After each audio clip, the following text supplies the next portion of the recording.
I feel fine.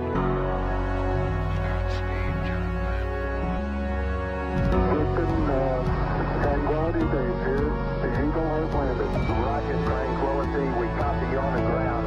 New possibilities are opening up for scientific cooperation between countries. 1-0-0.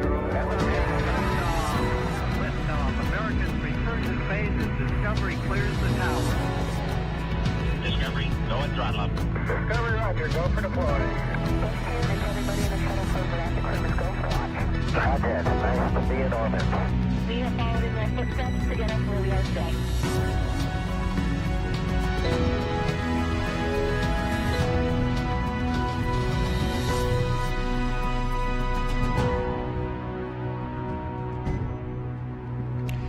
You're looking live at the Crew Dragon spacecraft on top of a Falcon 9 rocket set to launch 3 astronauts and 1 cosmonaut to the International Space Station in a little more than 3 hours.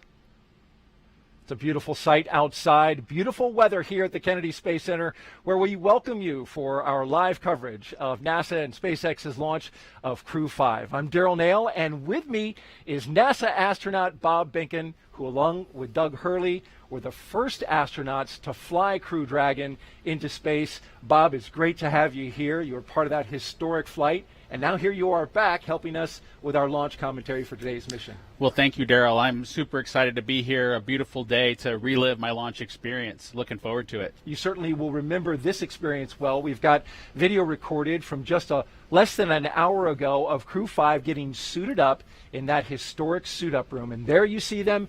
Everything went smoothly. You can see the astronauts there in their spacesuits after getting them fitted and Core tested. Countdown. And those T-minus 3 hours and 23 minutes. The displays are configured for crew ingress on schedule. That's our launch audio. We're going to pause whenever that comes up.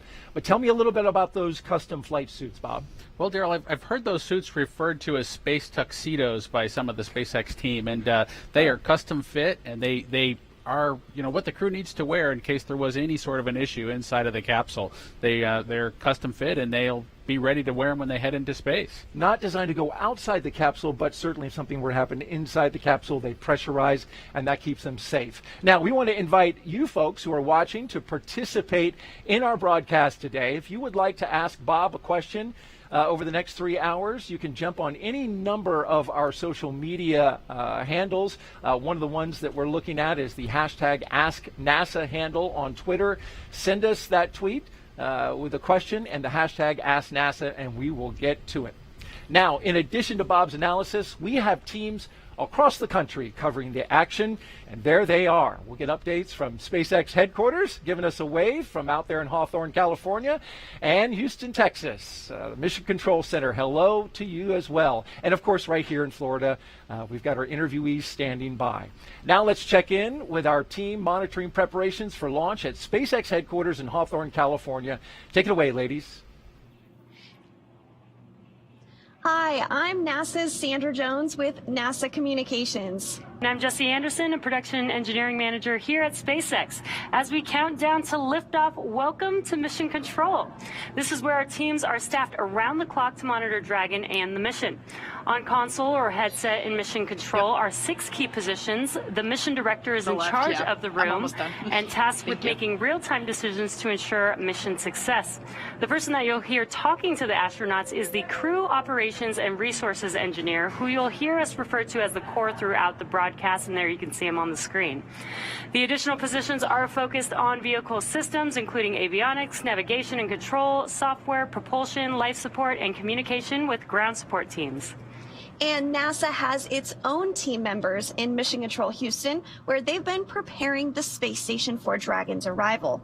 We'll meet several of the key players later when we check in with them. And upon liftoff, today's ride to the International Space Station will take about 29 hours, with Dragon flying autonomously the entire way. And just like autopilot on a commercial aircraft, the crew always has the option or the ability to take manual control of the spacecraft if needed. So let's head back over to Florida as we await the crew's departure for the launch pad. Daryl? Sandra and Jesse, thank you very much. And here they come, Crew 5. Crew are they're ready for crew arrival, and crew are walking out of the O&C room now, on schedule. Indeed they are. And there they are. The astronauts of Crew 5 taking their first steps outside as they head to the pad. From left to right, cosmonaut Anna Kikina, Josh Cassada, Commander Nicole Mann, and Koichi Wakata.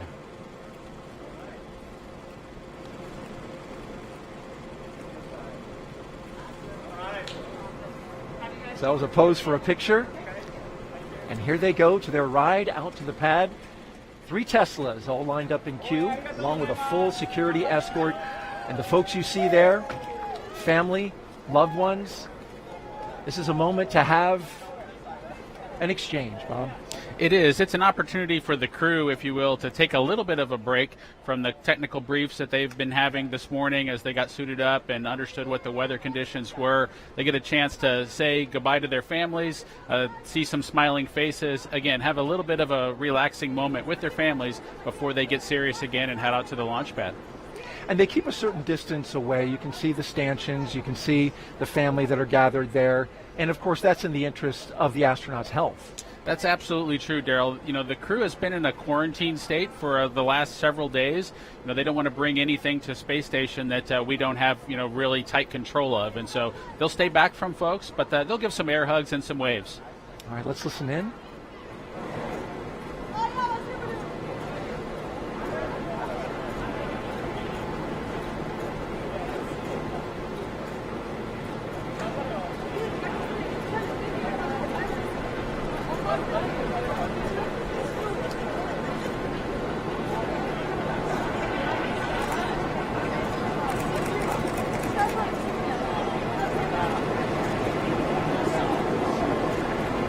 Can't make out exactly what's being said, but we know from your experience, Bob, that it can be an emotional moment.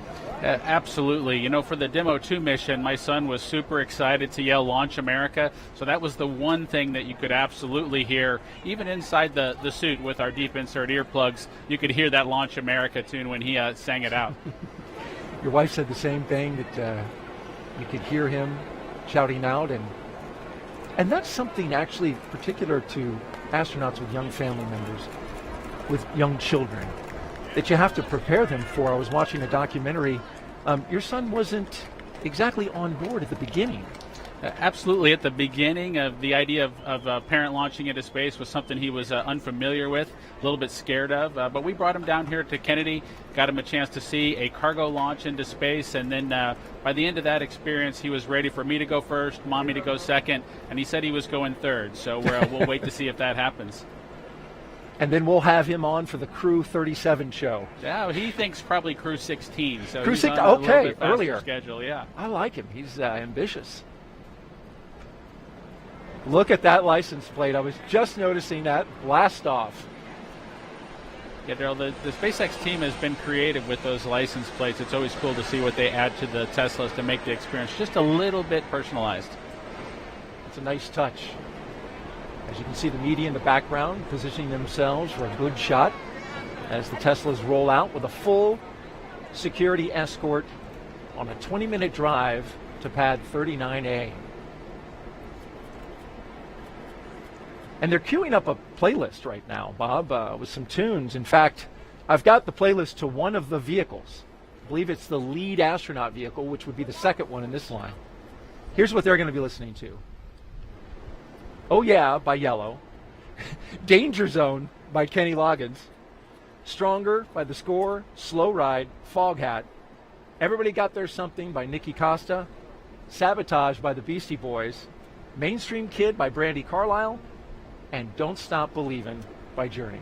It's a nice list right there. It's a wonderful mix. There's a little bit of a slow and relaxing portion of it, as well as something with a little bit of emotion as they head out to the launch pad.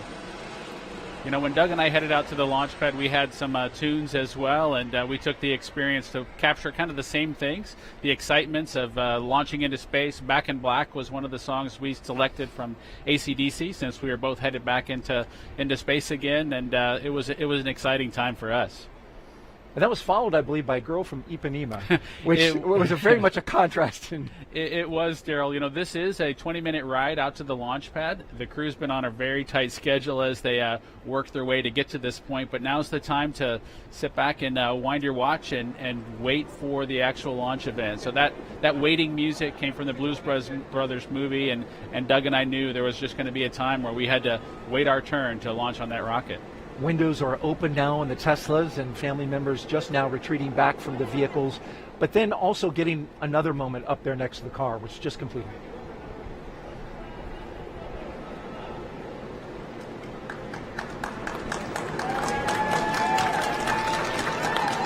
And there they go.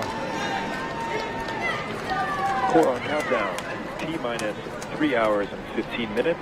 Crew are beginning their transport from the O&C room to the pad right on schedule. There's the call out from the SpaceX team. The crew now departing the Neil Armstrong Operations and Checkout Building. Slow rolling as they make a shot available for all of the media and photographers down there.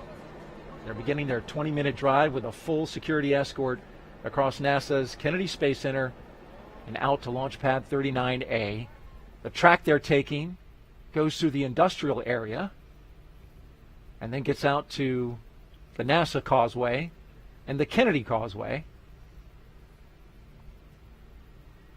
And Bob, as we were watching that moment there, I want to play a piece of tape that we have from your wife Megan talking about those moments leading up to launch. And we're also going to see footage of that historic mission that you participated in, Demo 2. We'll also see hers, and we'll get to see the goodbyes from either one. Let's take a look at that now. We want to give you a little flashback. Take a look at the screen now. You might remember this. Demo 2, and there you are in the light blue with your son saying goodbye to your husband, Bob Bacon, on that historic flight. That's right. That was a really special moment, and it was great to see how excited my son was to see his father. There were no tears. It was all smiles and cheering. My son, I think, was determined to say, "Launch America," first and loudest, and so that's what he was doing. He did a great job. And then in April, Crew 2, this was your launch, and yes. Now the role was reversed. You were in the astronaut suit getting ready to go out and launch, and your husband was there with your son. That's right, and I was listening out for that Launch America, and sure enough, I could hear it from probably 20 feet away. That was a wonderful moment. Your wife, Megan MacArthur, who flew on Crew 2 to the International Space Station following up your certification mission. Yeah, it was a moment that we wanted our son to have a positive experience with, and he certainly did. Again, smiles and hugs and cheering. And while we didn't hear the voices of the crew's families and guests as they walked out, we did definitely hear that cheering when they got their chance to drive away. And we continue to follow the convoy from high above, our flight operations team. The helicopter crew getting a good shot there as they go. Now let's check in with Hawthorne and get our first update from SpaceX's Kate Tice, who, by the way, was at this very desk, Bob, when you launched. Good to have you back, Kate. Thanks, Daryl. I'm Kate Tice, and I'm the Quality Systems Engineering Manager here at SpaceX, and I'm going to be bringing you live status updates from the launch teams this morning. Now, for those following along with our launch preparations over the last week, you'll know that we had a successful dress rehearsal a couple days ago of our launch operations on October 2nd, followed by a successful static fire of our 9 Merlin 1D engines. Now, fast forward a bit to this morning, and we're coming up on, there it is, the T-minus 3 hour and 12-minute mark, and so far all is going well for launch. Earlier in the night, the team began clearing the hazard area and buildings around Pad 39A, known as the Blast Danger Area, or BDA, as you might hear it called out today. At T-minus 4 hours, there was a briefing by the SpaceX launch director, and good news, there is nothing significant to report on the rocket. At this time, the advanced team was also cleared to enter the pad and start prepping the vehicle for the crew's arrival, which we're tracking there on screen, and we're expecting them to arrive at about T-minus 2 hours and 55 minutes, so just shortly coming up. So the only people remaining on the pad at this point in time are those needed for ingress of the astronauts. At the launch pad, Falcon 9 is powered on, and we're currently monitoring telemetry and pressurizing gas storage vessels. Engine and stage checkouts were performed several hours ago. On top of Falcon 9, of course, we have the Dragon spacecraft, and it is ready for the crew. Functional checkouts were performed, and most recently, the Dragon propellant system was pressurized to final flight pressure, and the side hatch has been opened by the advanced team. So at this point in time, I can report that all spacecraft systems are go. And as for the range, launch range is ready to support and working no issues at this time. And as you have probably been following along, we have been tracking the weather conditions carefully over the last week as we dealt with the remnants of Hurricane Ian. As you can see on your screen, it's a gorgeous morning out there at Kennedy Space Center. The weather is cooperating as we count down to liftoff. We have been tracking downrange winds that had been no-go overnight, but as of the T-minus 6-hour weather brief this morning, it cleared and we were green there. So everything is looking good for weather at this point, but we will continue to monitor. Now, with all that being said, let's head back over to Daryl and Bob for another check-in from Kennedy. All right, thank you, Kate. And yes, the weather here at Kennedy is nearly perfect for launch. Let's introduce you now to today's crew. We begin with Nicole Mann. The California native holds a Master of Science in Mechanical Engineering and is a colonel in the Marine Corps. Nicole was selected by NASA in June 2013, and today the Crew 5 commander will be flying into space for the first time. And once she reaches the space station, she'll be the first Native American woman to stay on station. Sitting next to Nicole is Josh Cassada. He grew up in Bear Lake, Minnesota. The physicist and U.S. Navy test pilot flew 23 combat missions.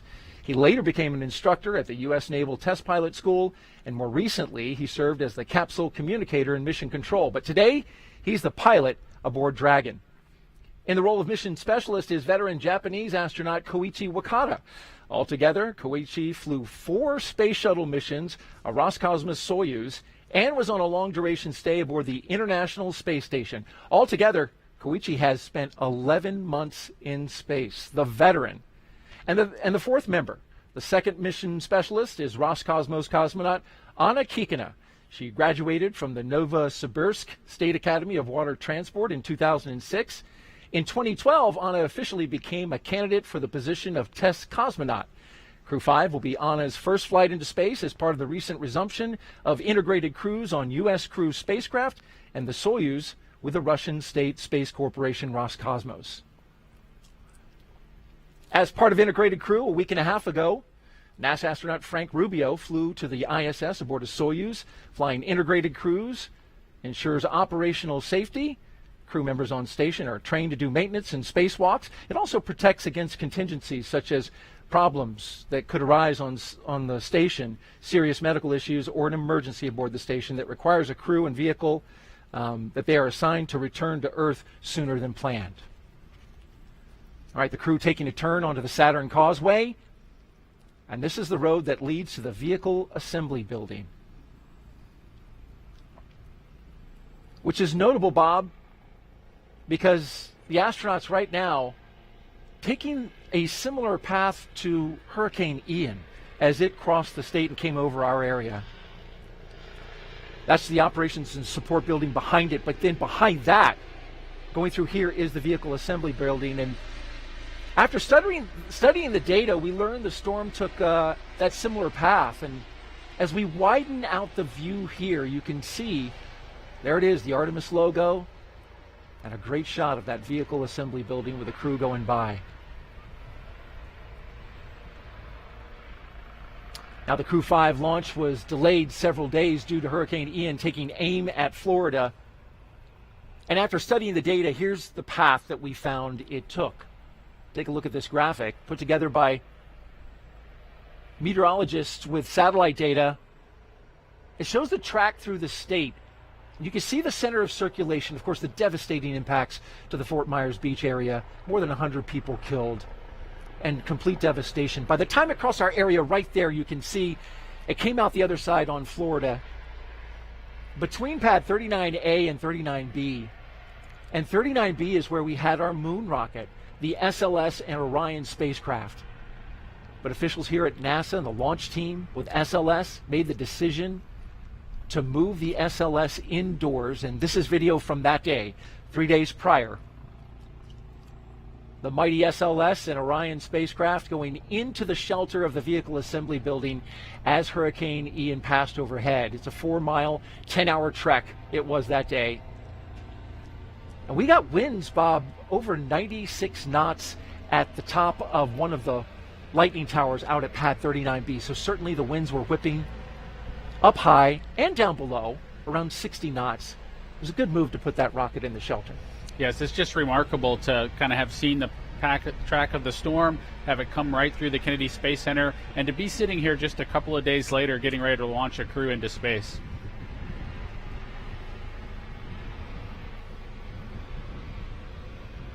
So now we await a new launch date for Artemis, which we know is going to be targeted in the mid-November area. And the astronauts just passing the vehicle assembly building. Crew 4, when they were here, the rocket was out on the pad, and they got to actually go out and get a tour. This team getting to drive by that rocket, and certainly astronauts must be thinking about that mission, right? Artemis 1, 2, and 3 going on a test flight out to the moon, and then ultimately landing back on the moon to establish more of a permanent presence there. Absolutely, Daryl. It's a super exciting time from an astronaut perspective. As you know, we still have missions headed to the International Space Station, taking crews up both on the Soyuz rocket and on the Falcon 9 and the Dragon at this time. We look forward to seeing the Starliner vehicle make its arrival on board the International Space Station as well. But Orion, with the Artemis missions that are upcoming, is just an exciting time. Returning to the moon is something that we all dream about. And there they are making the right-hand turn to go towards pad 39A, where SpaceX's facilities are, as well as the launch tower and the rocket that awaits them. A brand new booster. And the good ship Endurance, as you would say, Bob. On its second flight. On its second flight. You know, this is the time for that slow ride song probably to kind of play back for the crew. You know, Doug and I had our waiting room music, our elevator music to kind of pass the time. The crew's, of course, excited for the mission in front of them, but they've got to wait for the actual time to launch into space. And this is a great shot, point of view camera from the lead Tesla looking at the security vehicle in the front. You can see there the launch pad to the left as that rocket gets closer and closer. And I wonder, Bob, at what point do you start to feel some nerves kick in? Because there's this excitement, as you've described, but then also, especially for your flight, being the first one, there must have been some nerves. You know, there's definitely some nervousness associated with launching into space. The crew gets a lot of training, and it, from an experience perspective, they try to check off as many blocks as they can so that that nervousness is something at least that they're familiar with. And so for Doug and I, you know, we had made this ride before as shuttle crew members. We climbed up to the launch pad as shuttle crew members. That wasn't new. It was really the fueling operation for us where we really felt like we were doing something new, and that nervousness started to kick in. Interesting, because yes, that's an operation unique to SpaceX. Yes, the fueling of the rocket with the crew on board is something that was new with the Falcon 9 rocket, and it's new from a crew, from an astronaut perspective, from our experience base, but they've managed to accomplish it super successfully. There you see the security vehicle pauses, comes off to the side, and the Tesla vehicles roll on, along with the MRAP in tow. And this begins the part of a really neat experience, going up the slow grade as they pass the security checkpoint and into the blast danger area. This is an area only for the astronauts and the advanced team, as well as the closeout crew. It's a restricted area, and you go up that slow hill, and you're looking right at that rocket. You know, Daryl, as you make your way to the launch pad, you kind of go through layers, if you will, of people that can be near you. So whether that's your family and your guests when you're back at the ONC building, but as you make your way to the pad surface, there are these milestones that you get past where you become more and more alone on your ride into orbit. And so heading up this hill to the launch pad surface, it's definitely a smaller group, and that group continues to shrink all the way to hatch closure. And in your case, until it was just you and Doug Hurley. That's true. It was just Doug and I, and of course all the support team that's reaching out to you via the radio to make sure that they're watching over and making sure that you're ready to head off into space. But it was definitely Doug and I alone with our thoughts. These 4 Crew 5 astronauts now actually on the pad surface. As you can see them driving onto it, there's a track that they just came over that goes around the launch pad. That's a relic from the space shuttle era as well as the Apollo. There's the base of the rocket, and dead ahead, the elevators to the launch tower that will take them up to the top of the crew access arm and allow them to make entryway into the Crew Dragon.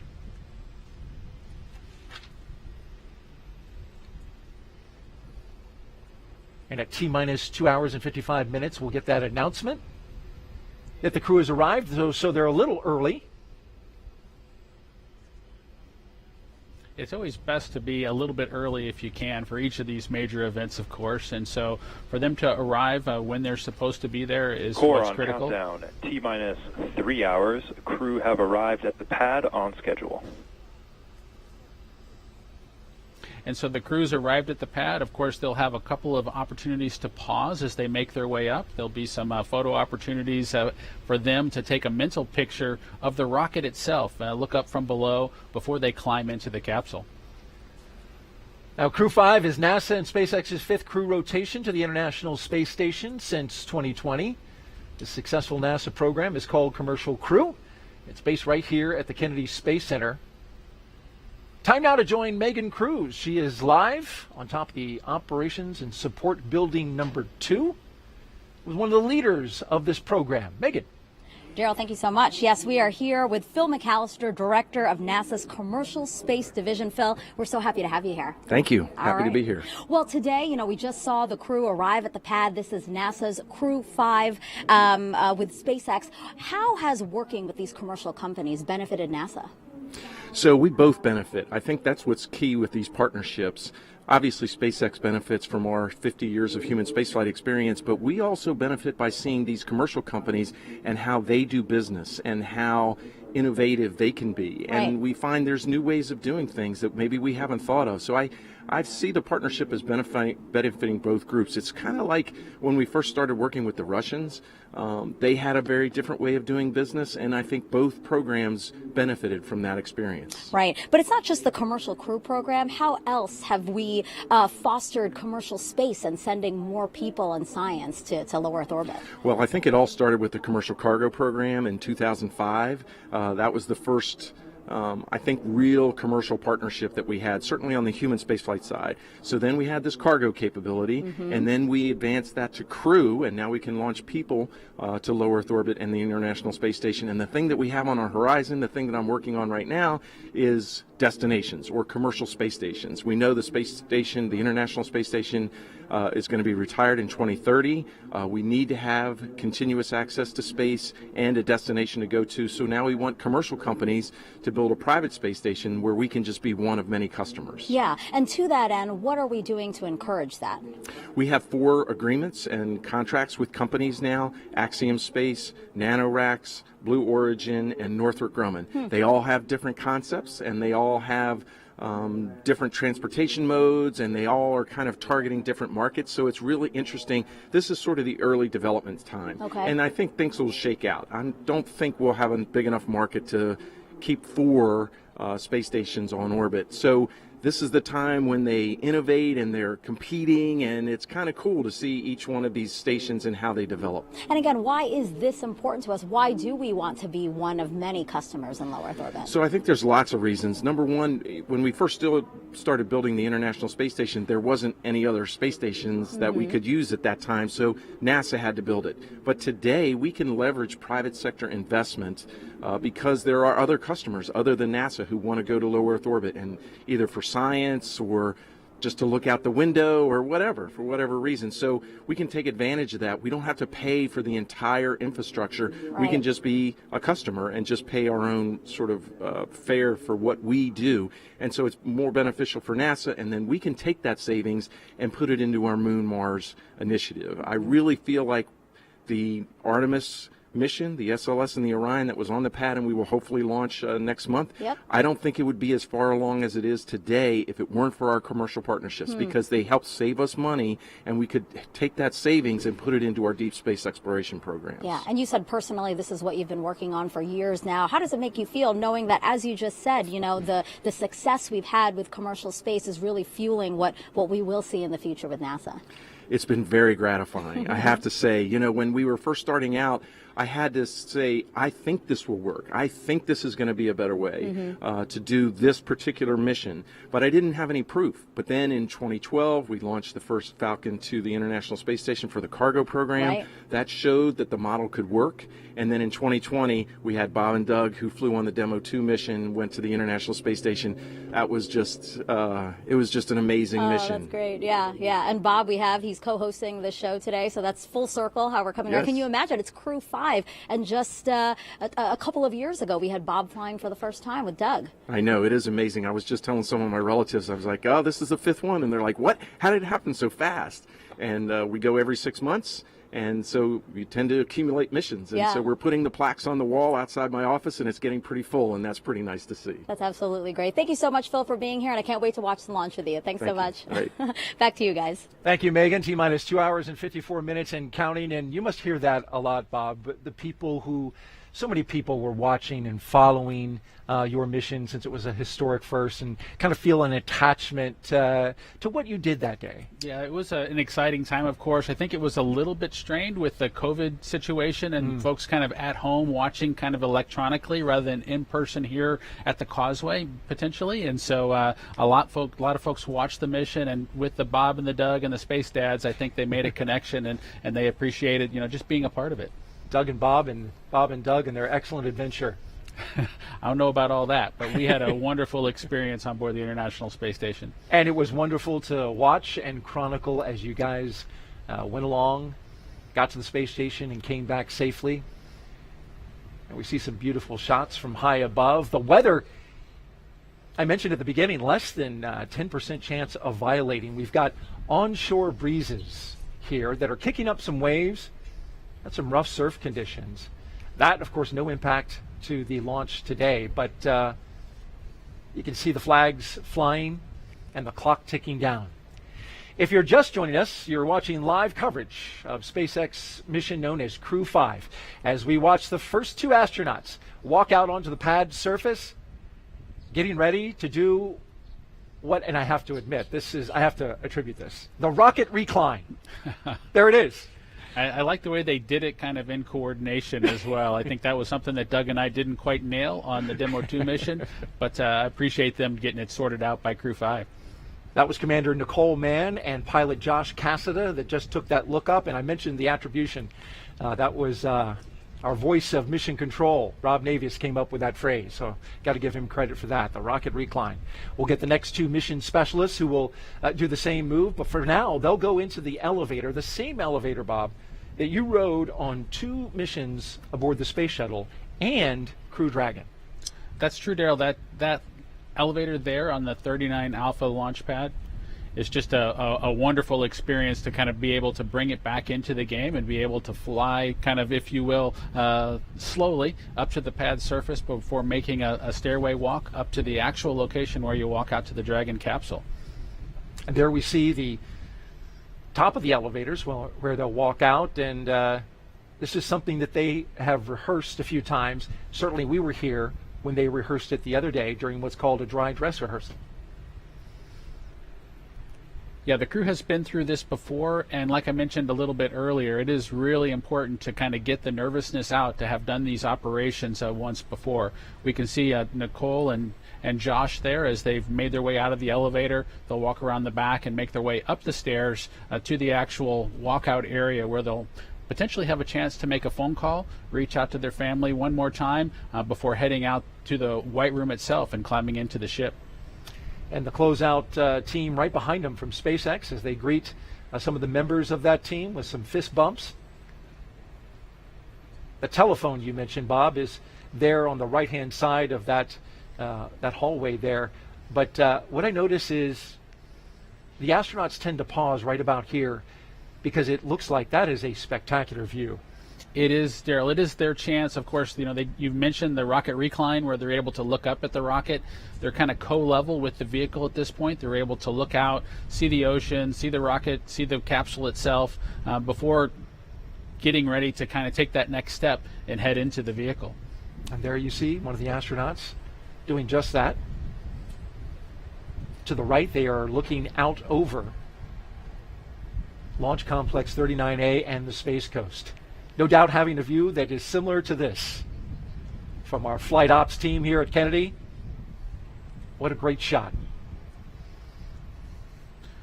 On the left there, you've got the launch tower, and that is the crew access arm that bridges the gap between the launch tower and the rocket on the right. And you can see, Daryl, the second two crew members getting ready to do their rocket recline, if you will, and get a chance to look up at the vehicle. I know they're excited to get their chance to climb in and strap down. Not quite as perfect and in sync as Josh and Nicole were, but they did a great job. Again, better than Bob and Doug. So better than Bob and Doug, but not quite as tightly choreographed as Nicole and Josh. They nailed it. Nonetheless, they get a great view right before they make their way into their spacecraft, and that will ultimately take them into space. We've got a split screen now. The two mission specialists on the left, and to the right, we're tracking our pilot and commander.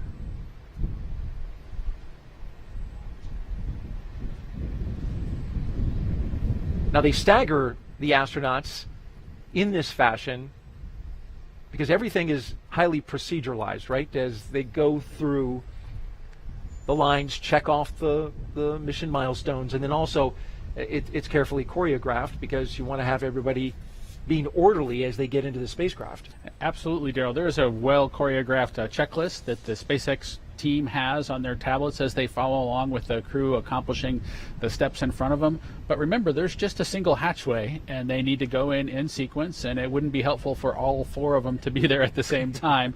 So we do bring them in sequence, Nicole boarding first, followed by the rest of the crew.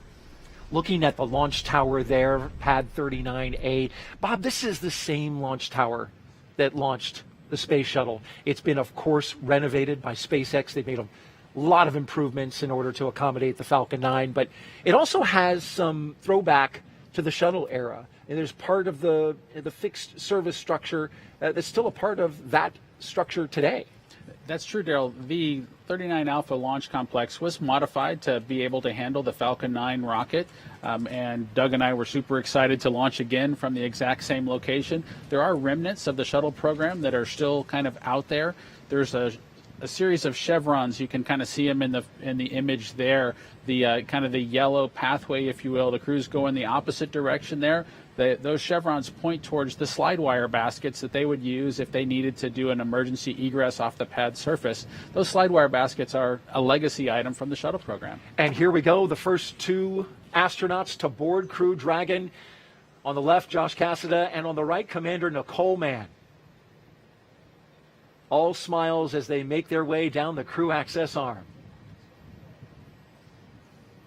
You can see the fist pumps. They're definitely getting excited now as they get ready to board the ship. And they make their way into what's called the White Room.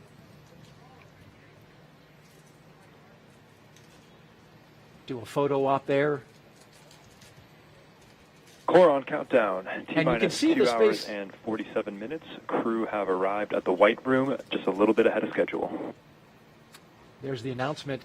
And you can see one of the SpaceX techs handed Nicole Mann and Josh a Sharpie, which this is something that's actually on their to-do list for launch operations. And what they're going to do now is sign their signature onto the NASA meatball, or right there around it. That NASA meatball is encircled with signatures from all the previous NASA crews that have gone up to the International Space Station. That signature would include yours, Bob, as well as your wife, Megan MacArthur. Yes, Joe, that's a nice tradition that the SpaceX team added and allowed kind of Doug and I to get started. And it's pretty neat to get your name added to the wall there, the White Room wall that leads to the Dragon capsules that head to space station. And there you see her putting her signature, making the way around the NASA meatball. Handing off the pen to Josh. And to the right, you see the SpaceX logo for their commercial missions. They're also starting a set of signatures, which is a great sign about starting to establish that economy in low Earth orbit, the commercialization of low Earth orbit. It's exciting to see the economy in low Earth orbit continue to grow, Daryl. It's also exciting to see the cadre of astronauts continue to grow and view that group as our partners of folks who've been to low Earth orbit, who've been into the black of space, and it's just exciting to see that group continue to grow. As the astronauts prepare to go inside, the first two, the commander and pilot, we've got the mission specialists on the left-hand side of your screen making their way towards the crew access arm.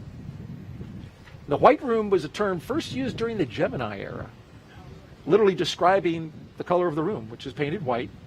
You can see an inflatable seal, which is black colored, connected to the spacecraft, and it inflates to create that environmental seal around the side of the spacecraft, connecting it with the white room.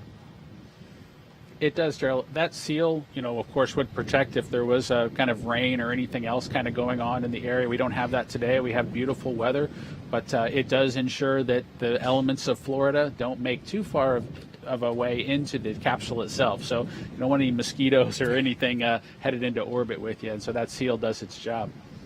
It does indeed. There's a lot of humidity and mosquitoes out here in Florida. Fortunately today, we've got a nice little breeze that's keeping it off us here at the desk, which is nice, and kept it off the astronauts and crew when they were getting in their vehicles, running about a 10-knot onshore breeze, which should help push the clouds around. We've got a few of them out overhead.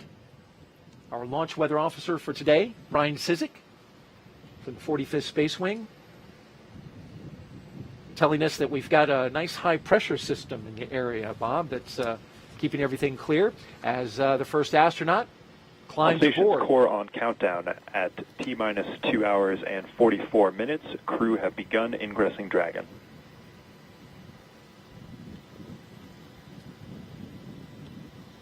You got to be careful to not bump your head, it looks like. You absolutely, Daryl, need to be careful as you climb through that hatchway. There's a pressure seal that needs to be kind of maintained in pristine condition, so when the time comes to close the hatch, you'll actually get a good seal with that hatch closure operation. And so the crew is keenly aware that they need to protect that environment, and that they climb into the vehicle very carefully. Carefully stepping over that seal. That's important, and later we'll see the closeout team closely inspecting that seal just to make sure that there's no debris, no what they call FOD, foreign object debris, which could compromise the seal, something you want to make sure you keep the environment on the inside and space on the outside. Yeah, that's absolutely true. That team, of course, it's a little bit difficult in the suit itself to be able to monitor and make sure that you don't bump anything that you're not supposed to bump into. But that team of SpaceX folks just does a great job with assisting the crew, letting them do as much as they would like to do on their own, but also ensuring that everything's done perfectly so that nothing has to be redone in the time-critical situation for launch. And here come our second two astronauts, mission specialists Koichi Wakata and Anna Kikina.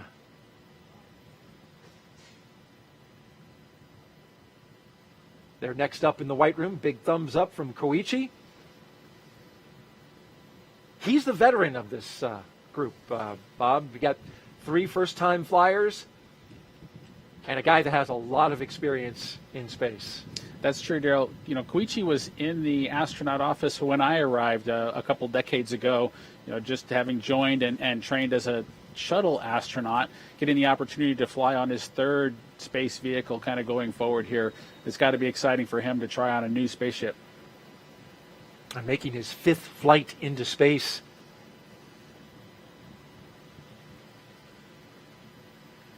Got the green light flashing above, and I'm going to take that as green as go. Certainly better than a red flashing light. Yes.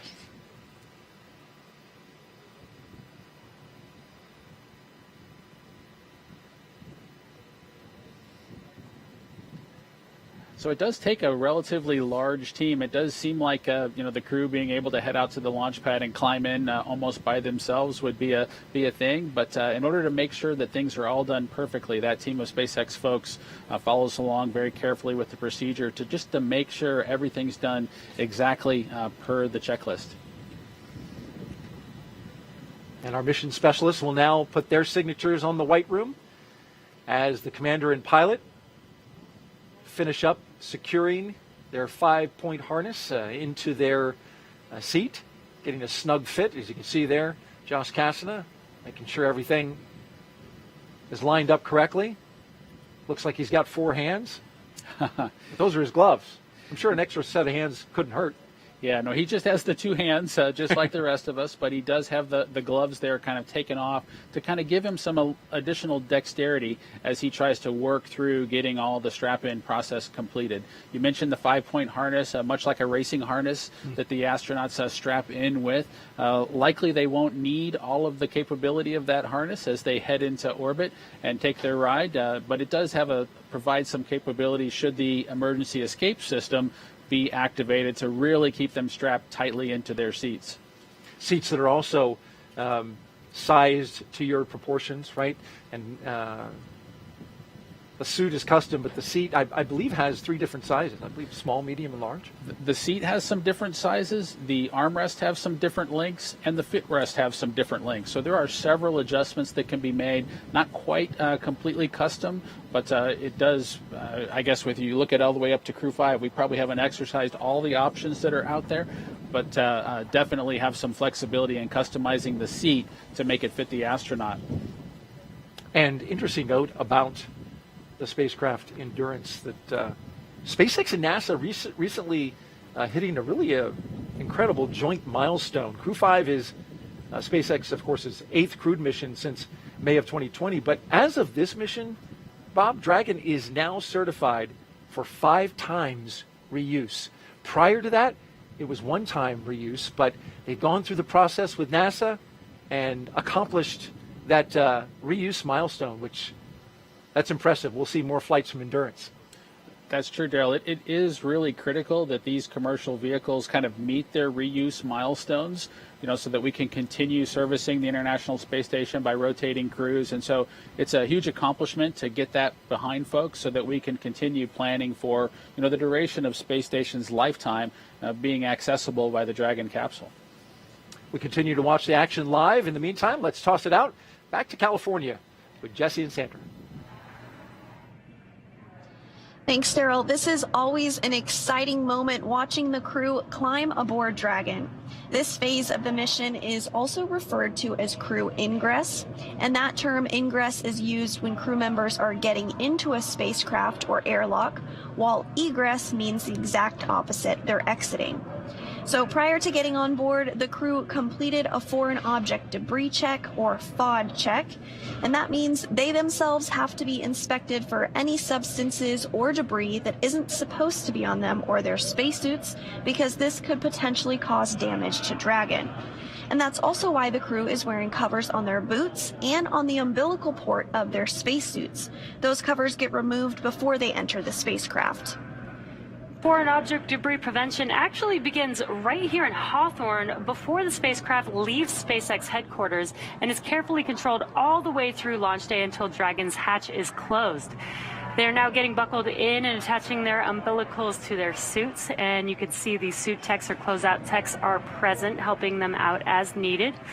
The umbilicals allow the crew to have comms through their suit, air to help keep them cool, as well as delivers nitrox for suit pressurization. As we mentioned earlier in the broadcast, the suit's primary function is to protect the crew in the event of a cabin depressurization.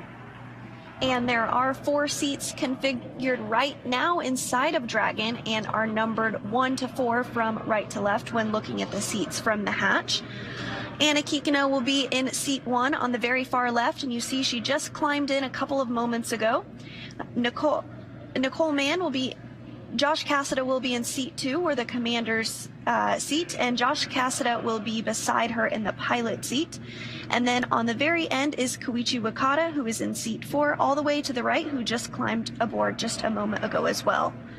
And directly in front of the crew members are 3 displays which they'll use throughout the flight, getting insight into Dragon's systems, seeing any alerts or issues with the vehicle, and if required, taking control and manually flying Dragon.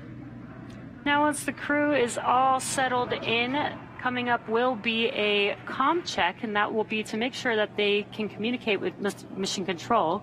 And then, once that's complete, their seats will be rotated in position for launch.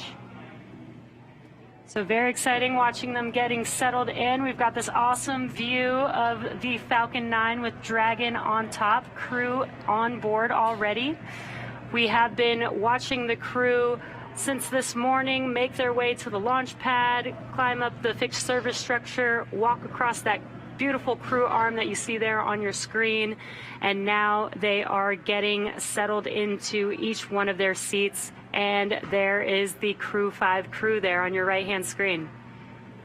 And the crew will remain in these spacesuits through the ascent portion of today's flight. They'll be able to get out of their suits and get a little more comfortable shortly after liftoff, but for the portion that is the most dynamic portion of the flight, they will remain in those spacesuits.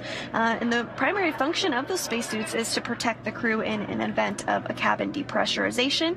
And if that would occur, the suit could inflate to provide a habitable environment long enough for the crew to return home.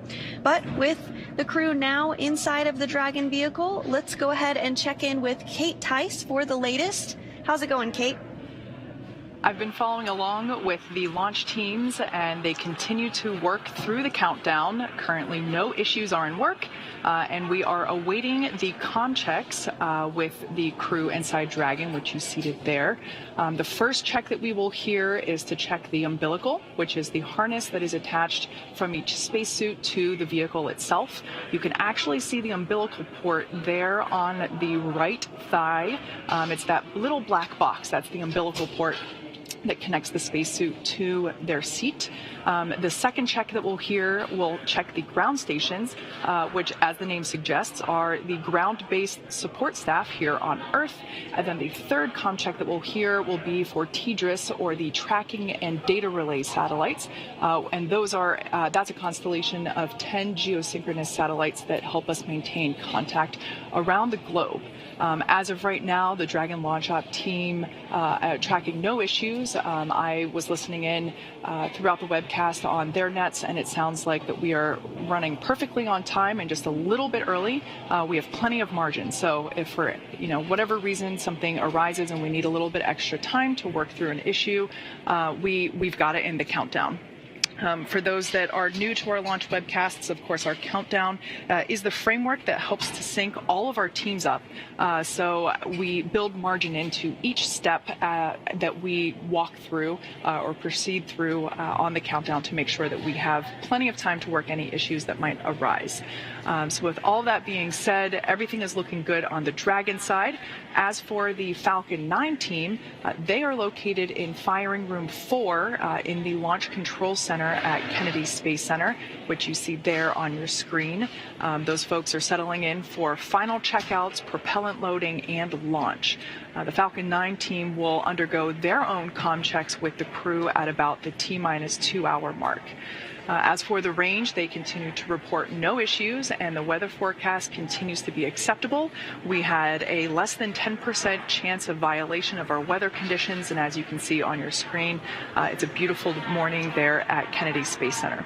Now, of course, we are looking at weather not only at the launch site, but around the world. We need to make sure that conditions are acceptable if Dragon has to splash down in the Atlantic in case of an escape. We're also monitoring contingency splashdown locations if the crew had to come back to Earth before docking with the space station. Now, if that were to happen, SpaceX and NASA would coordinate with the U.S. Coast Guard to ensure safety upon splashdown, including extra ships and air assets to patrol the 10 nautical mile keep-out zone. That's, of course, to help mitigate safety concerns for any boaters approaching the landing area. And, of course, we've also been monitoring downrange weather, which, as I reported earlier, was no-go yesterday, but at the T-minus 6-hour weather brief turned to green. So we're proceeding, but keeping an eye on those downrange wind conditions. So as the clock continues to tick, we're approaching the T-minus 2-hour and 31-minute mark. All systems to continue to be go for launch. Let's head back over to Jesse, who's actually here in Hawthorne with me, just across the floor. Thanks, Kate. Not only is today an exciting day because it's launch day, but it's also a pretty exciting year, as this year marks Dragon's 10th year in operational flight. It took a lot of love and dedication to get here today, and we are still learning and innovating from each launch. From the beginning, Dragon was designed to eventually fly people. The Dragon hanging from the ceiling next to us was initially flown to certify SpaceX for cargo missions to the space station over 10 years ago, which flew in 2010. Yet a window was added to hint at our plans for flying crew in the near future. Now, of course, the Dragon behind us and the Dragon supporting today's mission, taking Crew 5 to the space station, are very different, a testament to how far we've come. It's been a little over 2 years since we flew Demo 2, which was on May 30th of 2020. And since then, SpaceX has been regularly flying crew missions for NASA to and from the International Space Station at an average cadence of one flight every 6 months since Crew 1. Crew 5 marks SpaceX's 6th crewed spaceflight for NASA and our 8th human spaceflight mission overall, including private passenger missions Inspiration 4 and Axiom 1. Now, speaking of Inspiration 4, you may remember Jared Isaacman, who served as commander for the Inspiration 4 mission. Jared is planning to return to space with us under the Polaris program. Now, through this program, Jared, along with his crew, will embark on 3 human spaceflight missions, culminating in the inaugural flight of SpaceX's Starship with humans on board. The crew for the first mission, Polaris Dawn, has been busy preparing for their flight, which is currently targeted for no earlier than March 2023. In addition to Jared Isaacman, the Polaris Dawn crew consists of Scott Kidd Poteet, the mission's pilot, SpaceX's Sarah Gillis as mission specialist, and SpaceX's Anna Menon, the second mission specialist and medical officer, and there you can see them on the screen. The Polaris Dawn mission will endeavor to fly higher than any other Dragon mission to date. The crew will also be attempting the world's first ever commercial spacewalk using our newly designed EVA suits. And our progress with human space exploration does not stop there. As you can see, we've started construction on a new Starship pad at Kennedy Space Center, the same pad that will take NASA's human space lander system to the moon. That's right, Jesse. NASA's efforts, particularly with the Commercial Crew Program and the certification of the SpaceX Dragon, are aiding in building the foundation for a robust U.S.-led commercial economy in low Earth orbit. Commercial transportation to space is but one element of NASA's larger plan for commercialization, and we're enabling the development of commercial space stations, private astronaut missions to station, demand for in-space manufacturing, and much more. And soon the agency will launch Artemis to the moon and beyond as part of a test flight of the Space Launch System rocket. Dragon, ready for comm checks. Copy, Dragon. Stand by for umbilical comm check. And we did just hear those words that comm checks will be starting here shortly. So the Orion spacecraft and all of its components will be tested from end to end in this uncrewed test flight. This is a key milestone before we fly humans on board as part of Artemis 2, and then have humans land on the moon on Artemis 3. Now on your screen, you're seeing some waves, some thumbs up, some goodbyes to the team on the ground. Once they close this hatch... PLT, MS1, MS2, comm check. CDR has you loud and clear. PLT has you loud and clear. MS1 has you loud and clear. MS2 has you loud and clear. Core, loud and clear. Umbilical comm check is complete. Stand by for ground station comm check.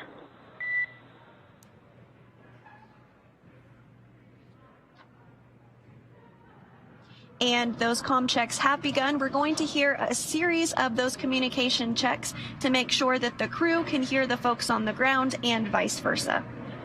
And looks like the crew is very excited, waving at the camera to the world. Maybe some poses for some photos there as well. Yeah, absolutely. And as I was saying right before the comm checks started, once they close this hatch, that's the last human being they're going to see on Earth until they splash down in a few months from now.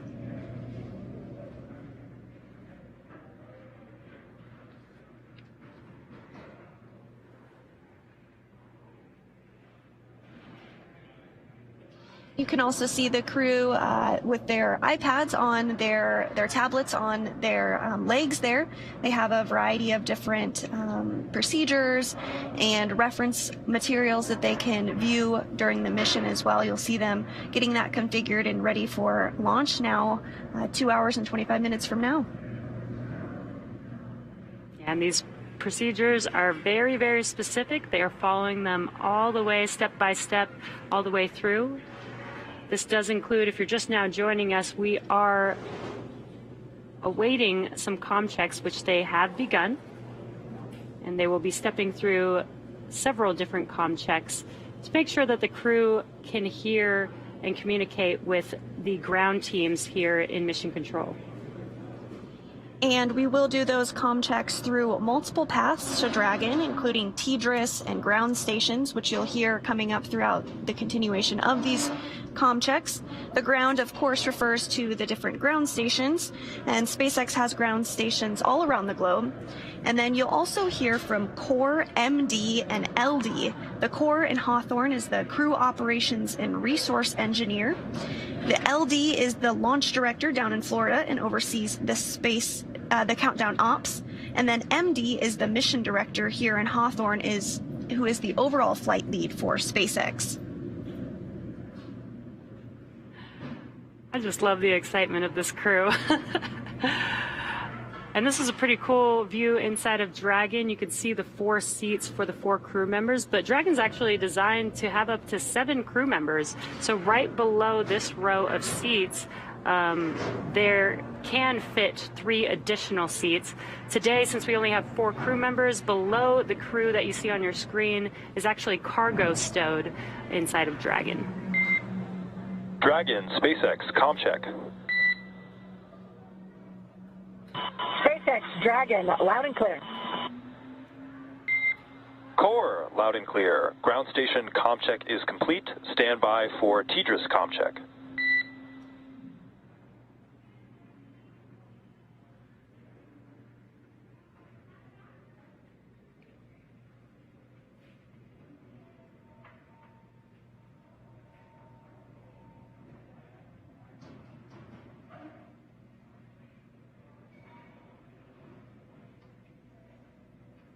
We did have a good comm check with the Core standing by for the next comm check, which is going to be TDRS, and that's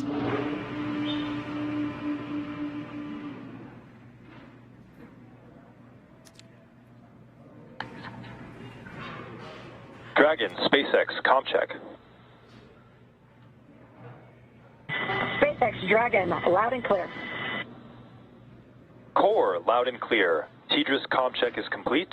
Stand by for comm checks with DC, MD, and LD in the launch configuration.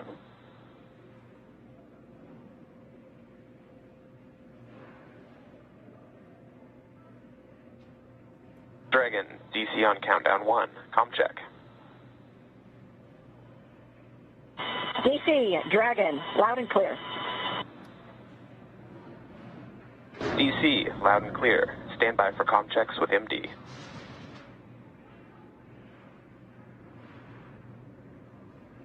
Dragon, MD on countdown 1, comm check. MD Dragon, loud and clear. MD, loud and clear. Stand by for comm check over Dragon the ground. Dragon, MD, Dragon the ground, comm check. MD Dragon, loud and clear. MD, loud and clear. Stand by for comm checks with LD. Dragon LD on countdown 1, comm check. LD, Dragon, loud and clear. LD, loud and clear. Stand by for comm check over Dragon to ground. Dragon LD on Dragon to ground, comm check. LD, Dragon, loud and clear. And LD, loud and clear. Let's go have some fun. Dragon, SpaceX. Launch configuration comm checks are complete. Report when ready for seat rotation per section 2 of 4.100.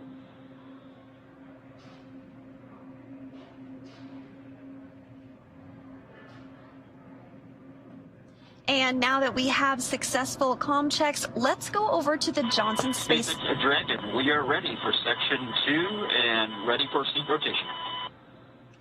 Looks like the crew is getting ready for seat Copy that, rotation, but Dragon. let's We head will over to the report when Johnson initiating. Space Center in Houston, Texas, and check in with Shaniqua Vereen.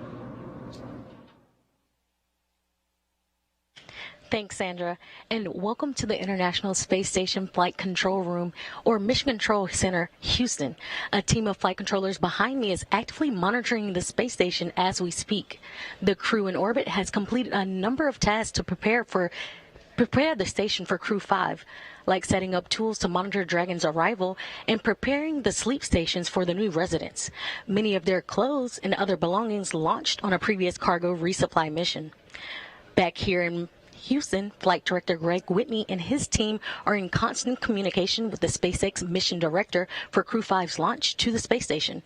Once we get into integrated operations, the NASA Flight Director will be conducting a series of go-no-go polls at the predetermined checkpoints for Dragon's approach. For now, we'll continue to follow along from here in Mission Control Houston, so I'll send it back down to the team in Kennedy. Over to you, Daryl. All right, thank you, Shaniqua. And if you're just joining us, it is T-minus 2 hours and 19 minutes until Crew 5 launches as part of the NASA Commercial Crew Program.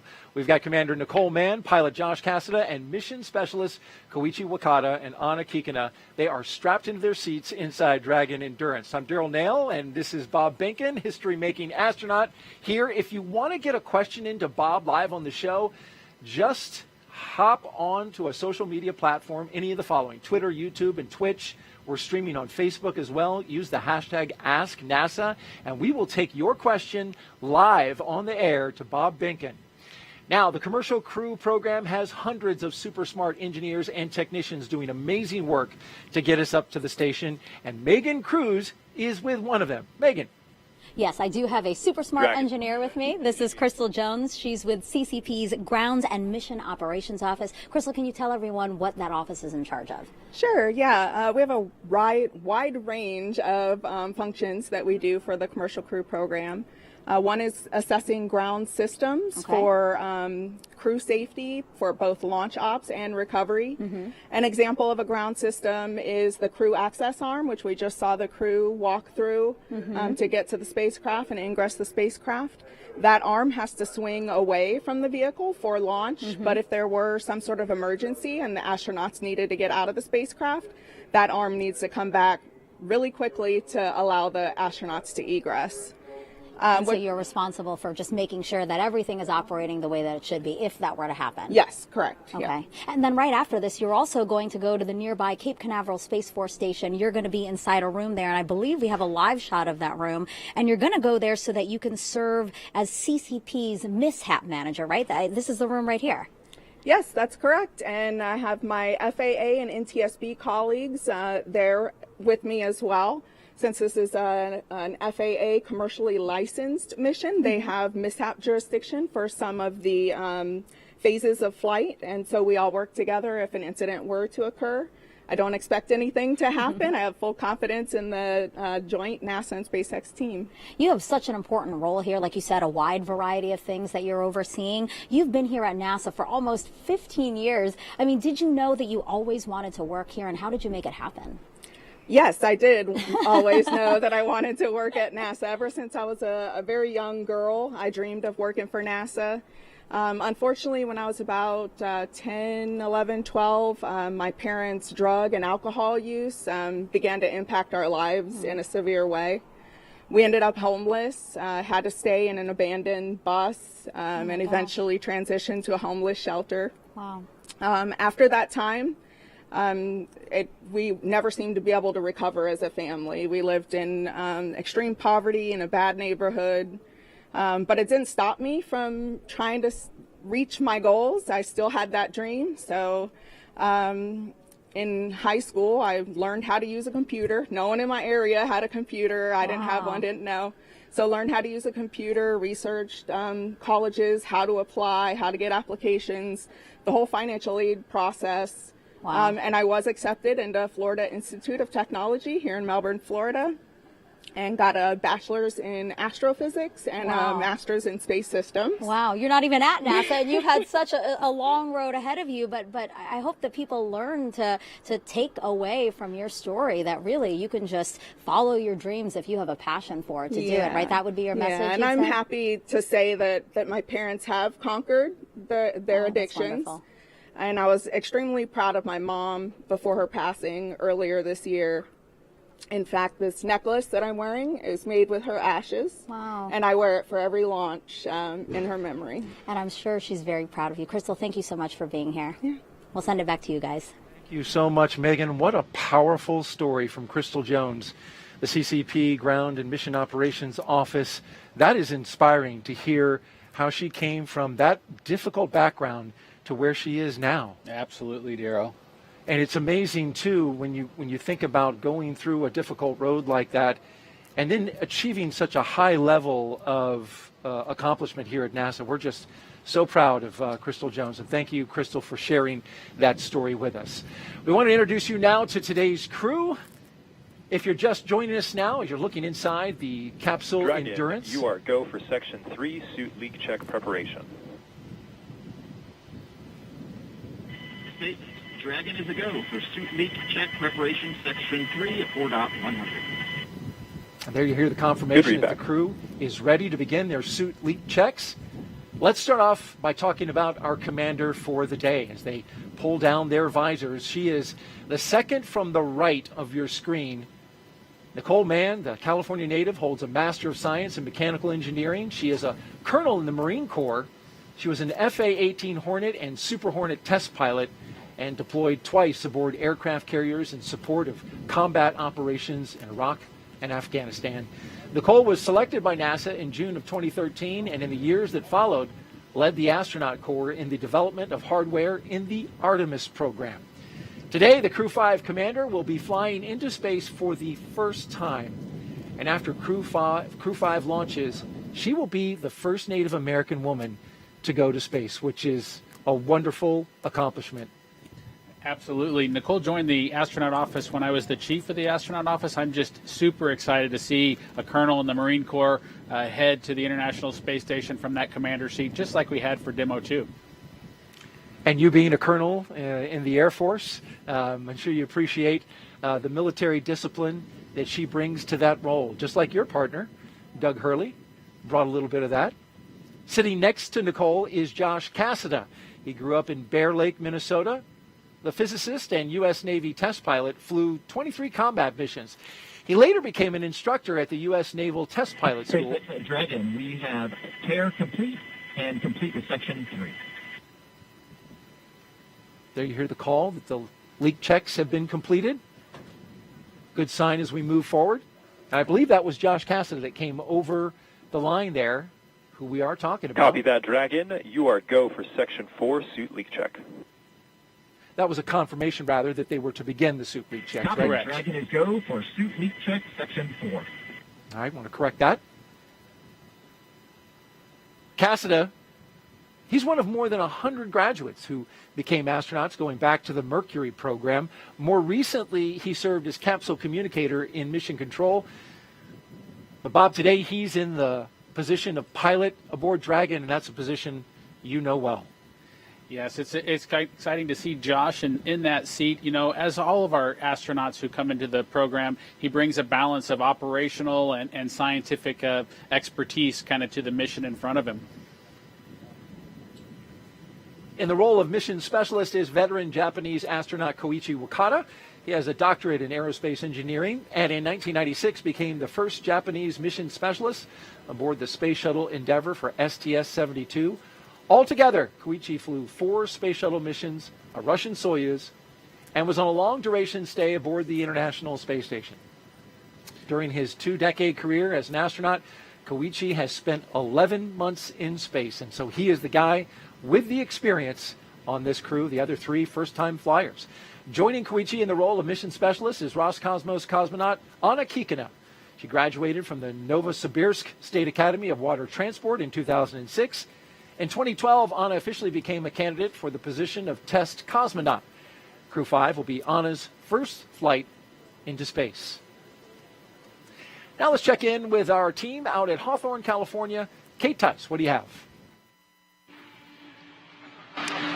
Thanks, Daryl. I'm following along with the launch countdown and our procedures. We're now coming up to T-minus 2 hours and 10 minutes. As you can see there on your screen, the crew is ready for leak checks. Those should be commencing any moment now. The countdown is proceeding nominally at this point on board the brand new Dragon spacecraft Endurance. We've already heard those communication checks between the Dragon team and the crew. We will hear checks, comm checks. So I'm hearing there's about a minute remaining in that leak check. There will be another communication check with the Falcon 9 launch team and the crew that comes up at about T-minus 2 hours. So at this point, we're in the leak check, less than a minute remaining. And after that, we'll be able to say leak checks are hopefully good. And at that point, the closeout lead will then verify that the cabin environments inside Dragon are good to go and then begin procedures to close the side hatch of the Dragon spacecraft. So that's always an exciting moment. Of course, the closeout team will perform the final leak check on the hatch, and then once that is finished, the team will begin all their steps to ready the crew access arm for retraction, and then the closeout team will leave the pad at about T-minus 1 hour, and we'll hear that called out on the nets that the team has departed the pad. And at that point in time, only our Crew 5 astronauts will remain on the pad. Now, as for Falcon 9, that team is on console in firing room 4. They are preparing for their communication checks, which will occur at T-minus 1 hour and 55 minutes. SpaceX engineers have pressurized the launch vehicle gas storage bottles. Those are composite overwrap pressure vessels, or COPVs. They contain gases that are used to fill tanks with hot helium as propellant is that are filled with propellant, filled with hot helium as propellant is drained out of the first and second stages. We saw the same. Stand by while we just confirm those results long term, and then for next actions. Dragon copies and standing by.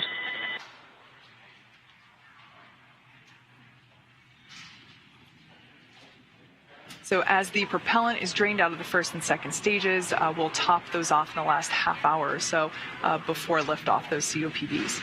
Now, we also use pressurized gases to spin the Merlin engine turbo pump when we start an engine in space.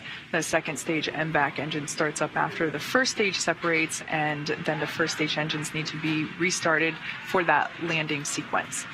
The gases are also used for attitude control systems, which help the vehicle with its orientation for deploying the grid fins and landing legs. Now, of course, we're continuing to keep an eye on the weather. You can see it remains a beautiful day at Pad 39A. We are watching weather at the launch site as well as around the world for contingency abort and landing zones. And Dragon SpaceX for suit leak checks. And it sounds like we're going to get confirmation of those leak checks now. Go ahead, SpaceX. All right, Josh. We saw you come in a little bit lower than you did on dry dress, so just as a measure of precaution, we're going to have the closeout lead come in and just take a quick look and double check that everything is looking secure for zippers and umbilicals. How copy? We copy, and we were thinking the same. Thanks a lot. Good read.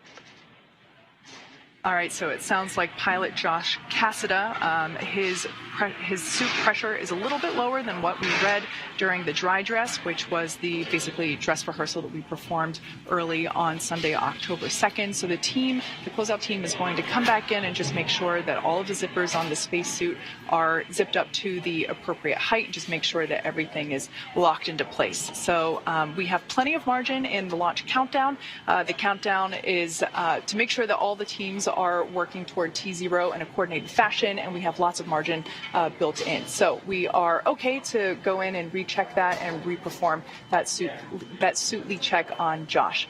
So at this point in time, everything continues to be acceptable for launch. We're coming up to T-minus 2 hours and 6 minutes. So I'm going to toss it back to Daryl over at Kennedy Space Center.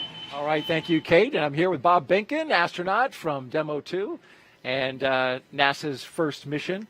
And we want to talk a little bit about that leak check. Bob, you were following along as they were doing the checks. A crew now going inside to double check Josh Cassada's suit. What's that all about? Yeah, that's correct, Daryl. You know, we heard the words from the SpaceX team. What they saw was a slightly different indication than they saw during Josh's last leak check, and the team is just going to double check that to make sure that they don't see anything awry. Just abundance of caution. As you heard, the crew reported that they had a good leak check, and so the team's just using, again, an abundance of caution. And a little bit of air obviously comes through that suit and goes out the suit, right? So this is a level that would be maybe a little higher than what they normally see. That's correct. All right, very good. Well, we're back here at Kennedy, and the weather is beautiful for launch as we stand by. And there you can see the suit tech in there examining the zippers and the connection points in Josh Cassada's suit. So they hadn't shut the hatch yet, so that was an easy entry for that tech to go in there and check on that. Yeah, so they'll check each of the places where there could possibly be a leak. One of the places is that umbilical that you've seen them disconnect, and they're now reattaching after they checked the seal that was there. They'll verify the zippers that are on the suit to make sure that those are all closed all the way to the very end. And I know that for the crew, these sorts of situations can be a little bit frustrating. They can kind of break the sequence of events, but I know they'll get right back on track here and continue.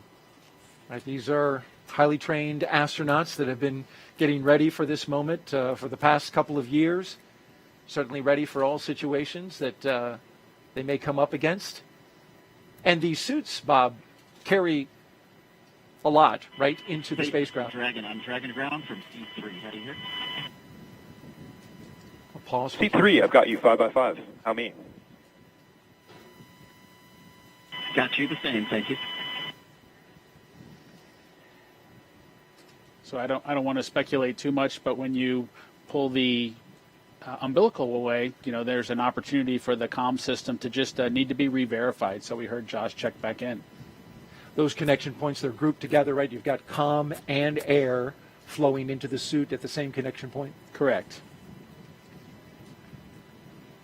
Also giving a check to Anna's, or maybe just doing some zipping up and rechecking.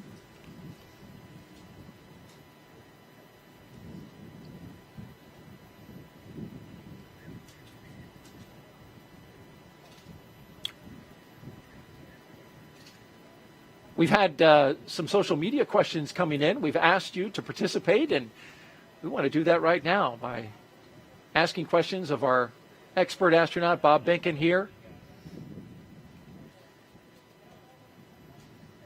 Of course, you can hit us up at hashtag AskNASA on Facebook, Twitter, YouTube, and Twitch. And our question is, coming in from Andy Hughes 01, why do the new spacesuits involve long rubber boots? Those are high boots. You know, it's a great question, Daryl, as to why the SpaceX suit looks the way that it does. Of course, as a commercial company, they were free to come up with a suit that really then had to be assessed whether it actually accomplished the mission of protecting the crew, and in those unlikely cases where there might need to be an atmosphere of their own because there was something wrong with the one inside of the spaceship. And so SpaceX chose the high boot configuration there, but it met the mission needs, and so the NASA team was able to embrace it and move forward.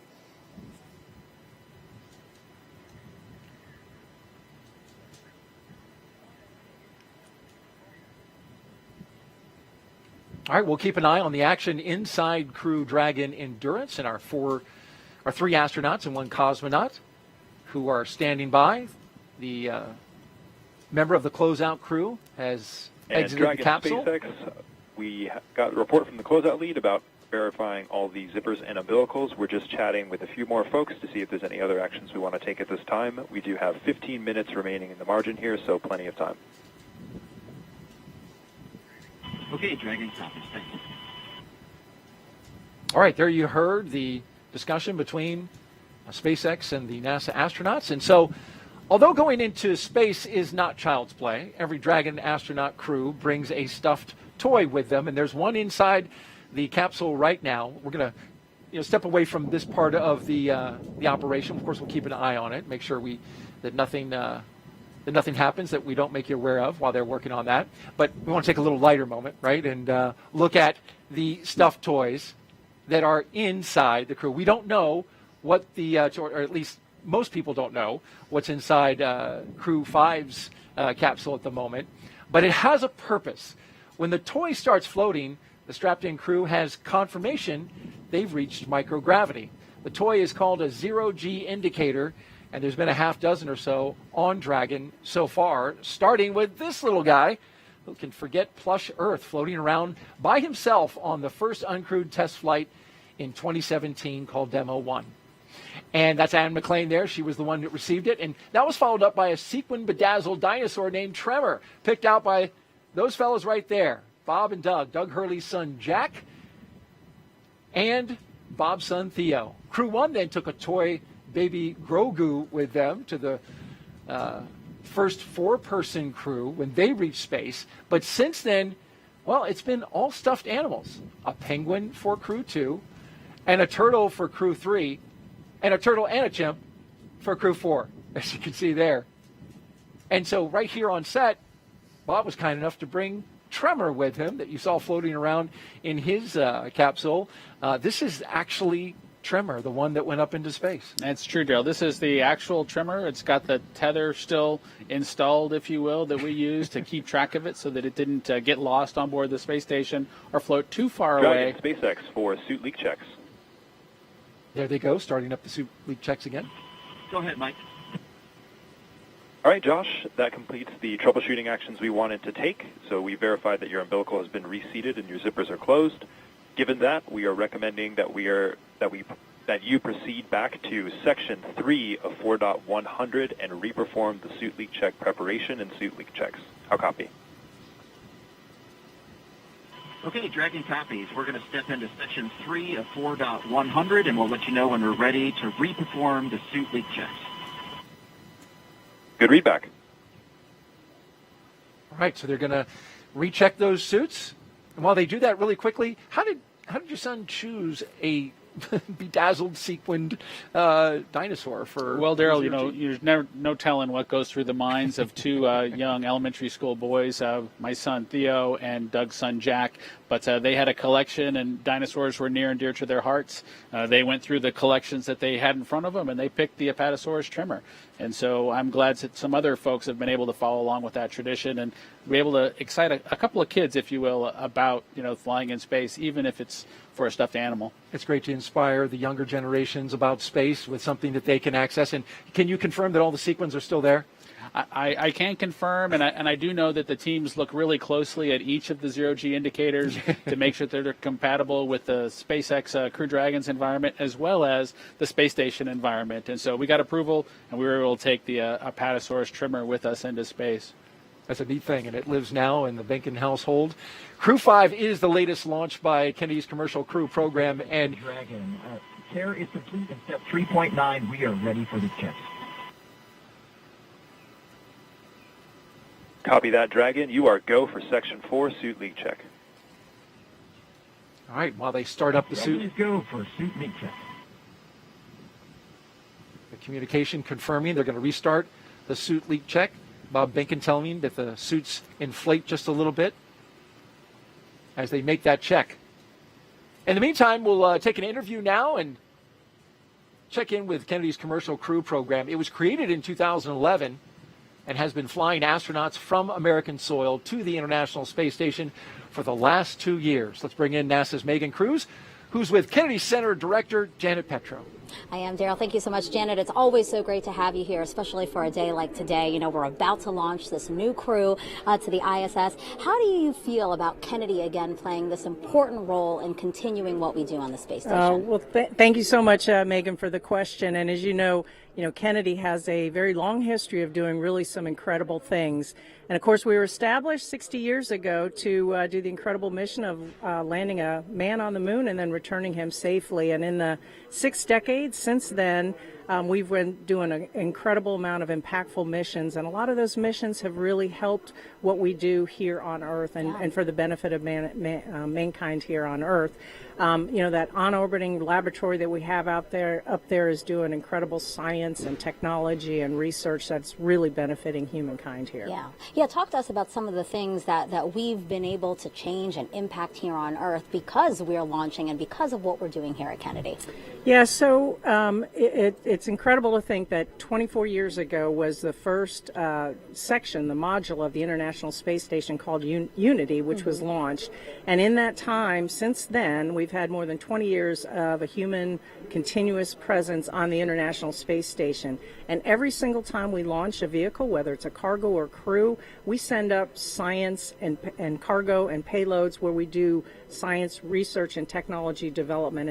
And all of that not only benefits what we do here on Earth, promoting technology and bettering our life here, but also helps us to look forward to when we go back to the moon and then on to Mars. I'll talk about a few projects that we do here at Kennedy that I'm really proud of. One is the M-SOLO. It's a commercial off-the-shelf mass spectrometer that'll help us seek out and search for ice on the lunar surface. Wow. And then, of course, we are the experts resident here at Kennedy for plant biology. And as we're going to be sending our astronauts further and further into space, to the moon and then on to Mars, they're going to want some fresh food. And so that plant research is really going to help enable that to happen. Yeah, and of course you're alluding to Artemis 1. Right behind us is the iconic vehicle assembly building. Inside there is our Artemis 1 moon rocket. How excited are you for launch later this year, and just excited for again, Kennedy's role in deep space exploration? Yeah, it's an incredible honor to be here leading this center for that really, really historic mission coming up. And of course, Ian threw us a curveball, and so we had, we made the right decision and went back into the VAB. But the energy around the center and even across the whole Space Coast is still very palpable. Looking forward to that launch. And when it goes, boy, it's going to really rock the entire Space Coast. And as I said, it's and copy that, very Dragon. We historic, saw the same and we are with all 4 eagerly looking suits forward all to that passing their first leak mission, checks, which is even then though going Seat 3 to is still help in us the same family. going on to the That moon is and then on to Mars. Janet, thank you so much. And we actually just heard a integrity. call out there, So at or this time, they're we are going completing to proceed with the count and move into Section 5 for side hatch closure and delay any other troubleshooting steps until we get on orbit. How copy? Okay, that's great news. Dragon copies, and we are going to continue into Section 3 of 4.100. Thank you. Sorry, Section 5 of 4.100. Correction. Janet, thank you so much. So sorry about that. We did want to take a pause so that people can hear again the operational loops that we're listening into. But thank you so much, and I hope to be watching Artemis 1 with you soon. Thank you very much, Megan, and go Crew 5. Perfect. Janet, thank you so much. Back to you, Daryl and Bob. Bye-bye. All right. Thank you, Megan and Janet. And as we were watching the crew there, we saw their suits inflate. We saw that pressurization happen. And then you heard a report out. And if you could just recap that for me, Bob. Yeah, I think the team saw similar indications, but it was 4 good leak checks with similar performance from all 3 suits, all 4 suits that they saw during that first leak check that they accomplished today inside the capsule. So they're going to continue with the launch count, and any further troubleshooting will be delayed until they're on orbit. So we're ready to continue with the count. And so up next, you can see there is the closure of the hatch. And the closeout team will begin performing that. There they are. The hatch is above the entryway into Dragon. They'll remove the environmental conditioning hoses. They'll document that seal. and put that on their mobile pads and move through the process. You know, I always think of things like hatch closure as closing the door, and it's done in an instant. But closure of the hatch on a spacecraft is done very carefully with a lot of meticulous steps to ensure that that environmental seal is just pristine, and they are going to get a good seal when they close it up. You had the tech go over it and back into the spacecraft, so double check on that. They also document the seal. You'll see one of the techs take pictures all the way around the seal.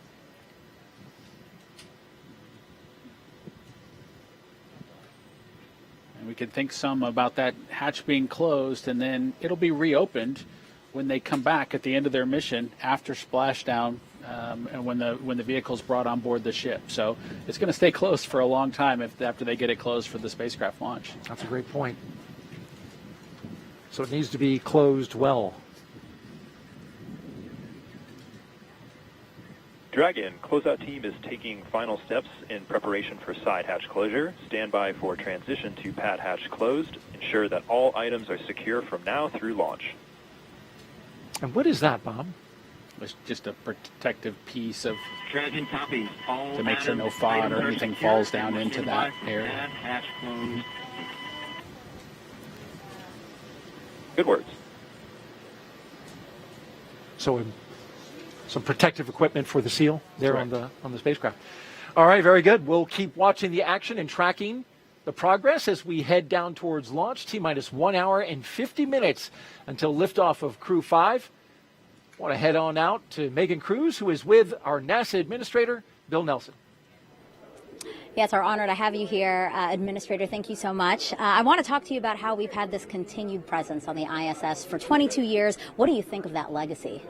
Isn't it something? Yeah. Think of the 3,000 investigations that we have done, scientific things, and the innumerable things that we've actually discovered doing all of this science on the International Space Station.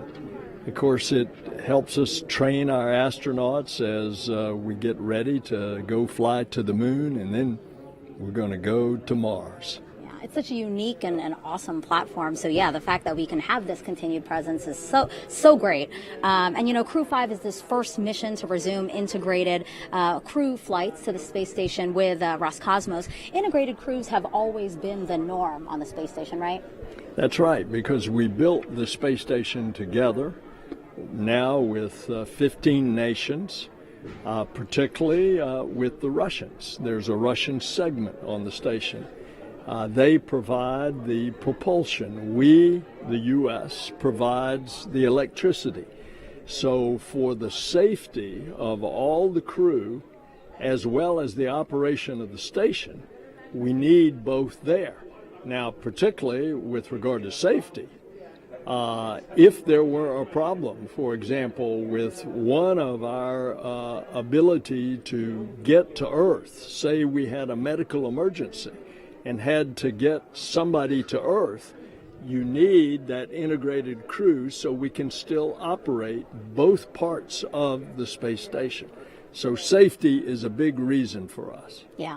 And, you know, we are launching today with the help of SpaceX. What do you think about the fact that we've had such a wonderful cadence with SpaceX these last 2 years with the commercial crew program? Well, SpaceX has been excellent to work with, and the proof's in the pudding. As a matter of fact, what's happening at the Cape is just unbelievable. Last night there was an Atlas launch. Today we're launching crew to the station. Tomorrow they're going to launch 2 communication satellites, all within the span of 3 days. Yeah. So it's incredible. But SpaceX has really been inventive, creative. They've been a good partner for NASA, and it shows that this commercial public-private partnership is actually working. Yeah. And now as we're under 2 minutes to launch of Crew 5, what do you have to say to the crew? Any message for them? Well, not only go Dragon, go NASA, but Godspeed. And 2 hours to launch. I misspoke. I'm too excited. You are. Administrator, thank you so much. I appreciate you being here again. Thanks. And we'll check it back in with our partners at JSC now.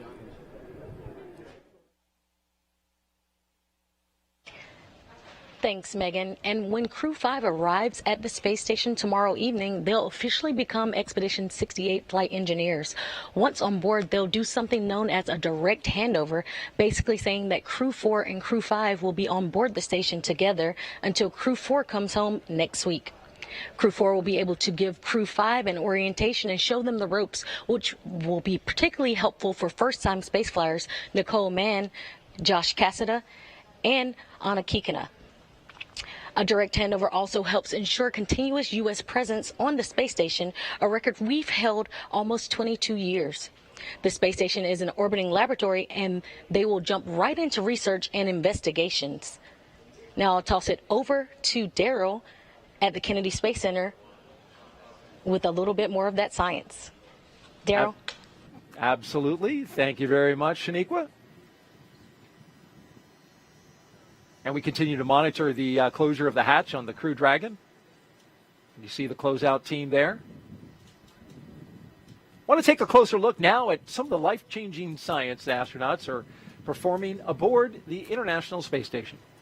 The International Space Station is a state-of-the-art microgravity laboratory that is unlocking discoveries not possible on Earth and helping us push farther into deep space. Every single day, we are answering big questions about Earth and about space, about where we came from and about where we're going. But the other thing that we're doing is we're learning more questions to ask.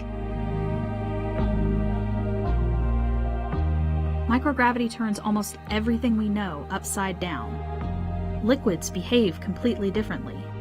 Fire burns in new ways. Biological systems reveal surprises. There's a few things that have made me gasp out loud up on board space station. Watching heart cells actually beat has been a pretty big one. We're studying ways to grow food in microgravity. I got to tell you, these are pretty amazing. We're learning how human bodies react to life in space and how to keep crew members safe and strong on long-duration exploration missions. Deadlifts are awesome on Earth. They're also awesome in zero gravity. We're testing technologies that will be critical to our return to the moon and great leap to Mars. Our research has contributed to medical and social benefits on our home planet, allowing us to find new ways to combat disease back on Earth and develop technologies to deliver clean water to remote communities in need. The spectacular vantage point of more than 200 miles above our planet supports our monitoring of Earth's climate, natural disasters, and plant life. The orbital perspective that we have here on the ISS is just absolutely amazing. Earth is gorgeous. The growing new space economy, so vital to our continued progress in space, is flourishing in low Earth orbit. We're inspiring future generations from a platform that is one of the largest international collaborations of our time. We're doing science at 17,500 miles per hour. Come along for the ride. So much about what these missions are about is the science. And even though, Bob, you were telling me, test flight, that of course it was historic at the time, that was reestablishing America's presence to launch from American soil, get to the space station. You didn't have a lot of science on your flight. But when you got up there was a lot of science to do, right? Even a backlog. Absolutely, Daryl. You know, for my launch guest, even though it was a test flight that we were headed to the space station to check out a new vehicle, my T-shirt said, "Because science." And that was the reason that we were going. And I was proud to be a part of when I arrived at the space station, of the science that we were able to accomplish. As you mentioned, there was a bit of a backlog. We had a single U.S. crew member, and Doug and I were put into service right away, trying to support getting the science program back up and running and back at full speed. Working hard on that science, just like our next guest who is joining us now. We have Mike Roberts here with us. He is the chief scientist for the ISS National Laboratory. Mike, thank you so much for being here with us today. It's a beautiful day to launch. and a good day to talk about some of the science that's on board. You got currently, as I understand, 235 investigations on board. 76 of them are new, and you got a little bit of them flying right on this rocket here behind us. Yeah, it certainly is a beautiful day here today, and we look forward to getting the science off the ground. As Bob indicated, it's a very busy time up in orbit for the crew because they are very busy not only maintaining the science portfolio of NASA so that we can continue to live and operate in space. They're also conducting science in space that benefits us here directly on Earth, and that's an important part of why the ISS National Laboratory exists. What is some of the science that Crew 5 is working on? So as the crew goes up today and docks the station, they're going to be engaged in a lot of research that addresses medical needs here on Earth. We have partnerships with the National Institutes of Health through the National Center for Advancing Translational Sciences, which is doing some very important research that leverages the access to persistent microgravity dead environment. As Bob, I'm sure, experienced in the microgravity environment, your body's physiology adapts to that environment in different ways, and in some cases, those effects of microgravity on the body mimic the onset and progression of disease and aging here on Earth. So the National Institutes of Health is taking advantage of that by sending small cells in tiny bioreactors up to space to understand how those individual systems respond to that environment so that we can design more effective therapeutics for use here on Earth. We also have experiments launching on Crew 5, going up with the crew today, that are going to explore the effects of microgravity on the gut microbiome. A company is involved with Los Alamos National Laboratory, so it's another collaboration between ISS National Lab, Los Alamos National Lab, and its partners to better understand how microgravity impacts the gut microbiome and the human body. Microgravity, certainly an impact on astronauts the entire time they're out there. And we've been studying this for so long, and it's great to see a study that's looking at those internal functions of the gut. It'll be fascinating to see what comes of that. As we truck along here, I understand that we now have science on board the actual Crew 5 vehicle. That's not something that's always been capable of happening, right? We do. For ISS National Lab and all of the sponsors of the International Space Station, the availability of extra crew members going up on commercial crew has been a significant advantage. We've doubled the amount of time that's available for crew to conduct science. But also, we have the ability to utilize the crew vehicles to get some science up there that can fit within the confines that's not occupied by the crew. So while most of our science and supplies still go up on the commercial resupply vehicles, we're also able to utilize the vehicles themselves that are taking the crew up to get some expedited science up and get it back. And we're looking at some video now of Lambda Vision. If you can tell me a little bit about that. Another very important development in space is the utilization of space and access for commercial companies. So Lambda Vision is a small startup biotechnology company that is pioneering the use of bacterial rhodopsin, a protein from bacteria, that can be used to manufacture artificial retinas. So Lambda Vision is utilizing the absence of microgravity to improve their ability to manufacture these artificial retinas in space. These artificial retinas, when they're approved for use by the FDA, will enable Lambda Vision to offer the availability to recover from retinitis pigmentosa and macular degeneration here on Earth. Currently, there are no effective therapies for that recover full sight or full vision. How about that? This technology offers that advantage. Offering a lot of hope for people who suffer from those diseases, and so it'll be exciting to see what kind of results come from that experiment. It is, and Lambda Vision's had the opportunity through ISS National Lab and NASA to operate 4 different experiments in space. So this new era of easy access to space for supportive science that benefits here on Earth is really turning into some new great dividends for people on Earth.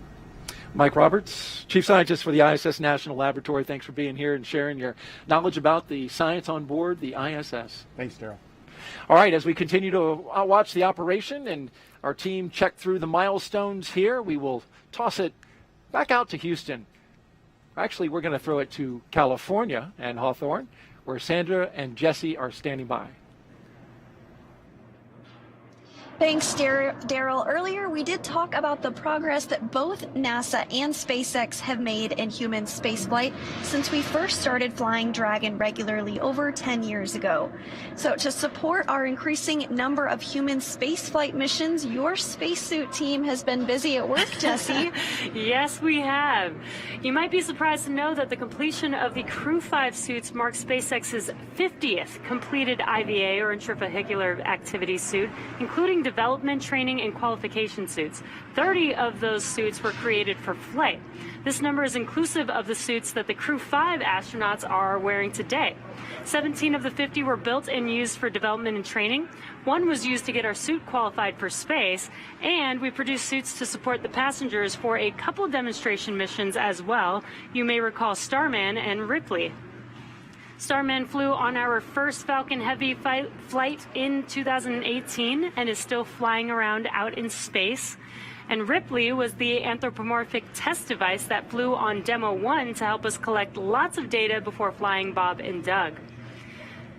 And as a reminder, this spacesuit that you've seen the crew wearing throughout operations today is an intravehicular activity suit designed for use inside Dragon. Its primary function is to protect the crew in the event of a cabin depressurization. Now, when the astronauts move onto the International Space Station following docking, the spacesuits will stay on board Dragon. The astronauts will then use NASA's Extravehicular Activity, or EVA, suit when outside of the International Space Station performing spacewalks. The suit teams work tirelessly to make sure all of our astronauts have a positive experience while wearing our spacesuits and ensures the highest level of safety. Now, similar to how we innovate and further develop our launch vehicles with each tester mission, our spacesuits have continued to evolve since NASA astronauts Bob Behnken and Doug Hurley first donned them for Demo 2. Some improvements include the patterning process for better fit. Patterns are the individual pieces of fabric that go together to create the suit.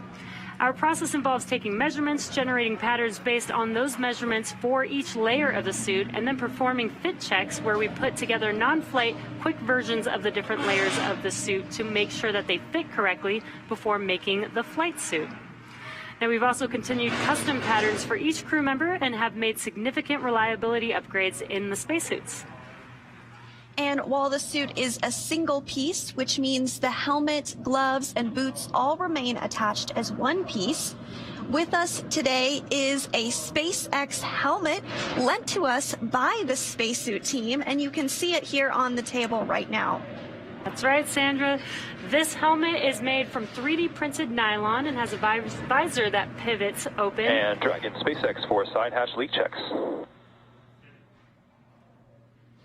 Go for Dragon. Okay, Josh, we identified a potential piece of FOD on the side hatch seal when we were inspecting everything, so the closeout team is proceeding to open the hatch to address that before closing and reperforming the leak check. For big picture awareness, we still have approximately 12 minutes remaining in the margin for this timer to perform this action, so we'll be able to run through everything without issue here. Okay, Dragon copies will be opening up the side hatch and taking a look at the pod. We've got 12 minutes of margin. Appreciate the heads up. Good readback. So we just got an update. We were closing the hatch. It sounds like they do need to do another inspection, reopen the hatch, re-inspect the hatch lining to make sure that there's no FOD caught in there, and then perform the procedure to reclose the hatch one more time. It sounds like we do have some margin, 12 minutes of margin, so we are still on track for liftoff today. But as we were mentioning, the helmet is made from 3D printed nylon and has a visor that pivots open. It's also equipped with a microphone, which is embedded into the helmet, which allows the crew to communicate with the mission operators while suited and seated in Dragon. That's right, and those communication systems that you were talking about, you can see inside. They're not inside this helmet because it's not going to be used throughout the mission, but the crew does have the ability to hear via the helmet, and you can see the slots right there for that capability. Yeah. And so now we're going to check in with Kate while the team is working on the hatch. So Kate, how's it going over there? Thanks, Jesse. Yeah, it's super cool to see that helmet up close. Now turning our attention back to the progress with the integrated launch teams, we are coming up on T-minus 1 hour and 32 minutes. As we just heard a couple of moments ago, the closeout team identified a little bit of FOD in that hatch seal.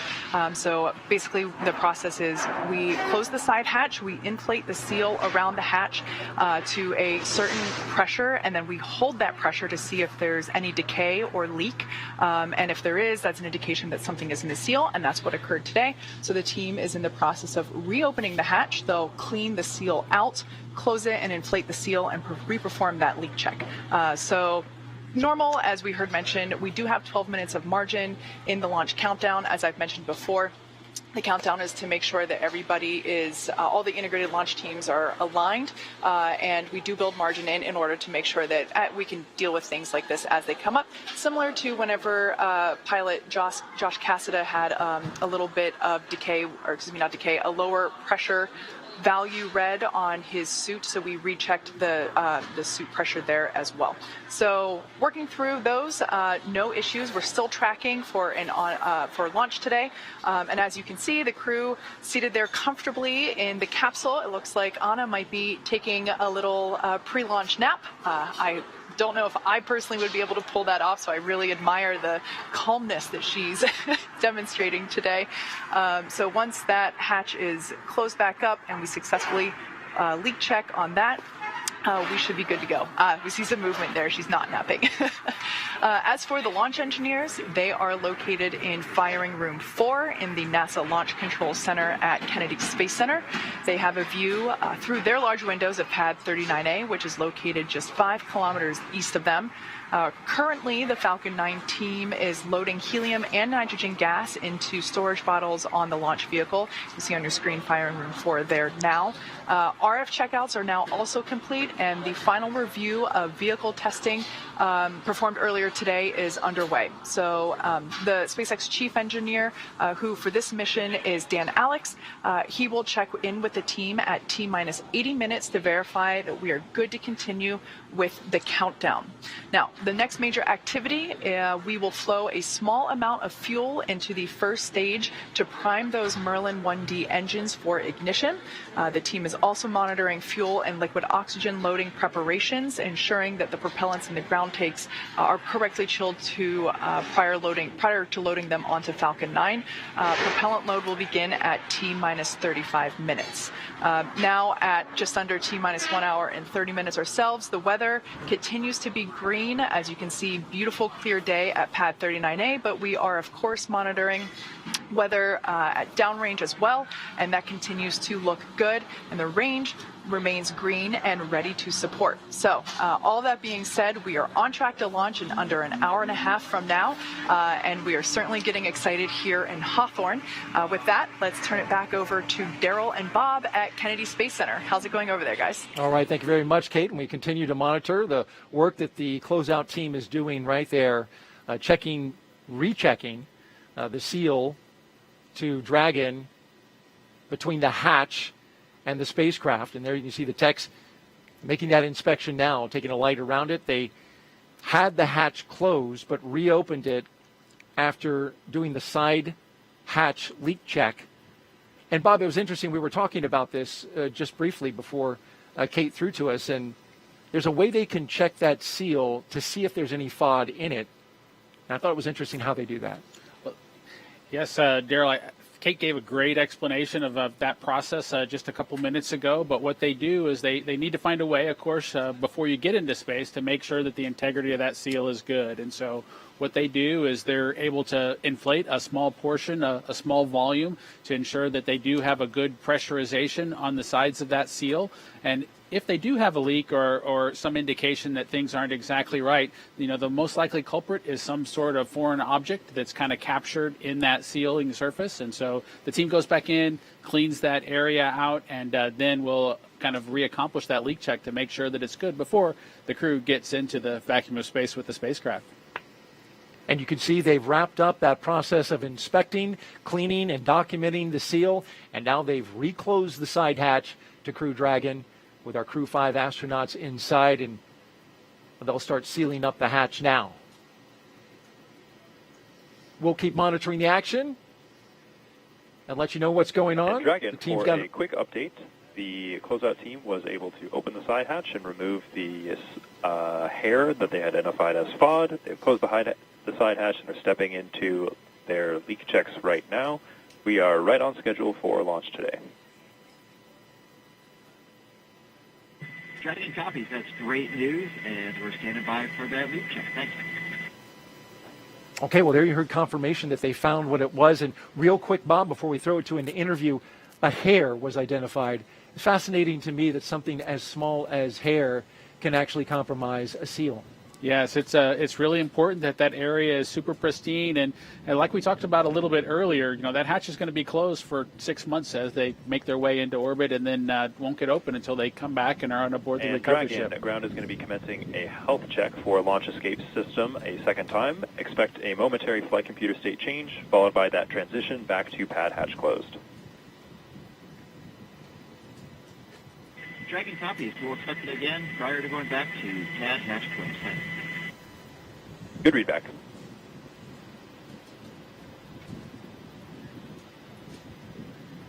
We will keep monitoring the action here outside the Dragon spacecraft. You heard the launch escape system checks are coming up momentarily as they continue to secure the side hatch.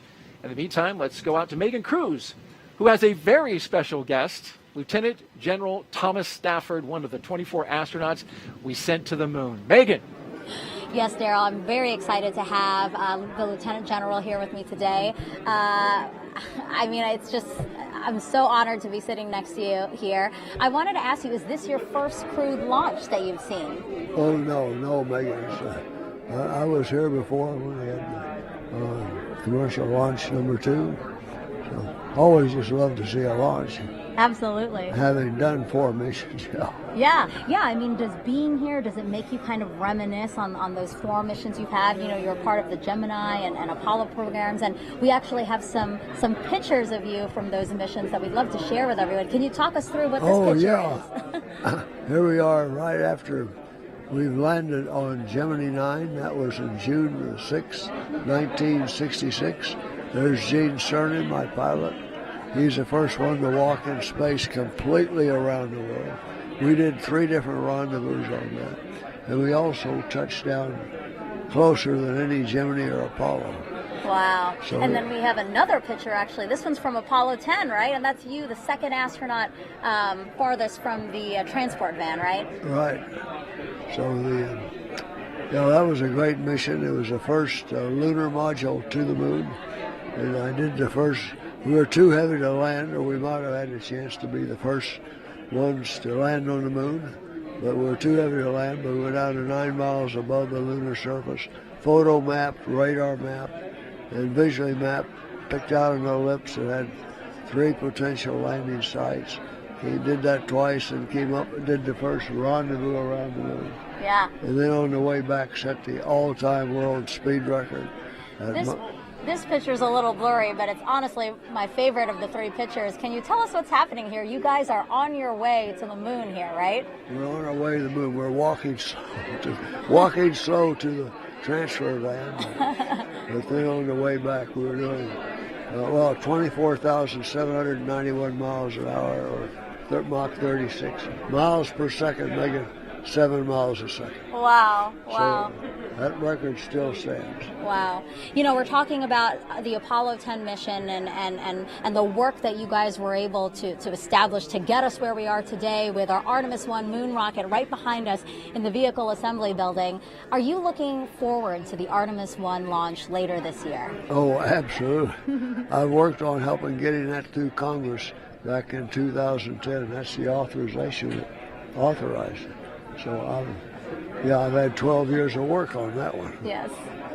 Lieutenant General, thank you so much for being here, and I hope you enjoy the Crew 5 launch today. Oh, it's great to be here. The weather's good, and I'm sure you're going to have a great launch, man. Thank you so much. All right, Darryl, we'll send it back to you.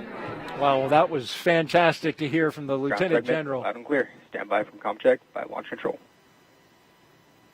Dragon, Launch Control on countdown 1, ComCheck.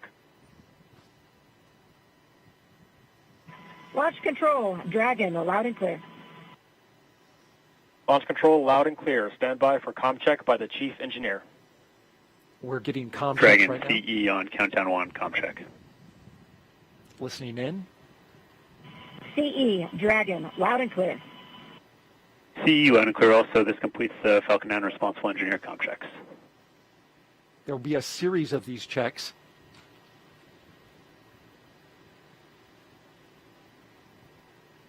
Establishing a number of communication paths to the crew from launch control. Want to just update you really quick. We got a good side hatch leak check. Again, a good side hatch leak check after some FOD was found that compromised it following the first closure. Teams went back in, opened the hatch, cleaned off the seal, shut the hatch back, rechecked the seal, and we are good to go. Again, good side hatch leak check, and we're moving forward now with the comm checks. The SpaceX team working quickly. They had 12 minutes of margin. They whittled that down to about 3 or 4 minutes. And so great job by them. Tackling that issue that can pop up as you're preparing to launch a spacecraft to the International Space Station. There's the Falcon 9 rocket on the pad with the Dragon spacecraft atop. We've got a beautiful day. Nice skies above. Take a little moment to listen to a special message now from somebody who's familiar to both of us, more him than me. Our previous co-host from the last crew mission, Crew 4, and the launch broadcast. A very special person to all of us here. Let's take a listen. Hello, husband. It looks like you're doing a great job with the launch commentary. Keep up the great work. It seems like all those tips that I gave you are paying off. A couple of things I forgot to mention, though. You should probably share some of your snacks with Daryl because he does get a little hangry if he doesn't get enough to eat. And also, it's important as the co-host to make sure you laugh and smile at all of his jokes. It makes him feel really good. Actually, there's a couple other people in the family that want to say hello to you as well. Just give me 1 second. Do a good job, Daddy, or else I will find new ways to motivate you. In all seriousness, though, Nicole and Josh and Koichi and Anna, I want to wish you well on your journey. You guys have worked so hard to get here. You're going to be absolutely outstanding on the International Space Station. I cannot wait to see you up there. We're going to be cheering you on from down here. Have a blast, and we'll see you when you get home. What a beautiful message. She's so good with the camera and giving the message. Thank you so much to Megan MacArthur for saying that. By the way, I've taken care of myself. I've got my food here. But it's so good to see her, and you're a little touched by her message. No, it was absolutely great to see my wife, of course, our dog Shadow, who arrived in our family after we returned from the Demo 2 mission. You know, my son requested Dragon approval. SpaceX, we just had a good side hatch leak check. My son requested approval Dragon copies. That is great news. to have a dog when the mission was accomplished, and so that was pretty cool to have the dog included. And, of course, Darth Vader making a guest appearance, not something that I expected, but that costume has a little bit of history. We surprised Megan during the mission on board her time on Space Station with that costume, and surprisingly, she found one on board Space Station to surprise us right back. How about that? And he's using the dark side of the Force at the moment. He's going to motivate an answer out of you. He may have heard that line from both his mother and myself as we try to work through elementary school. Well, a nice moment there. Thank you, Megan, for doing that. And I'll make sure Bob laughs at my jokes, or maybe I need to just tell better jokes. That's what it is. Hey, we want to catch you up on the action. We did have some FOD that was found in the seal. In the side hatch, and that was removed. The SpaceX team working quickly to get that removed and cleared. They resealed the hatch and repressurized it, and we have confirmation just heard minutes ago of a good side leak hatch check, and so the team is moving forward. the beautiful shot of Dragon as we look out over the Atlantic. We've got some social media questions, and we asked you to submit them. We've had a little action that we've been dealing with this morning, so haven't been able to do a whole lot of questions, but we're going to start getting to them now. And @Con asks, what kind of personal items can the crew take with them to the International Space Station? No, Daryl, it's a great question and one that we get asked often. What kind of personal items can the crew take with them? Usually it's something small is probably the best answer to that question, but they're items that are personal mementos of family members or otherwise. You saw my son earlier in the Darth Vader costume. As you can tell, Star Wars has a special place in our family, and so we were able to glue together a small Lego ship and have my wife take that into space. I took one during my mission as well, so that we would have something that he could connect with that was part of our family, something to talk about, during our family conferences. There are many small items with individuals that you want to make a personal connections with that typically the crew will take with them. They also may take something that's special to them that allows them to either remember Earth or take advantage of a hobby that they have, whether it's a guitar or other musical instrument, small items like that. It must be nice to have that connection back to Earth and your family because of, you're up there in space, and especially now with these long-duration space missions lasting 6 months. And it's interesting, you mentioned the small effects. Commander Nicole Mann taking her wedding rings, but also some surprise special gifts for her family and a dream catcher that her mother made for her when she was a child. That's aboard her personal effects, which you get about 3.3 pounds of personal effects, as you mentioned. So a nice cultural memento, part of her heritage as a Native American, the first Native American woman to go to space. Let's check back now with California and toss it out to Hawthorne with Sandra and Jesse. Ladies? Thanks, Daryl. We are just 1 hour and a little over 15 minutes from launch, and it is getting more and more exciting as we get to that T0. The crew has already ingressed the Dragon vehicle. They were helped out by our closeout team. Umbilicals were attached to their suits, which provides breathing air and comms to Dragon. Suit leak checks were completed, as well as comms checks completed with the core and the launch director.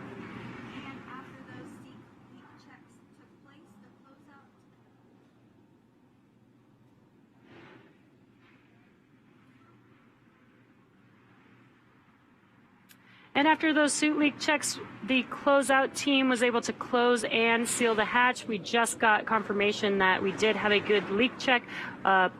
During the first round of closing the hatch, they did find a piece of FOD. It was a piece of hair.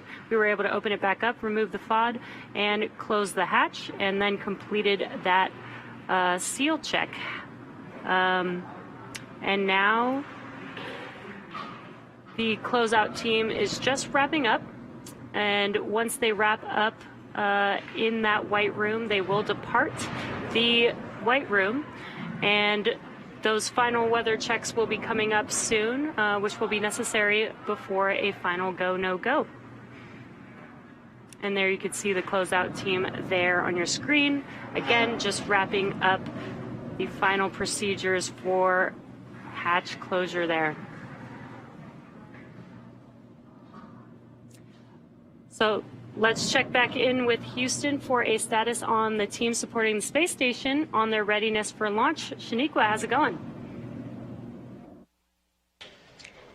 Thanks, Jesse. The team here in Mission Control Houston has polled that they are go for the launch. The International Space Station and its onboard crew are ready for Crew 5 astronauts to lift off. When Flight Director Greg Whitney polled his team, he was asking the flight controllers who work on all the different systems on board the space station if their focus areas were online and working properly.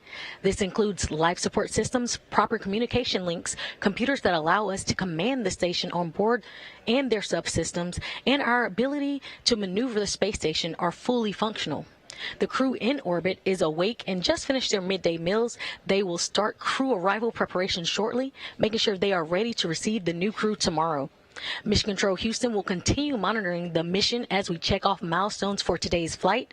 In the meantime, I'll send it back over to Hawthorne. The International Space Station Flight Control Room is ready for launch. Sandra? Thank Thanks, Shaniqua. That's great news. And while Crew 5 is launching today, just a few months ago, we were launching another crew to the International Space Station. That is, of course, Crew 4, who launched in April. The Crew 4 astronauts currently on board the International Space Station have spent nearly 6 months conducting scientific research in areas such as materials science, health technologies, and plant science to prepare for human exploration beyond low Earth orbit and to benefit life on Earth. Such research also lays the groundwork for future exploration of the Moon and Mars, starting with the agency's Artemis missions. Dr. Chow Lingren was born in Taipei, Taiwan, but spent most of his childhood overseas in England. He was an instructor and jump master with the U.S. Air Force Academy and also has a doctorate in medicine and served as a NASA flight surgeon. After he was chosen as an astronaut, Lingren flew on Soyuz and spent 141 days in space during Expedition 44 and 45. He has a wife and 3 children and is the commander of Dragon Freedom. And up next is fellow airman Bob Hines. He was born in Fayetteville, North Carolina, and has a wife and 3 daughters. He has a Master of Science in Aerospace Engineering and served 21 years in the U.S. Air Force as a test pilot and as a fighter pilot in the F-15E. He came to NASA as a research pilot where he flew science missions in the WB-57. He's the pilot for NASA's SpaceX Crew 4 mission, which has been his first space flight. Now, there's a couple mission specialists on board Crew 4, one of which is Jessica Watkins, who considers Lafayette, Colorado, her hometown. A talented rugby player in college, her team won the national championship in 2008. Watkins was a postdoctoral fellow in the Division of Geological and Planetary Sciences at the California Institute of Technology. She completed several internships with NASA, including one testing systems designs for the Mars Perseverance mission at JPL. She became an astronaut in 2017, and just like Bob, Crew 4 was her first flight to space. And the second mission specialist is Samantha Cristoforetti. She was born in Milan, Italy, but now lives in Cologne, Germany with her partner and 2 children.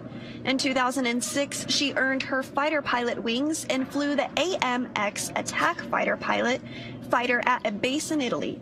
In 2013, Cristoforetti launched into space aboard a Soyuz for a long-duration spaceflight to the International Space Station. And several years later, she was awarded the Knight Grand Cross of the Order of Merit from the President of Italy. Crew 4 was her second spaceflight. This 4-person crew is currently preparing for Crew 5's arrival and also their return back to Earth just days from now. And while Crew 4 was on board, they received a visit from another Dragon. SpaceX's 25th resupply mission to the International Space Station launched on July 14th, carrying over 5,800 pounds of science, research, hardware, and other crew supplies to the orbiting laboratory. Dragon stayed on station for a little over a month before being packed with critical research and hardware to be analyzed after a safe splashdown off the coast of Florida on August 20th. Now let's head over to Daryl at Kennedy Space Center. Daryl, how are you guys doing over there? Well, thank you, Jesse and Sandra. Well, we're having a beautiful day here at the Kennedy Space Center. You can see behind us, we're at the Launch Complex 39, where media are gathering, getting ready to count down the final hour as we get ready to watch Crew 5 launch into space. It is a big day, and especially here at the Kennedy Space Center, where we have just been cranking out the launches, Bob. 3 launches in 3 days from 3 different pads. We had the Atlas V going off from 40 yesterday. We've got Crew 5, of course, from Launch Complex 39A today. And then tomorrow, SpaceX launching from their other launch pad, Pad 41. It's hopping. Outstanding to see all that action down here at the Kennedy Space Center. And again, it's a beautiful day. I'm looking forward to seeing the Crew 5 folks get into orbit. Indeed, and liftoff time is still holding for noon Eastern time, 56 seconds after noon, if you want to be right on the second. We're also tracking no issues at the moment with Falcon 9 or Dragon. We did have an additional suit leak check that we performed, as well as a spacecraft leak check. Those are good to go. Dragon now good to go. The range is green. And, of course, the weather is doing fabulous here at the Kennedy Space Center. Downrange, they're watching some winds in the abort corridor, but they're looking good right now. And so the crew of Crew 5, talking about Commander Nicole Mann, pilot Josh Cassada, and mission specialists Koichi Wakata and Anna Kikina, well, they donned their spacesuits in the historic crew quarters suit-up room this morning. They woke up around 4:30 a.m., donned those suits around 7 a.m. They walked out of the crew quarters building as every NASA astronaut has done since Apollo 7. And then they were transported to the pad where they climbed inside the SpaceX Dragon Endurance for its second flight. Now we are seeing them live while they await liftoff. Bob, you lived this with your fellow astronaut, Doug Hurley. What is the crew doing right now at this moment? You know, Daryl, it's a good question at this point. I think you can see on the camera that what the crew's really focused on right now is relaxing. You know, they've had a hectic morning, if you will, one that's very well scripted, one that's very well controlled, but one that causes them to need to be on schedule through all the individual milestones leading up to launch. That part's behind them now, and they're taking a chance to relax and catch their breath before the tanking operations begin here in just a few minutes. Indeed, tanking coming up, as well as the launch escape system checkout and the arming that will follow. The rocket is on the pad, ready to go. And over the next hour, we will conduct a series of polls to get ready for launch.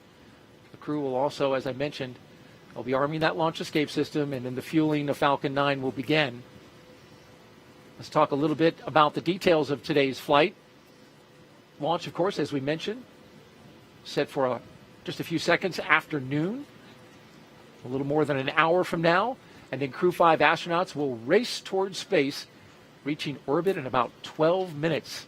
That's followed by a roughly 29-hour flight to dock with the International Space Station, one of the longer transit times to the ISS. And then that docking will happen at 4:57 p.m. Eastern Time tomorrow. And, of course, we'll have coverage of that.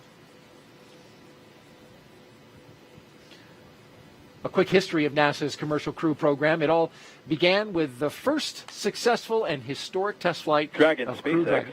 The closeout team has departed the crew arm, and with that, ground is going to cycle the orbit tank isolation valves to equalize low flow pressure. Dragon top. All right, they're cycling the valve there, and as well, closeout team is now departing that location that you see, 39A. They'll be making their way off the pad, and that will lead us into getting ready to fuel the rocket. Of course, I was talking about the historic test flight for my partner here and co-host, Bob Benkin. His crewmate, Doug Hurley. Together they flew the mission that was called Demo 2. And after Bob and Doug returned, of course, NASA was certified with SpaceX to fly astronauts regularly to and from the International Space Station. And, of course, that led to the regular rotational missions that we see today, the 5th rotational mission to the International Space Station.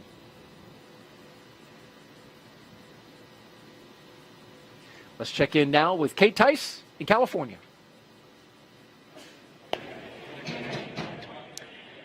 Thanks, Daryl. Quick status update for those that have recently tuned in. We've had a smooth countdown so far today. You can see there on your screen, our 4 Crew 5 astronauts have ingressed. They are in their seats. Their 5-point safety harness is buckled in, and they are looking relaxed and ready to go. They ingressed about an hour and 45 minutes ago, and the teams have completed the required comm checks, the suit leak checks, the side hatch closure, and its associated leak check. We did have to redo that leak check as a piece of FOD was found in the seal. So we opened the hatch back up, cleared out the seal, cleaned it, and then closed the hatch again and reperformed that leak check, and we got good lead check there. And we heard just moments ago that the closeout team is beginning to depart the pad. And at that point in time, it'll just be the Crew 5 astronauts left on the pad once the closeout team departs the BDA. At this point in time, I'm happy to report that the SpaceX team is working no issues, and the pace is certainly beginning to pick up. As for Falcon 9, our two-stage reusable rocket, final propulsion checkouts of the first and second stages and the engine began a few minutes ago in preparation for propellant loading. This involves testing and cycling valves and engine pneumatics pressurization. At T-minus 45 minutes, the team will report their readiness for prop load with a final electronic go, no-go poll. Again, that prop load will begin at T-minus 35 minutes. As for Dragon, before we can start loading propellant on Falcon 9, we still have a few Dragon-related tasks to perform. First, we need to retract the crew access arm away from the Dragon capsule. We can see it there, currently connecting the crew tower to the capsule. We will need to retract that access arm away to its launch position. That will happen between T-minus 44 and 42 minutes, so shortly coming up. That will be the last physical change to the crew tower. With the access arm out of the way, the launch escape system will then be armed. Once those two events are complete, Dragon will be ready for Falcon propellant loading. We did hear earlier in one of the pre-launch briefs that once the launch escape system is armed, we will not have the ability to recycle. So we are basically locked in for launch today as soon as we have that launch system armed. As for weather, we will also verify with the launch weather officer that all the weather meets all of the associated constraints, including items such as wind speed, lightning, and precipitation. Looks like with those beautiful blue sky behind Falcon and barely any clouds, we don't think rain is going to be an issue, nor lightning. Now, we do expect acceptable weather conditions for launch, both at surface level and upper altitudes. As I mentioned earlier, we have been watching those downrange winds, and they continue to trend favorably. So everything green there. As for the range, currently clear for launch from historic launch pad 39A, the worldwide network of ground stations, and the tracking and data relay satellites, or TDRS, as you hear us refer to it as. Those are ready to support Dragon as it heads into orbit. Today, we have an instantaneous launch window at 12 p.m. Eastern, noon on the dot. Once we begin loading propellant, there is no opportunity to change that T0. The timing for Dragon to rendezvous with the International Space Station is incredibly precise, down to the very second. So we only get one chance at it today.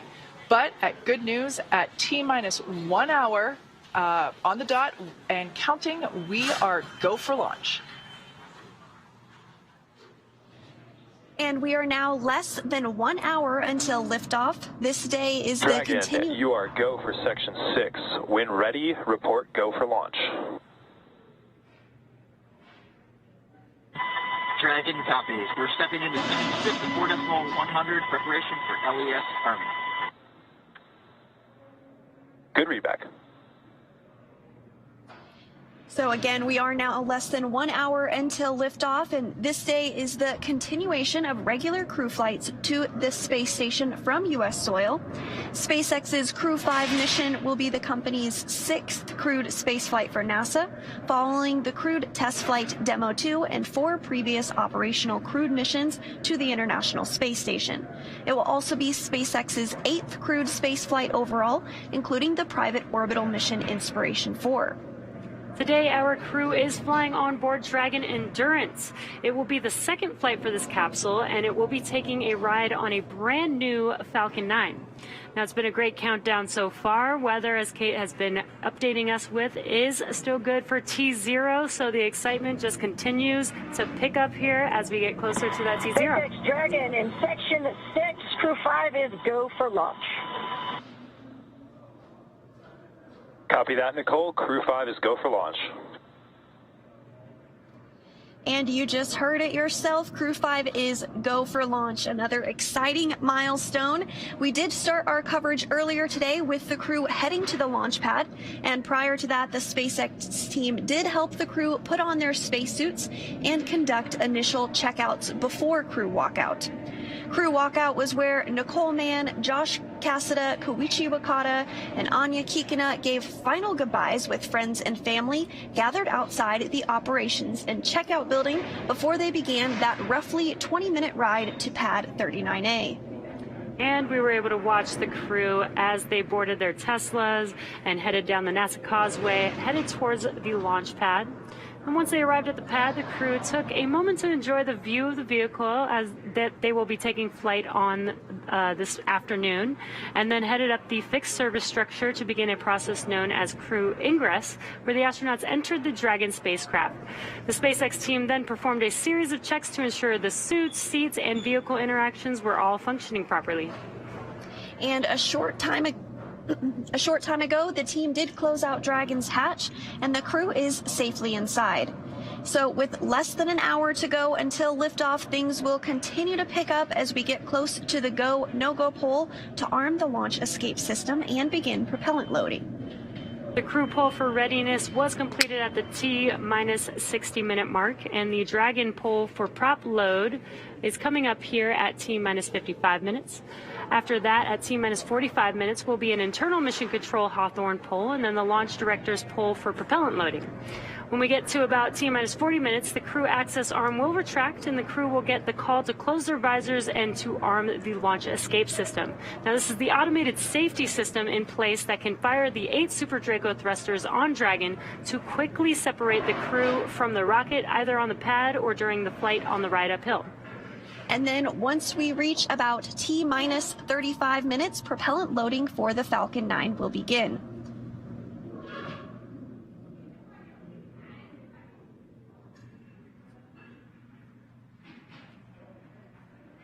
So we did hear that the crew is go for launch. Great news. So with that, let's send it back to the team in Florida.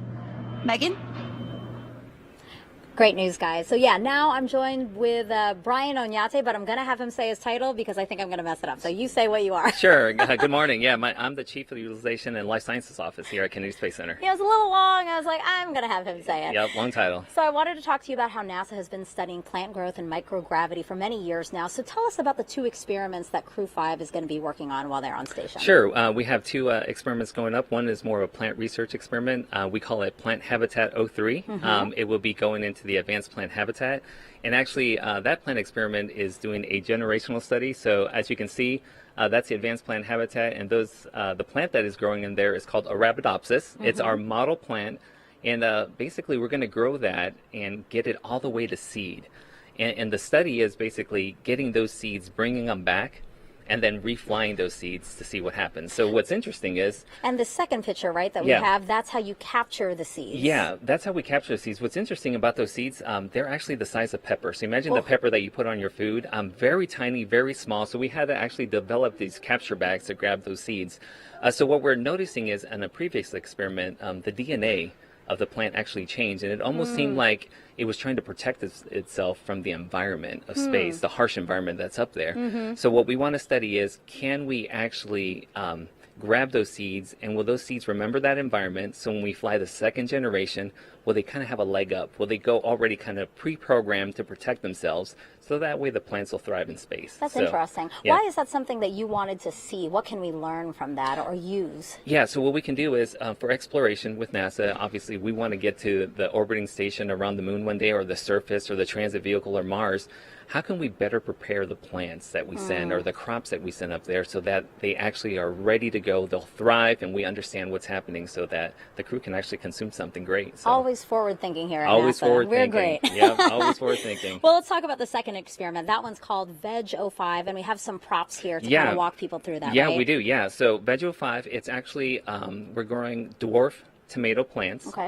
and we're going to put them in this, what we call here is a plant pillow.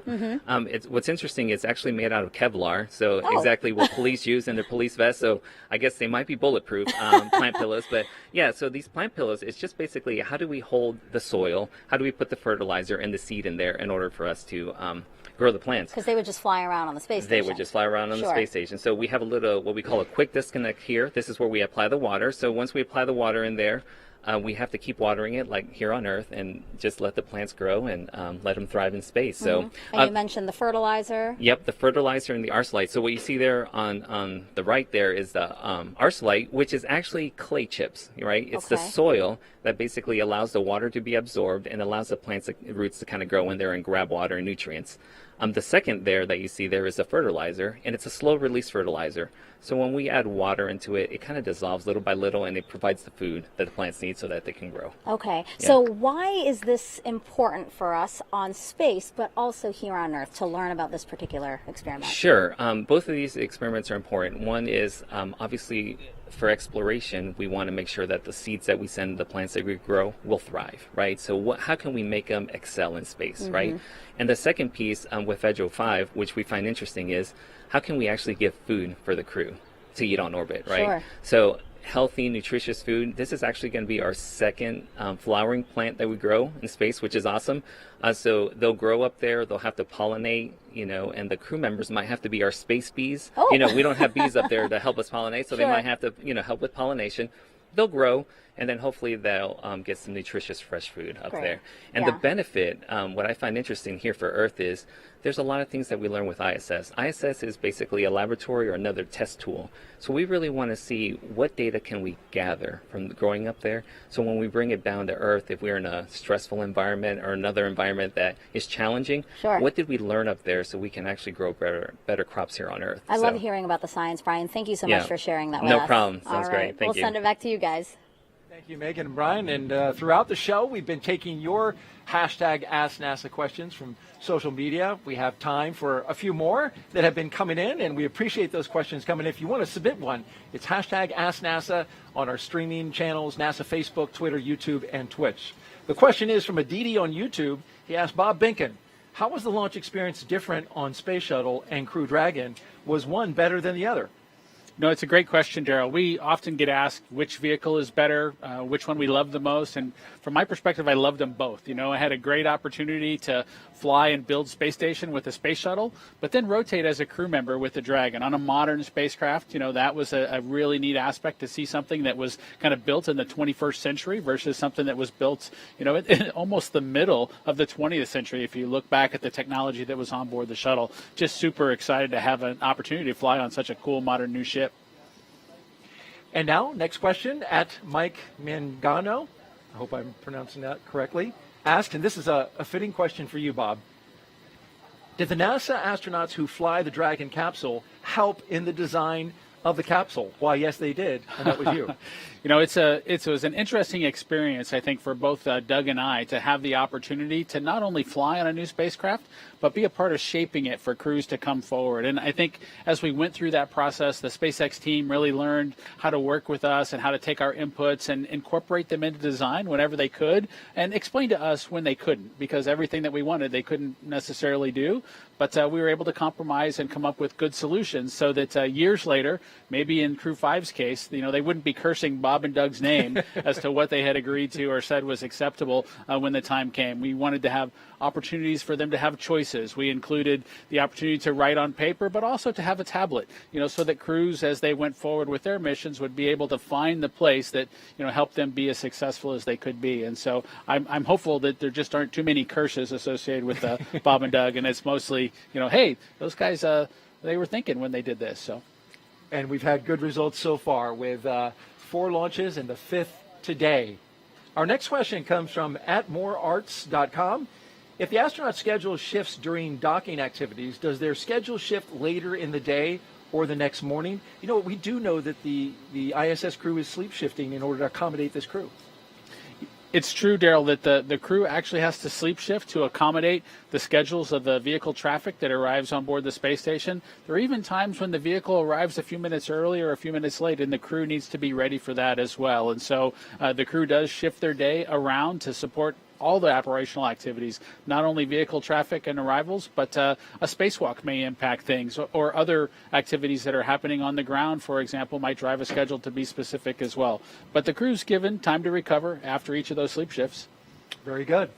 And for those watching, if you want to ask a question of Bob Behnken, just follow us on Twitter at NASA Social, or check us out on the web at nasa.gov/social. Thanks for answering those questions, Bob. Great job. Let's send it now back out to Kate at SpaceX for an update on the countdown. Kate? Always love hearing those responses from any astronaut, but especially Bob, because he flew on our DM2 mission a couple years ago. So at this point in time, we're now under an hour. We're at T-minus 48 minutes, and the SpaceX launch team is finishing the final review of data from checkouts of Falcon 9 over the last hour. The launch director has verified with the launch weather officer that weather meets propellant loading constraints. So next up will be to poll the team for readiness, both for propellant load and for launch. This will be the last poll before liftoff. The 7 SpaceX responsible engineers, often called REs, indicate that they are go by electronically voting on the online countdown procedure. The launch director, or LD, as you hear it called on the nets, also checks with the Dragon mission director, or MD, and the NASA launch manager to make sure that they are also ready. Earlier, you saw the vehicle assembly building called the VAB. The Falcon and Dragon launch team, as well as key NASA launch members, are in the Launch Control Center adjacent to the VAB. They have a view straight toward Pad 39A through the large windows of Firing Room 4. Now there on screen, you can see the Dragon capsule on the right-hand side. The crew access arm is still in the service position. I've recently heard that the closeout team has departed the tower, and they are in the process of departing the blast danger area. Now, with the crew on board Dragon waiting for next instructions, which will be to stow the crew arm for launch, the crew arm sequence will be armed and initiated. We should get a good view of the access arm as it Attention swings. Operators on countdown. Polling is complete. The team has pulled go for crew access arm retract, LES arm, propellant load, and launch. For all operators in MCCX and Firing Room 4, both control rooms will go into lockdown at T-minus 45 minutes and will remain in that state until launch escape system is disarmed. All operators are to remain at their console and maintain a sterile cockpit until MD confirms successful disarming of the launch escape system, following orbit insertion or propellant offload in the event of a scrub. For non-urgent, no-go conditions, brief the CE or LD, and they will approve aborting the countdown. For urgent issues affecting the safety of the operation, operators shall call hold on the countdown net. Launch control will abort the launch auto sequence and immediately proceed into launch abort. At T-minus 10 seconds, launch control will be hands-off, relying on automated abort criteria for the remainder of the count. Operators advise the launch director whether structural breakup or fires imminent or occurring per Dragon manual escape flight rules. Launch control at this time may proceed with arming the crew arm for movement.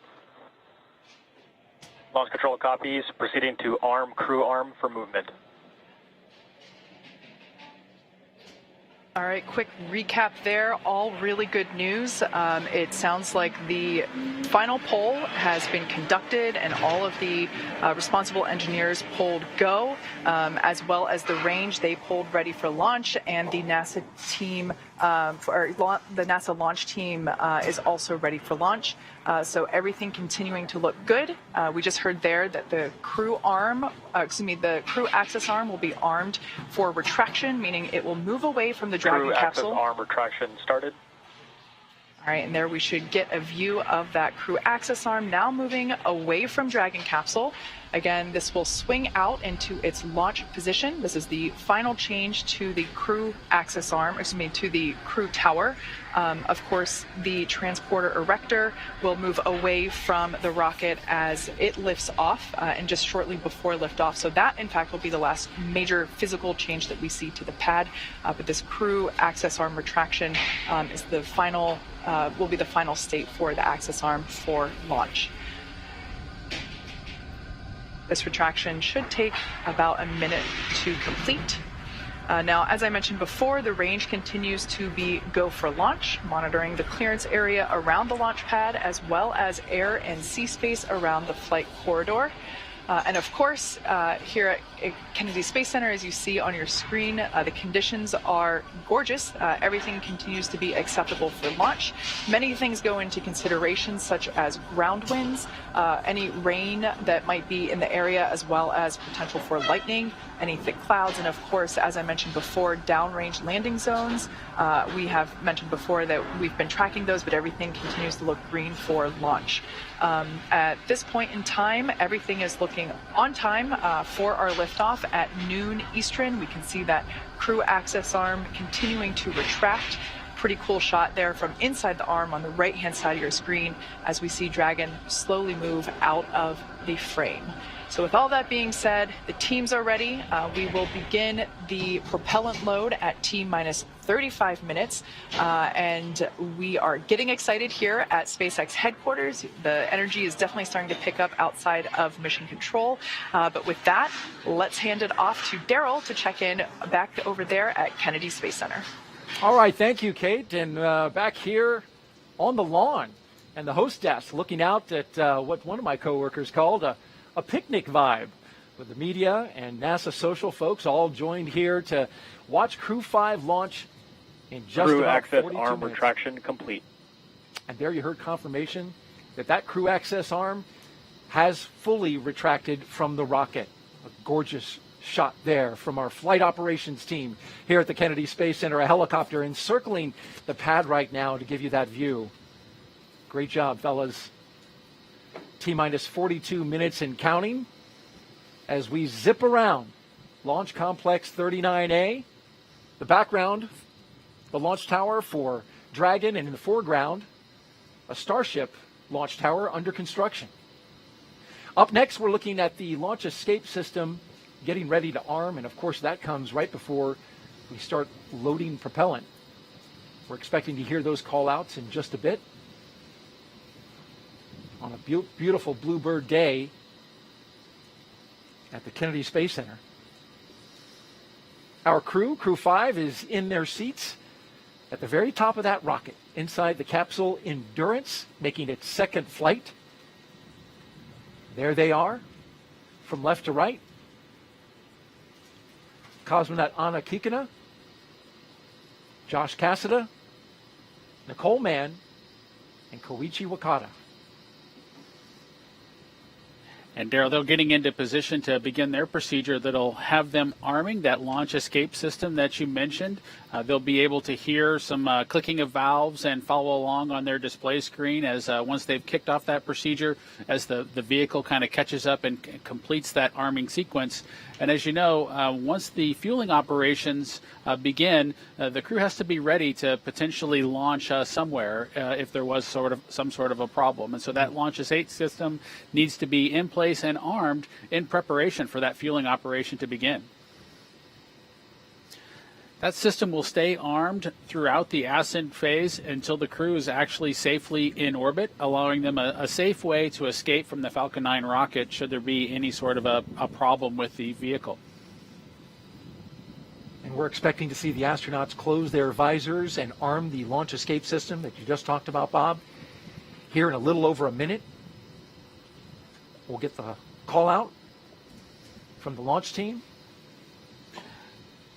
You'll also see them ensure that their feet are in the appropriate locked-in position, their straps are tight, because, again, should that system be required, they might be going for a pretty significant dynamic ride. But, of course, we don't expect that to happen today, but they'll have that system in place just in case as the appropriate safety measure. Now, Bob, that launch escape system, powered by Super Draco engines, capable of moving Dragon a half a mile in just 7.5 seconds. Which is equivalent to a peak velocity of 436 miles per hour. I know you know this system well. You were very much briefed and very aware of its capabilities. You want to be able to not only get off the launch pad, but also get off the rocket while in flight, so it's got to move fast.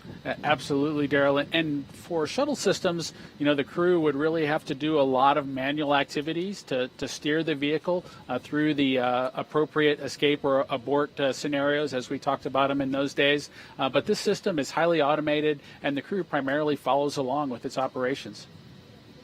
Dragon, you are go for Section 7 of 4.100 to close visors and arm the launch escape system.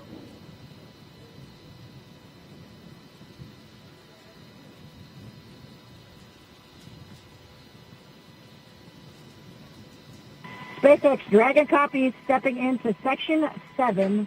All crew visors are closed. We are arming the launch escape system. SpaceX copies all.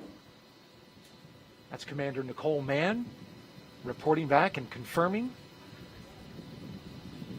their visors are closed and they are ready to arm the launch escape system. And you can see the crew members pulling their straps and ensuring that they are buckled in, because from a crew perspective, that relaxation period that I talked about earlier is now over. Yeah, it's all business now. Want to make sure that you're in your seat firm and tight for the operation of fueling. This is also the part of the operation that starts to be a little bit different than training. You really can't capture the This tones. is MD on countdown 1. Launch escape system is verified armed. All right, we got the verification of the armed escape system. So from a training perspective, the sounds and things that the crew will hear during the loading operation are just different than they're able to capture from a training perspective. And so now's when it starts to, again, be a little bit different from a crew perspective. There's no simulating that system. There is some acoustics that they tried to capture. Falcon 9 tanks will be venting for the start of prop load. Expect loud venting. That they tried to capture with the Demo 1 audio, if you will. But as you heard in the comm that just came through there, you need to get reminded to expect loud venting during some of the operations. And these are new things from a crew perspective that you've been briefed on, but now you're going to hear them for the first time. 3 of the 4 crew members inside that capsule right now have never flown to space before. They are first-time flyers. The lone exception, Koichi Wakata, who was a veteran with JAXA, and is getting ready to embark on his 5th flight to space. And as we wait for the next mark,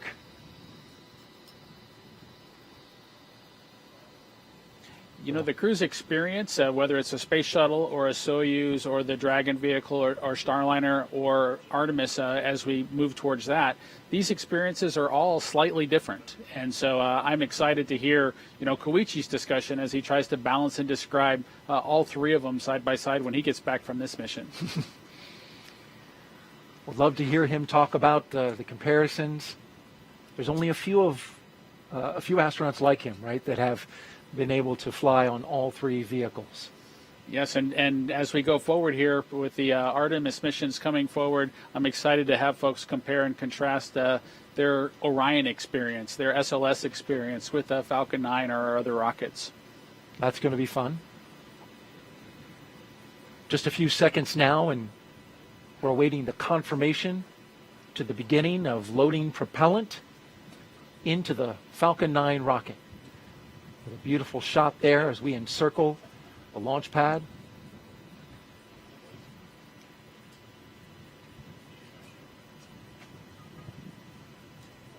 Just a few more seconds until that call out.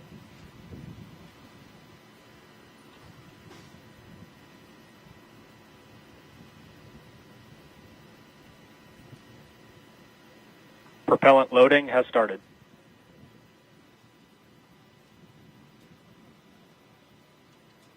And so it begins. The loading of propellant aboard the Falcon 9 rocket, liquid oxygen and RP-1. Got your propellant and your oxidizer, which blended together make quite the combustion. Millions of pounds of thrust to get Crew 5 into space. There are a lot of details to that operation, Daryl, with each of the stages, and as you mentioned, the oxidizer and the fuel both needing to be loaded, and so the crew will follow along with that carefully as the loading operation commences. If there was any reason for them to need to stop that operation, the crew would expect that propellant loading to kind of be backed out and reversed, and so they'll want to understand the state of that fueling operation going forward, just in case they had to back out of it. And we've got a social question now from @GrantB117, who asks, how long does it take to complete the fueling operations? It's a great question, Daryl, and they started it at 35 minutes because that's really, prior to liftoff, because that's how long it takes for the loading operations to kind of get executed. The crew goes through the process, the ground team, of loading that propellant, ensuring that they get the proper commodities on board. The actual sequencing of things might be affected a little bit by the temperature on a given day, but they have that process well monitored, and they begin at 35 minutes because that's how long it takes to get the rocket all fueled up. Thank you for answering those questions, and to you out there for asking the questions. Keep them coming. #AskNASA on our various social platforms. And again, now that fueling for Falcon 9 has started, that means the 8 Super Draco engines inside Crew Dragon are ready, if needed, to launch the capsule away from Falcon 9 in an instant, should there be any kind of emergency associated with the rocket or the pad. The NASA and SpaceX teams have trained extensively for exactly that type of contingency. And so now let's go over to Kate Tice at SpaceX headquarters in Hawthorne for another operations update. Kate? Thanks, Daryl. You can probably tell by the background noise that things are starting to get more exciting now that we're just practically 30 minutes away from launch of Crew 5, certainly counting down the final minutes. Everything's still looking good for Falcon 9 and Dragon. With that launch escape system now armed, we are heading for an on-time launch just 32 minutes from now. As you saw, Falcon 9 propellant load began right on time at T-minus 35 minutes. The first and second stages of Falcon 9 are each loaded with 2 liquid propellants. One is fuel, which is loaded into a tank at the bottom of each stage, and the other is an oxidizer, and that's loaded into a tank at the top of each stage. The fuel that we use to power the Merlin engines is a refined kerosene referred to as RP1 or Rocket Propellant 1. The oxidizer loaded on each stage is a densified liquid oxygen, or LOX. Densified means that it's kept much colder than typical for launch vehicles, and it takes up less volume. And as such, this allows for more oxidizer to be loaded into the first and second stages. Now, to ignite the fuel and oxidizer in the Merlin rocket engine, we use an ignition fluid called TTEB. When TTEB comes into contact with oxygen, it burns, giving off a green-colored flame. Once we have that flame going, we add in the kerosene fuel to the Merlin chamber, and the engine ramps up to full power. You might actually be able to see that green flash just as the second stage engine ignites following stage separation, which is expected to happen about 2 minutes and 48 seconds into flight. Right now, we're topping off helium into pressure vessels on both stages. This is used to pressurize tanks in flight as propellant is pulled out of those tanks by the Merlin turbo pumps. Now, on board the spacecraft, the astronauts are monitoring systems from their crew monitors. Stage 1 cryo-helium loading has started. All right, there we just heard that the cryo-helium load has begun. Again, that is going into those pressure vessels that I mentioned earlier. Now, the crew training simulator has included playback of the sounds that were recorded in a previous Dragon capsule during recent flights. So all of the pops and the hisses that the vehicle puts out, all the crew has heard those before, though not live. So they are prepared for all the noises, the extra noises that they're now hearing. As for the range, continues to report no problems. They are go to support launch. Weather also clearly looking great. I think we're actually seeing even fewer clouds than we were about 20 minutes ago. We had a less than 10% chance or probability of violation of our weather constraints, also known as a POV. So that's really good. That is for the launch site conditions. We are also tracking downrange weather conditions as well as launch sites around the world in the unlikely event that Dragon needs to escape. Now, As a reminder, today we have an instantaneous launch time because we're heading to the International Space Station. So at this point in time, if we hear a hold for any reason, we will have to stand down and target our backup launch opportunity, which is tomorrow, just under 24 hours from today's planned launch. At this point in time, at just under T-minus 30 minutes till launch, let's turn it back over to Jesse and Sandra for an overview of what's to come until liftoff. Great. Thanks, Kate. Always great to hear that we've got good weather and it looks beautiful over there at KSC. For Crew 5, the astronauts' flight to station will take about 29 hours. And as we await T0 in just about 28 minutes from now, the ground operations team is doing a series of system checks to make sure both Dragon and Falcon 9 are ready for launch. You're looking at a live view of our teams at the Cape as they prepare for liftoff. And as we wait for the launch clock to hit 0, we want to give you an overview of what the ascent portion of the mission will look like.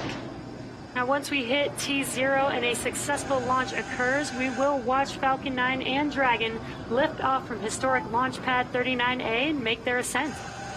About 50 seconds into flight, Falcon's 9 engines will throttle down to help pass through the period of maximum dynamic pressure on the rocket, or what we typically refer to as max Q. At this point in time, the vehicle will be going supersonic. Now, once we're through the period of maximum dynamic pressure, we can throttle up our 9 Merlin engines again. From there, at about 2.5 minutes into flight, we have a series of 3 events that will happen in rapid succession. The first is MECO, or main engine cutoff, and this is where all 9 Merlin 1D engines shut off in preparation for stage separation, which is, of course, our second event. This is where the first stage detaches from the second stage, and the first stage will make its way back to Earth for landing, while the second stage continues on its journey with the third event, which is SES-1, or second stage engine start number 1, and this is where the MVAC engine lights up and propels the second stage along with our Crew 5 astronauts to orbit.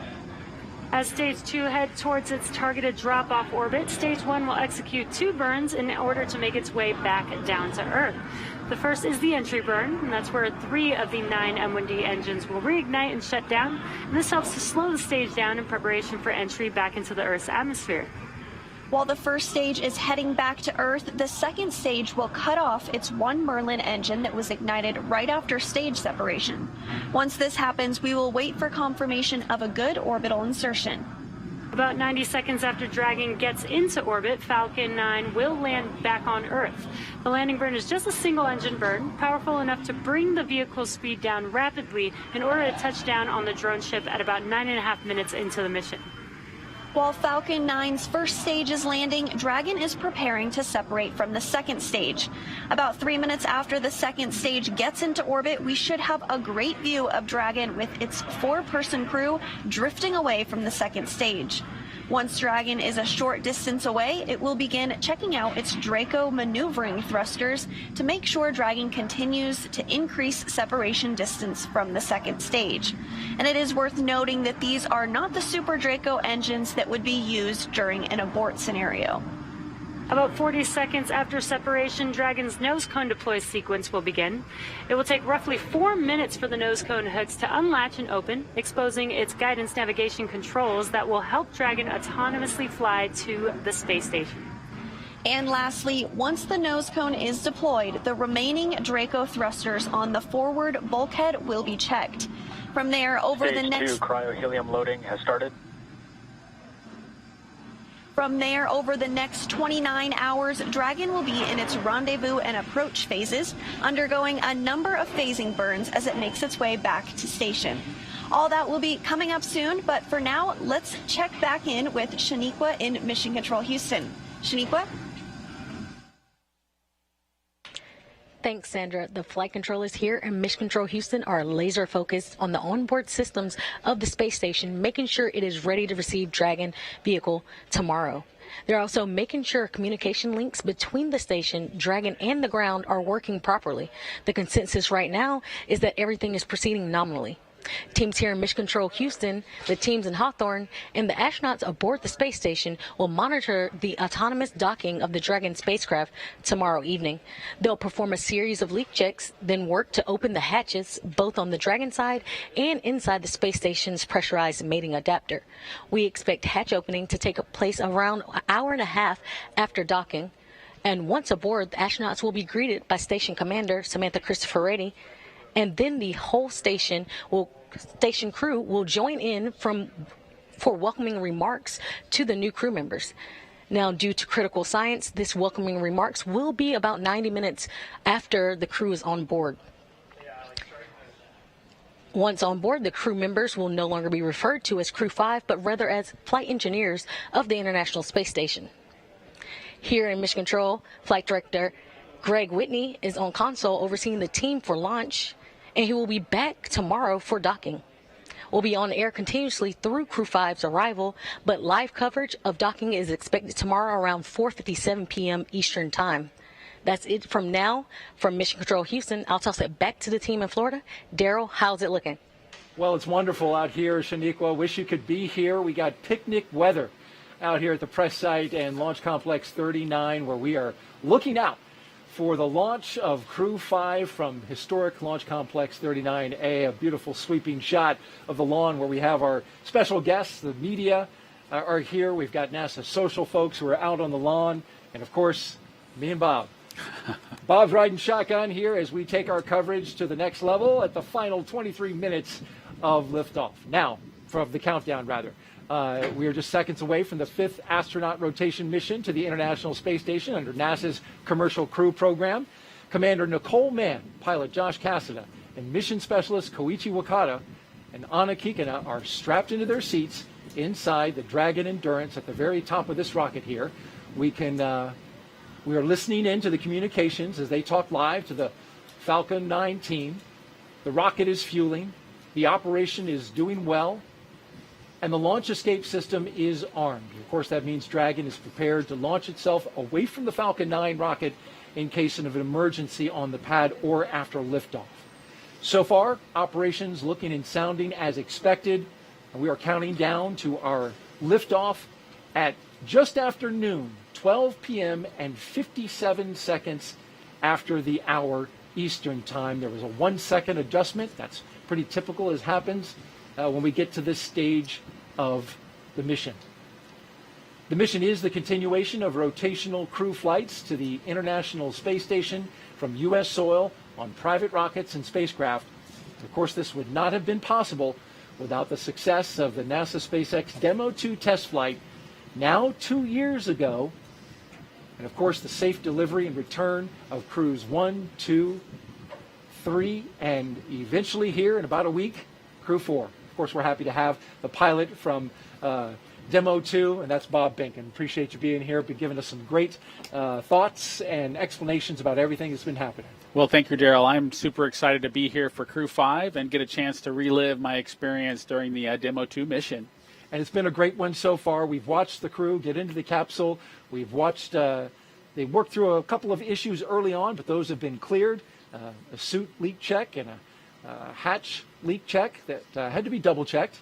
Now we're rolling along and moving towards liftoff. A couple things that are coming up as we count down. We're going to have stage 2 RP1 load complete. That's in 20 seconds.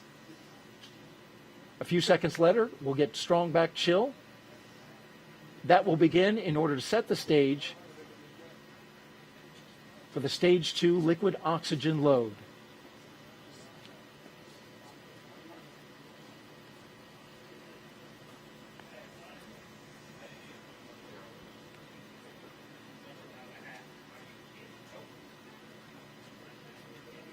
Of course, propellant's load is not an exact science, but once it completes, we'll hear that call out. Stage 2 RP1 load is complete. And there you heard it. Let's talk a little bit about the crew. If you're just joining us, we have a 4-person crew that we call Crew 5, and it's commanded by Nicole Mann. She holds a Master of Science in Mechanical Engineering and is a colonel in the Marine Corps.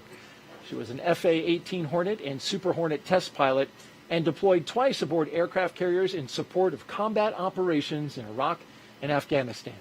Nicole was selected by NASA in June of 2013, and in the years that followed, led the astronaut corps in the development of hardware for our Artemis program.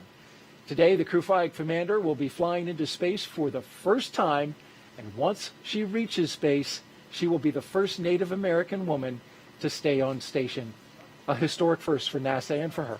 Absolutely, Daryl. The astronaut corps is widely diverse, and I'm just proud to see Nicole join that crew on board the International Space Station.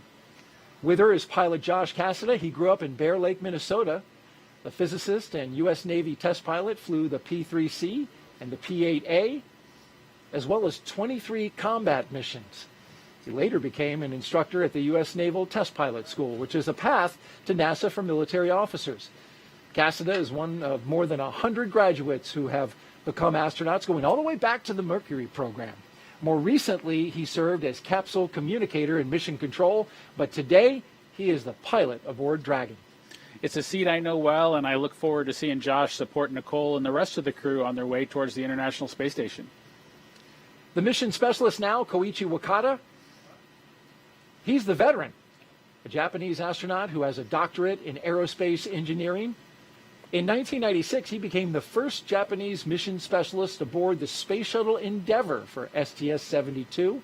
Altogether, Koichi flew 4 Space Shuttle missions, a Roscosmos Soyuz, and was on a long-duration stay aboard the International Space Station. During his 2-decade career as an astronaut, Koichi has spent 11 months in space. Bob, you spent a fair amount of time in space yourself. It's great to have a veteran aboard. It absolutely is, and in addition to being a veteran, Koichi just has a wonderful personality that I know is just it's key to kind of success on board the space station. Our second mission specialist is Roscosmos cosmonaut Anna Kikina. She graduated from the Novosibirsk State Academy of Water Transport in 2006. In 2012, Anna officially became a candidate for the position of test cosmonaut. Crew 5 will be Anna's first flight into space, along with 2 of her other fellow astronauts. Now, each of these 4 crew members will be part of Expedition 68 once they arrive at the International Space Station. And there you see them there inside Crew Dragon Endurance, the second flight for this Dragon.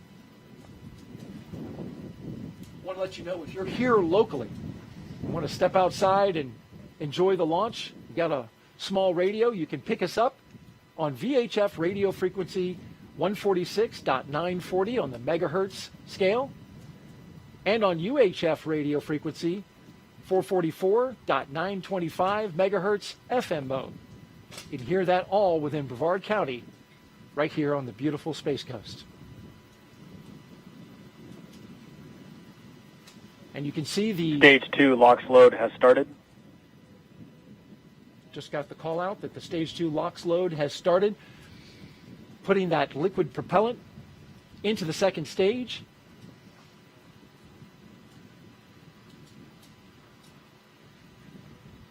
Let's check back in with Kate Tice and get an update from Hawthorne. Kate?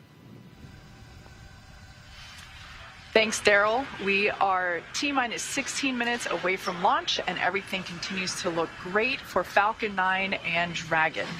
Falcon 9 began prop load at T-minus 35 minutes.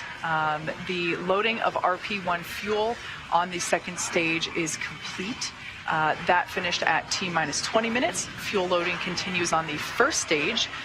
It is almost complete. That should be wrapping up here momentarily. Densified liquid oxygen loading is underway on both the first and second stages. Those look to be about 80% on the first stage and has only just recently begun on the second stage, so not much there yet. That will wrap up at T-minus 3 minutes and T-minus 2 minutes respectively. Now, as for checkouts of thrust vector controllers, what we call TVC wiggles. Those are coming up. We basically check to make sure that the thrust vector controllers are able to actuate the engines themselves. That's what helps create gimbal for those engines, and gimbaling is actually how Falcon 9 steers itself. So those are coming up along with throttle valve checkouts on the engines. The Dragon mission director and team are currently reporting no issues, so really good on that front. Communication checkouts are complete. The crew access arm is retracted, as we can see there, and the crew is strapped in and ready to go, as you can see there on the right-hand side of your screen. Everybody continuing to monitor prop load there on their crew monitors. Now, final instructions to the crew come at T-minus 10 minutes. At that point, their crew displays will be configured for launch. This setup gives the crew insight into how the launch is proceeding and provides constant updates on vehicle health. At T-minus 5 minutes, we'll hear the call out that will be in terminal count, and at that point, Dragon will transition to internal power. We'll hear continued call outs on the countdown nets as we get closer to liftoff. As for range, they continue to be go, continuing to monitor the launch corridor, and everything remains green. As for weather, we're looking at 7-mile-per-hour winds at the launch site. And as I said before, as the countdown continues, we are seeing fewer and fewer clouds. Just an absolutely stunning day there at Kennedy Space Center. Let's check back in with Daryl to see the last couple minutes prior to liftoff. Thanks, Kate, and it really couldn't be more perfect out here weather-wise for a launch. How about that, Bob? It just looks absolutely stunning to look out and see the vehicle ready to go, the crew on board, strapped in. I'm just super excited for them. And there's a view of the countdown clock and the historic American flag that has been standing there since the Space Shuttle program. Now you're looking at a pic of Crew 5. Crew 5 flying aboard the Dragon capsule Endurance, and the booster that you see behind them that they're posing with is a brand new one. Actually was damaged in transit from California to Texas, but it was fixed, repaired. Crew did a great job, the SpaceX team, in getting it all ready. And at the time that Falcon 9 launches Dragon to space, the International Space Station will be 260 statute miles over Australia. Crew 5 will then spend the next 21 hours with Mission Control Team that you see there in Houston, standing by, getting ready for the beginning of this mission. They'll spend 29 hours chasing down the International Space Station for a rendezvous at 4:57 p.m. Eastern Time tomorrow evening. One of the longer transits, Bob.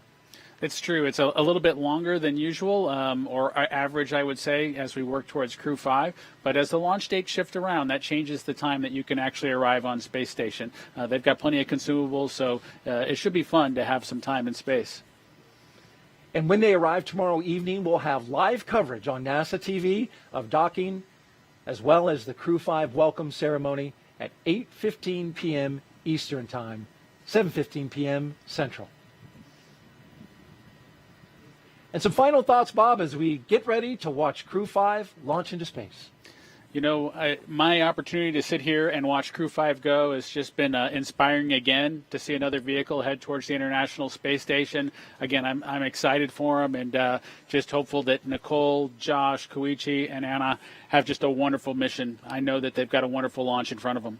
Absolutely, and that's what we're rooting for here. And so with T-minus 11 minutes and counting, we're going to spin our chairs around and watch the launch. But we're going to let Kate and the team focus on the pad as we proceed through the final stretch of the countdown. We'll turn it over to Kate Tice at SpaceX headquarters in California to take us through. Take it away, Kate. Thanks, Daryl. As you can probably tell by the background noise, the crowd is definitely growing here at SpaceX headquarters in Hawthorne, California.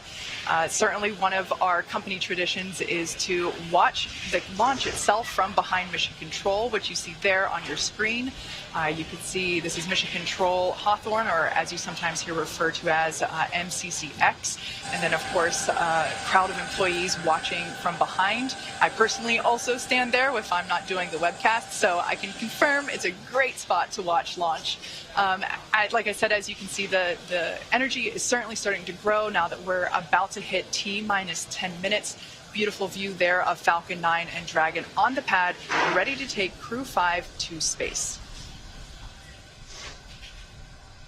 We did discuss Dragon, SpaceX, confirm crew displays are configured for launch. Wilco, we would like to give a huge thanks to the NASA and SpaceX team, the thousands of people for their development, preparation, and training in getting Endurance and Crew 5 to the launch pad today, and your continued support in helping to make this a successful mission. We look forward to joining the rest of our Expedition 68 crew members aboard the International Space Station. And a special thanks on behalf of all the crew to our family and friends. It is your love and support that help make dreams come true. Now let's do this. Crew 5 displays are configured for launch. Copy. And Nicole, Josh, Koichi, and Anna, on behalf of the entire team at SpaceX, good luck, Godspeed, and enjoy the ride. And those words from Nicole Mann, the first female commander of a Dragon, as she thanked the many folks that have helped to get them to this point. We're now less than 9 minutes away from launch today. Upon liftoff, you'll hear a number and letter combinations which mark different abort zones throughout the flight, as well as some performance calls. The first two are 1A and 1B, and those signify the first stage and will last up to the very north tip of North Carolina. The next are 2A through 2E, and those will come into play once the second stage kicks in, lasting from the top of North Carolina all the way to the tip of Newfoundland in the northern Atlantic. You'll also hear a spot that is to be avoided, and you might hear Shannon or forward to Shannon, and that actually refers to Shannon, Ireland, meaning they would target off the east coast of Ireland if they were later in that second stage and did need to abort for some reason. So the next major milestone that we're looking towards will come just seconds from now, and that will be when engine chill begins on the first stage of the engine.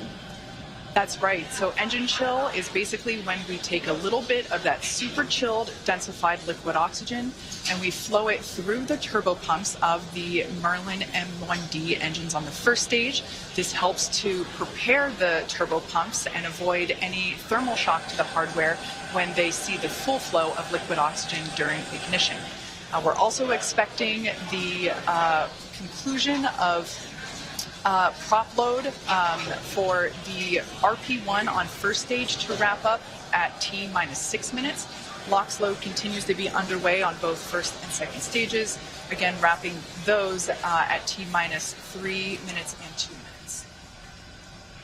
And after that, we'll hear a number of call-outs related to Dragon's flight computer. Some will be Stage 1 engine chill has started. And you did just hear that call out that stage 1 engine chill has begun. Coming up in just about 45 seconds, we should expect to hear that RP1 load is complete. RP1 load is that densified kerosene or rocket fuel that will help propel the crew into orbit. All of that RP1 is loaded into the first stage, and we are standing by to hear that it was loaded into the second stage as well. Again, we expect that to wrap at T-minus 6 minutes. The venting that you see on screen is totally normal. That is just some Stage 1, RP1 load is complete. Great news there that RP1 load is now finished. As I was saying, the venting that you see on the vehicle is totally normal. That's just some of the super chilled, densified liquid oxygen just vaporizing as it comes into contact and vents from the vehicle. And coming up, we'll also hear the call for Dragon to configure for terminal count, and then it will be transferred over to internal power, and then we'll hear that propellant tanks on Falcon 9 are getting ready to pressurize, which helps add some additional rigidity and structural support as we get ready for strong back retract. That strong back will retract a couple of degrees at first, and then we will see it swing open completely just shortly, or at the moment of Falcon 9 liftoff. tanks will be pressurizing for strong back retract. And there's that indication that we are preparing for that strong back retraction. Coming up in just a few seconds, we should hear that Dragon is in terminal count. Dragon is in configure for terminal count. All right, there we heard that call. Dragon onboard computers have now taken control of the vehicle. As I mentioned before, first stage LOX, or liquid oxygen loading, is underway and will wrap up at T-minus 3 minutes. The second stage will wrap its LOX load at T-minus 2 minutes. Launch teams continue to report no issues, and everything remains green and for an on-time launch. Retract has started.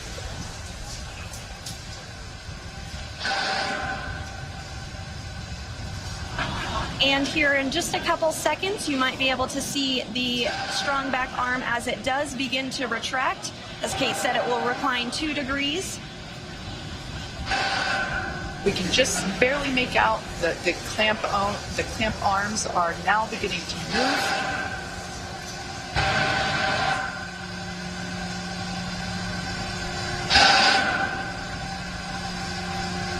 All right, now that those clamp arms are removed, as Sandra said, this will retract by 2 degrees, and then at liftoff, the strong back will retract another to 45 degrees, allowing Falcon 9 to clear. Strong back is part of the transporter erector, and the transporter erector is what provides the liquids, the gases, the electrical connections to the vehicle. It's also what we use to integrate the vehicle in its horizontal position, and we can see that 2-degree retraction just now complete.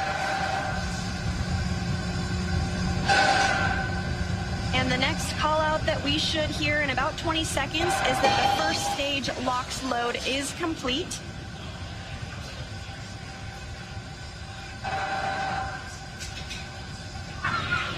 Stage 1 LOX load is complete.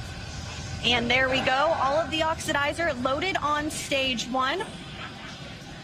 Soon we'll hear that stage 2 LOX load is complete, and that will be the last propellant call out we'll hear today. Now less than 3 minutes until launch. Dragon is in terminal count and is on internal power. All right, there we heard the good news that Dragon is now on internal power. Again, the white clouds that you see there at the base of the Dragon trunk, totally normal. That's just the vapor from the liquid oxygen. Again, second stage now wrapping up its LOX load. Excuse me, first stage wrapping up its LOX load just a few minutes ago, and now moving toward wrap up of second stage LOX load, which will complete at T-minus 2 minutes. Coming up on 2 minutes until liftoff, standing by for word that stage 2 LOX load has been completed.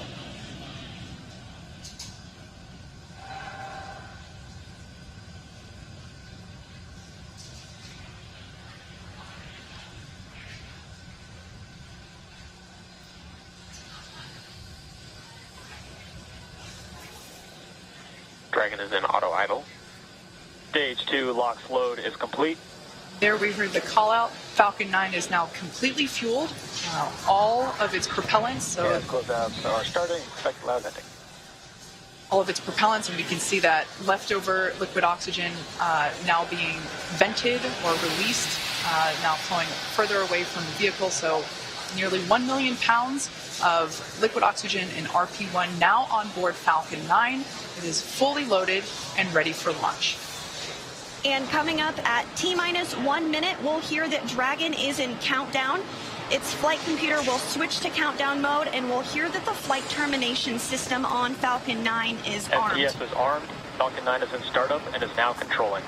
And there you heard it. Dragon is in countdown. Dragon's flight computer in countdown. The flight termination system now armed. We should get the final go for launch from SpaceX Launch Director Mark Surtees. Dragon, SpaceX. Godspeed. Go for launch. SpaceX Dragon, go for launch. SpaceX reports go. Crew reports go. 30 seconds until liftoff.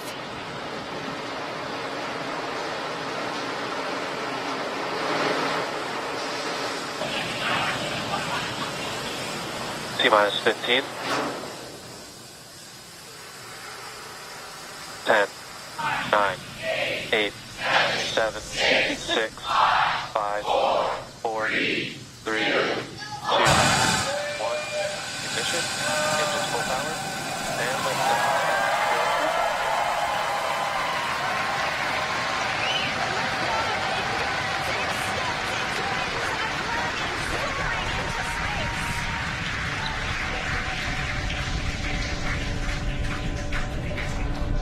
Stage 1 propulsion is nominal. Vehicle is pitching downrange. Stage 1 propulsion is nominal.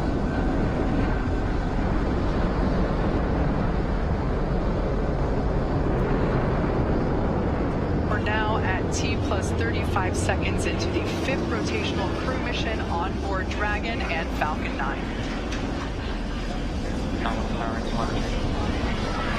Coming up in just a few seconds, we'll hear the call out for stage 1 throttle down. Stage 1 throttle down. Falcon 9 engines throttling down to help pass through the period of maximum dynamic pressure. This period is known as max Q, and once the vehicle... There we just heard that the vehicle is now traveling faster than the speed of sound. Once through max Q, we'll throttle those Merlin engines back up. Max Q. Stage 1 throttle up.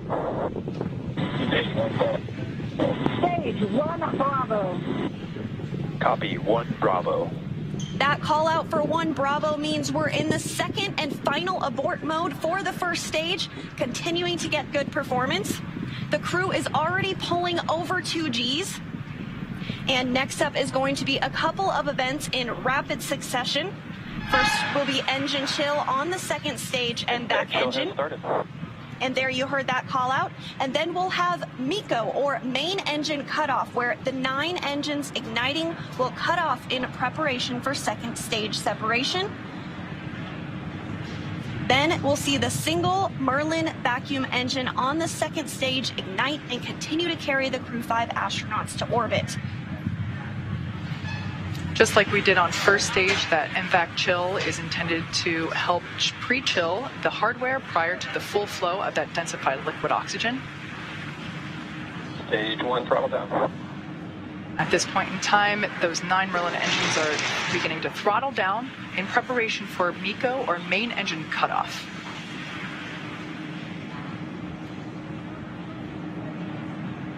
Standing by for MECO. And MECO. Stage 2 Alpha. And stage separation confirmed. Copy 2 Alpha. There we should see that second engine begin to ignite now. And obviously confirmed by the loud cheer behind us here at Mission Control Hawthorne. And we're also in 2 Alpha for the aborts if needed. Again, second stage is lit and continuing to carry the Crew 5 astronauts into orbit. We're now getting a view of the first stage after that stage separation. The second stage still being illuminated by that single Merlin vacuum engine, and that's on the right-hand side of your screen. First stage on the left-hand side of your screen making its way back to Earth. We will be attempting to land it on our drone ship, which today we are using Just Read the Instructions. Acquisition signal, bring it up.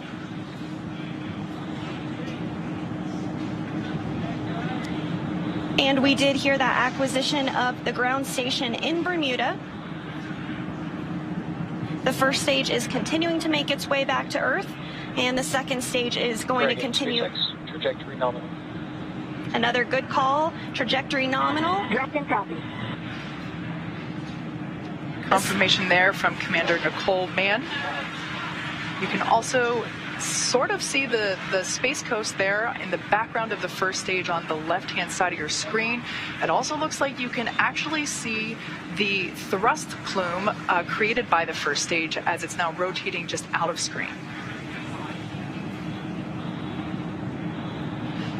Second stage is going to continue firing until a little over 8 minutes into the flight, really doing the heavy lifting now, getting the crew into orbit.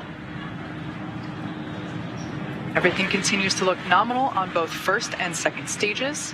As I mentioned before, the first stage will be making a landing on one of our drone ships, which is currently parked a couple hundred miles off the coast of Florida in the Atlantic Ocean. So we can see now that... Dragon, SpaceX, trajectory nominal. Good confirmation there that we have good trajectory.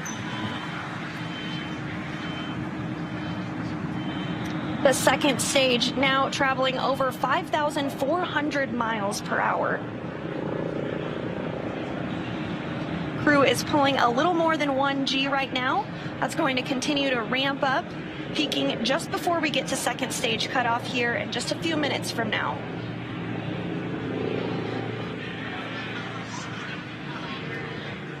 First stage will be performing 2 separate burns, a re-entry burn where we reignite 3 of the Merlin M1D engines on the first stage. We ignite the center engine into radial engines to help slow it down as it re-enters the Earth's atmosphere. And then the second final burn, and that will be the landing burn on our drone ship. And the single MVAC engine that you see. Trajectory nominal. The single MVAC engine that you see on the right of your screen is continuing to fire. We did hear another call out that trajectory is nominal.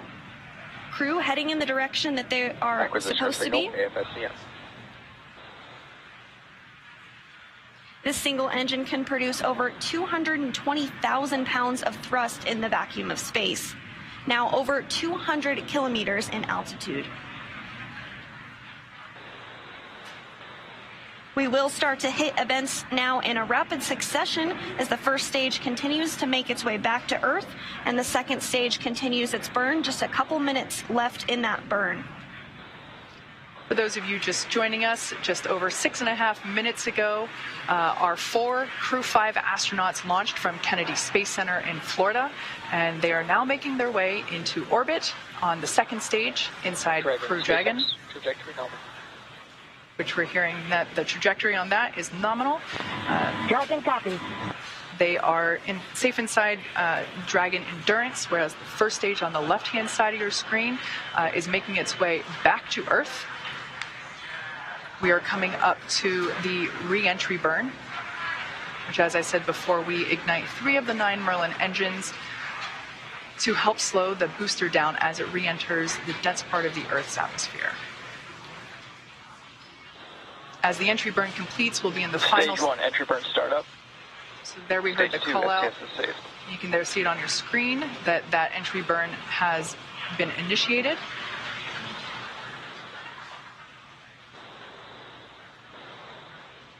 And as that entry burn completes, we'll be in the final different abort phases here shortly, which essentially correspond to areas along the very northeastern seaboard of the U.S.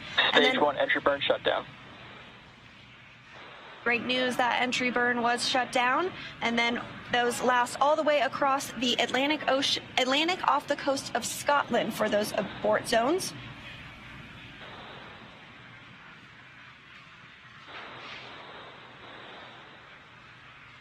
Everything continues to look nominal for both the first and second stages.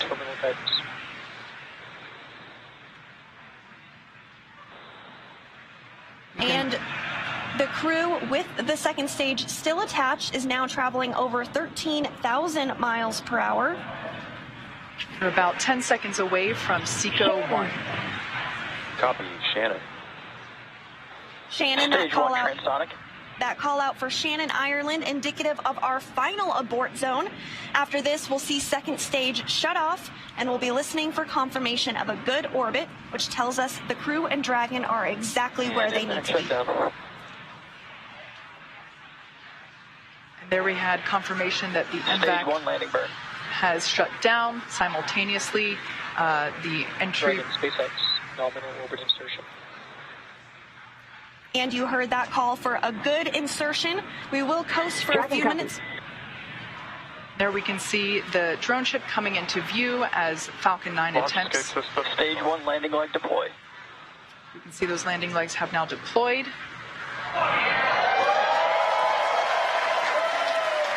as you can see on your screen, and you can hear by the clapping and cheering behind me, Falcon 9 has landed on our drone ship, just with the instructions, parked off the coast of Florida. And again, that second stage separation will be coming up just a couple of minutes now. We do coast for a few minutes. after second engine cutoff to allow any rates or motion to dampen out and settle. And looks like we're going to get a view of the second stage as it separates here shortly. We did hear that the crew has been successfully inserted into a good orbit.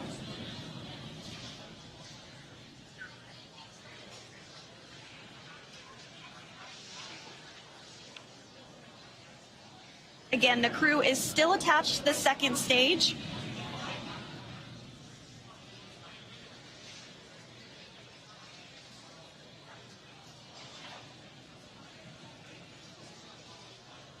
We are expecting stage separation to occur in just over a minute from now, about 1 minute and 8 seconds. And that's when when the second stage will separate from the Dragon trunk. The Dragon trunk is the part of hardware where we are able to house the cargo that is able to be exposed to the vacuum of space, as well as the solar panels which help power Dragon while it is on orbit.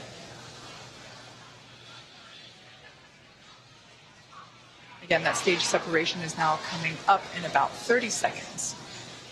After stage separation, we will have nose cone deployment. Now that Dragon is in the vacuum of space, we will be able to open the nose cone and expose that forward hatch, which is what is utilized to dock autonomously with the International Space Station. And that nose cone does stay closed for the flight uphill to help protect all of the guidance, navigation, and control sensors. We are standing by for second stage separation.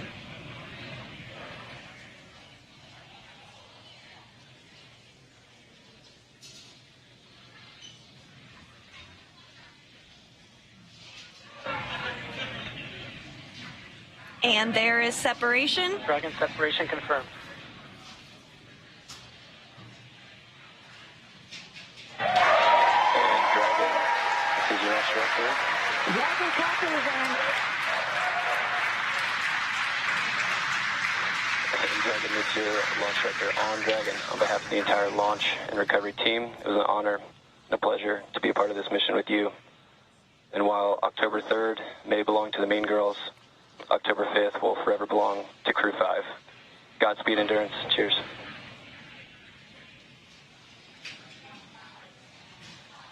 Awesome. Thank you so much to the Falcon team. Woo! That was a smooth ride uphill. You got 3 rookies that are pretty happy to be floating in space right now, and 1 veteran astronaut who's pretty happy to be back as well. Let's see what you got to say, Koichi. Falcon team, it was a smooth ride, and I see all the 3 happy faces here back in 0G, and I appreciate all the help to give us the smooth ride and training, and thank you so much.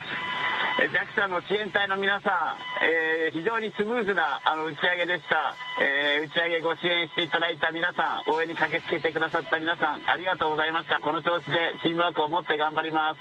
Thank you for your support. Anya. Thank you, Falcon 9 and fellow agencies, to Roscommon, NASA, and JAXA and SpaceX exactly for giving us that opportunity. We're so glad to do it together. And thank you for everybody, for all people who with us. Спасибо большое всем агентствам Роскосмос, НАСА, JAXA и, естественно, SpaceX за предоставленную нам возможность. Мы рады всем экипажам делать то, что мы сейчас делаем. И большое спасибо всем людям, кто сейчас с нами.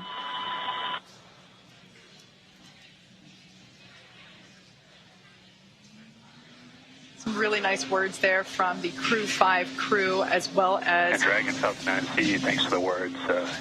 Had a great ride. Have a good mission. We'll see you later. A wonderful Mean Girls reference there by Launch Director Mark Soltis, and then we just heard from Chief Engineer Dan Alex.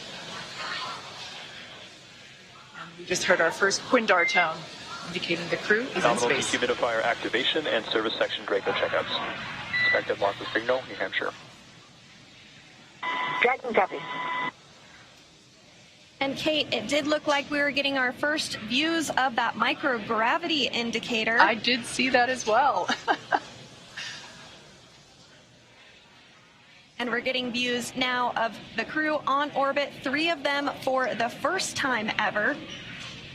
We saw some cheers, some high fives. Looks like they're feeling great.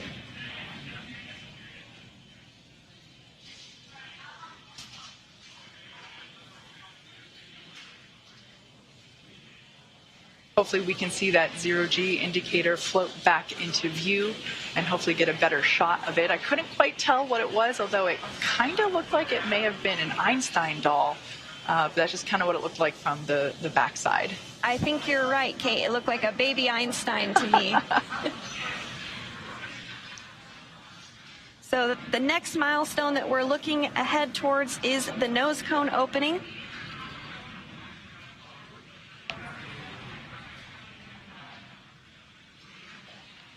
If you've just joined us, we had a successful liftoff exactly 16 minutes ago of the Crew 5 mission. They had an on-time liftoff from Kennedy Space Center at noon Eastern Time. They had a smooth ride up to orbit. The first stage landed successfully on our drone ship.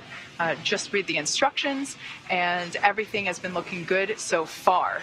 We are hoping to get another view on board Dragon once we're able to get that camera back. But so far, everything leading up to this point in time, we got a shot there of the MVAC engine, which is no longer firing. It is coasting with that attached to the second stage, which has been separated from Dragon. So everything was super smooth this morning, starting all the way back. I think we got here around T-4 hours, and super smooth countdown. Beautiful day from Kennedy Space Center. It looked like a gorgeous view from where Daryl and Bob were sitting. But yeah, we are standing by for the nose cone opening. Now that the Dragon spacecraft is in space, we are able to loss of signal, inland. We are able to open up that nose cone and expose the forward hatch, which is what is utilized to autonomously dock with the International Space Station, but of course to protect that hardware as well. As well as protect the guidance and navigation control hardware. We keep that nose cone closed during launch preparations and during the ascent portion. So as you can saw there momentarily, Dragon is in space, and the Crew 5 astronauts, all 4 of them are floating, or they will be able to float soon. We're hoping to get another view of that zero-G indicator once we're able to bring onboard cabin views back to you of the Crew 5 crew. We always like to see what the zero-G gravity indicator is. As you saw earlier in the webcast, Bob actually brought the zero-G indicator that he and Doug used on the Demo 2 mission, a lovely sequin dinosaur, which I also have one at my desk. Not the Bob obviously has the one that went to space. Mine is a replica, but we love seeing these zero-G indicators. It's a really nice way to connect those of us on ground with the folks up in space. So as I said before, we are anticipating nose cone deployment shortly. Just I'm going to do a quick check-in, and there we can see now the nose cone, the hooks have been released, and we see that nose cone moving with a pretty up-close shot.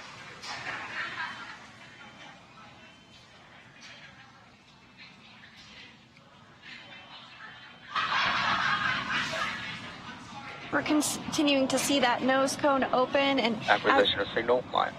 As we've mentioned, this does uncover a number of critical systems for the flight up to the space station that will be required for docking. There are 6 hooks that hold the nose cone in place during the launch and ascent portions. Those have begun to retract, and the nose cone is beginning to swing open.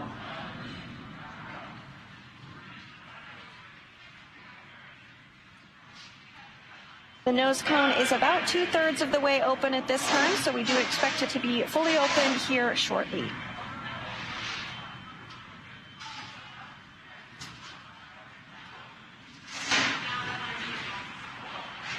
Shortly after nose cone deployment, the crew will be able to get their visors open and they'll be given the okay to get out of their suits, and that will allow them to settle in for their ride to the International Space Station. It is about a 29-hour journey for the crew from launch to docking to the space station, but as you said, they'll be able to get out of their suits, get comfortable, get some rest, and just enjoy being in the microgravity environment of space. Again, we have 3 first-time flyers and 1 veteran on today's flight, but I'm sure it was an exciting moment. No matter how many times you've been to space, I can't imagine that it ever gets old.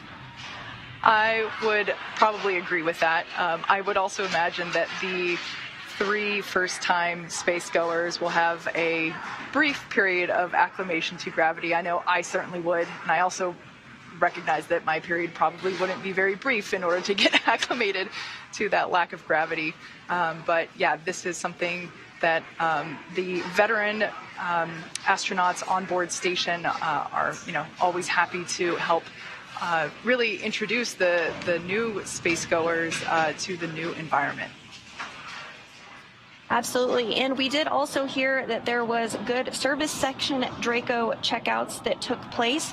We are standing by for that nose cone to be fully deployed, but it should be coming here momentarily.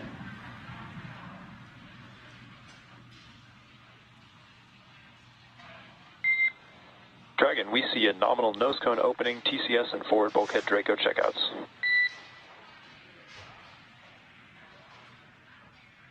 Dragon copies.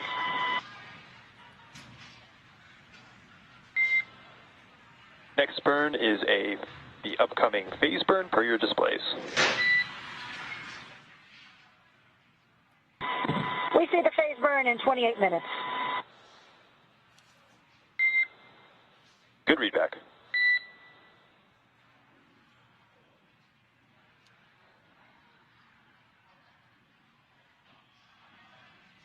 So you heard it there. The nose cone has fully been opened successfully. We had some good checkouts on the Draco thrusters, on the service section Draco thrusters rather, and we also had nominal forward bulkhead checkouts.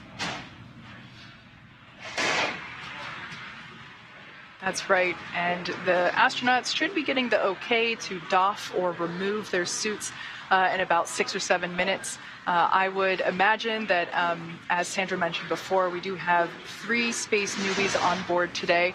I would imagine that they would be pretty excited to get out of their seats. They've been in these seats for a while. The crew ingressed hours ago, and I would imagine that the 3 folks and even the veteran, everybody would be excited to get out and be able to float around a little bit for the first time on this Crew 5 mission. Yes, absolutely. And you do see the crew working through some procedures there on the touchpads that they do have in front of them. They'll continue to have those available for them throughout their flight uphill. Again, this is going to be about a 29-hour launch to docking for Crew 5.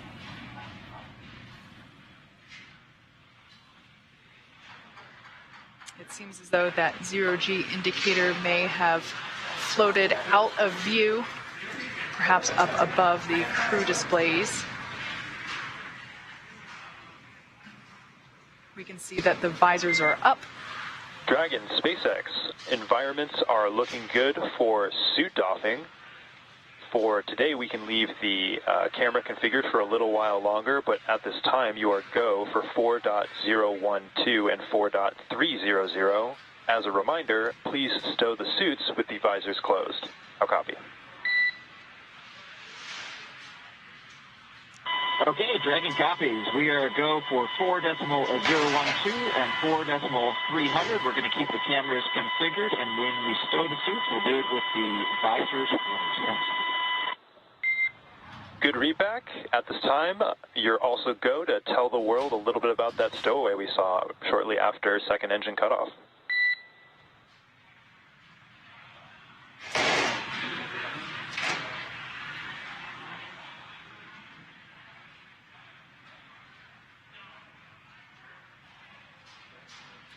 So we're standing by for a few words from the crew.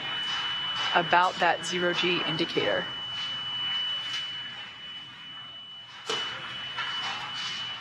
And there it is.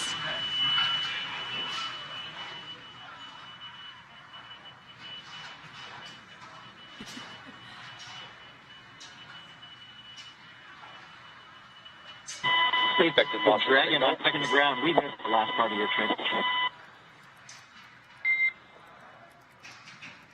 And no worries, repeating my last on there. I was going to have you all talk a little bit about your zero-G indicator, but we can hold that off for the next ground station pass here for Dubai.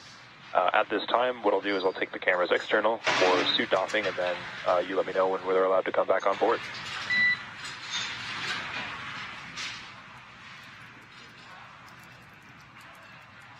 Okay, Dragon copies, so we'll let you know when you come back on with the cameras, and we're excited to talk about our stowaway here. Okay, Dragon copies and working. And it does sound like we are in a brief expected loss of signal with the crew. This does happen from time to time when we're in between our satellites, but we will have views and communication back with them here shortly, and we're looking forward to hearing their words on their stowaway and what that special meaning is for the crew. So with Crew 5 now successfully on orbit, let's head over to our counterparts at Kennedy Space Center in Florida. Daryl, it was spectacular to watch this launch from here in Hawthorne, but tell me, what was it like to see it on the ground? It was amazing. First of all, we got an idyllic day right here on the Space Coast. I mean, the temperatures are like, mid-70s. There's a cool breeze. Phenomenal launch. Bob, I want to get your thoughts. You've flown, you've watched. This was pretty perfect. No, this was just outstanding. It was picturesque, with the blue sky, the blue background, a beautiful day here in Florida. The only thing I wish was that I was there with them, because that is the one place that is better to watch a launch from than right here at the Kennedy Space Center is on board the rocket ship.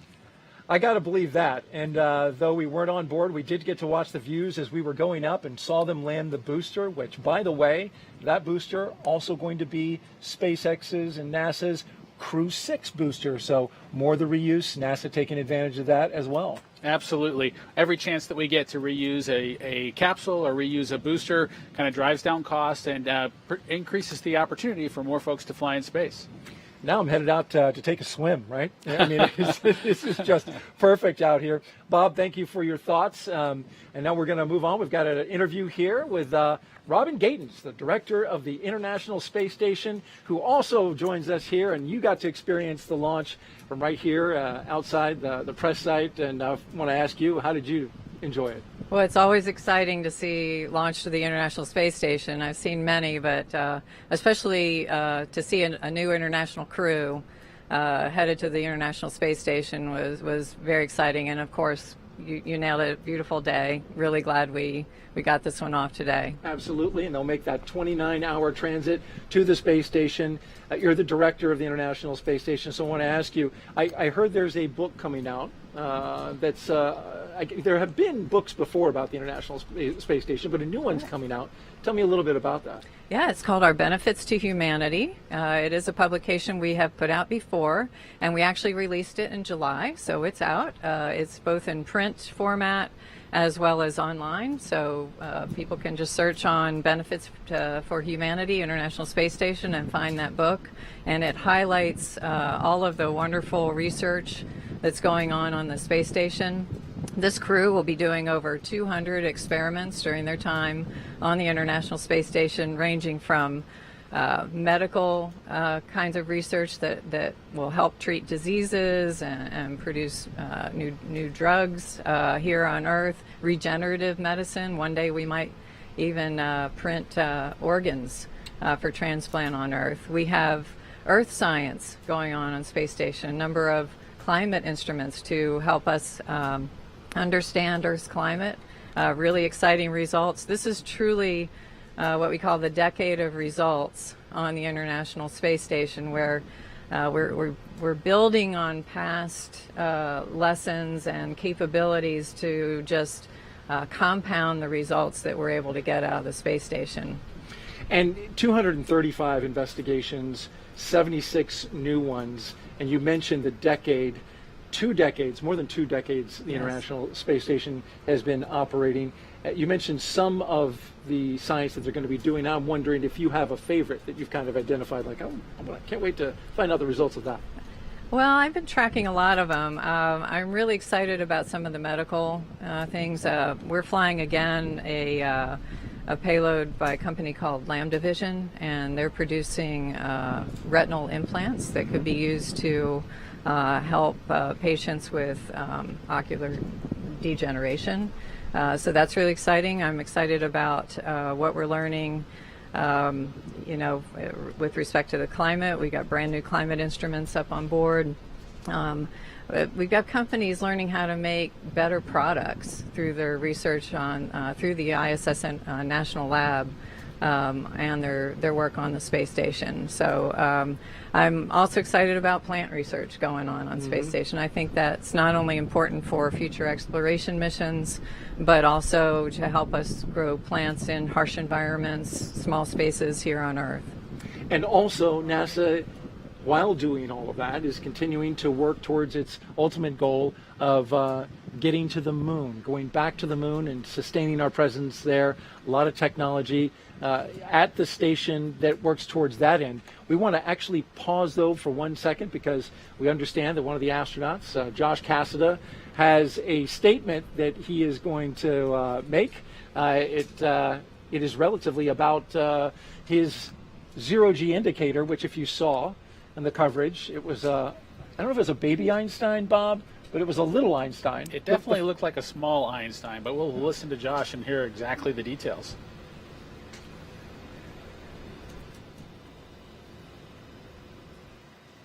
Let's listen in.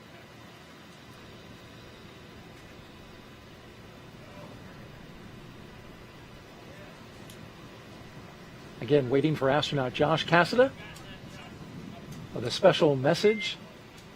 And Dragon, cameras are internal. SpaceX.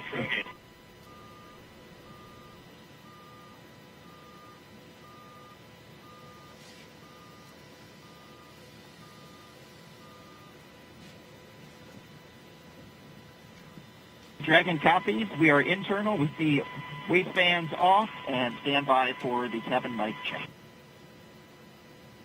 You see Koichi Wakata is out of his seat.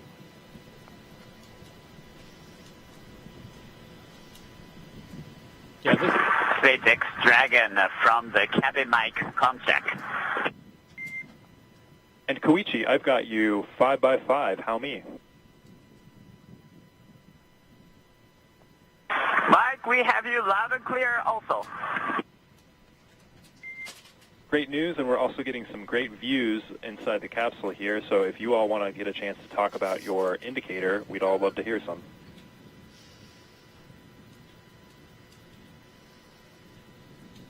Absolutely, Mike.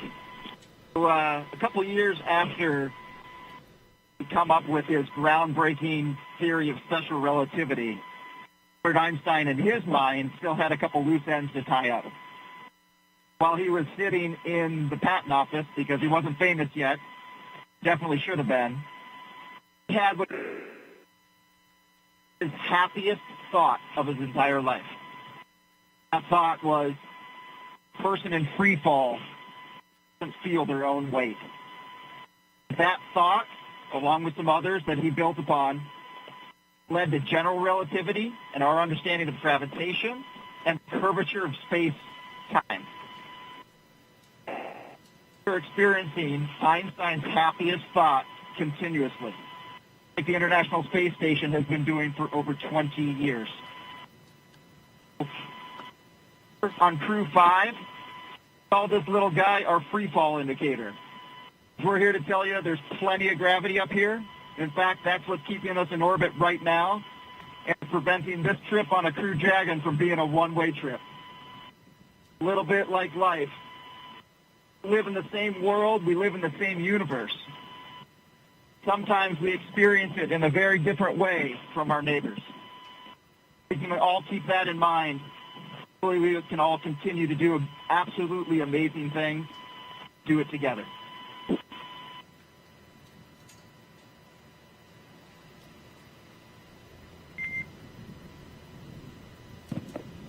that was excellent, Josh. We appreciate you all taking the chance to share with us some of those special words and some of the meaning to you all.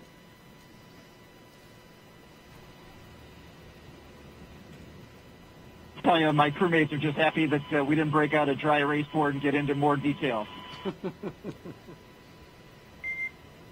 We'll chat lensing later. Absolutely.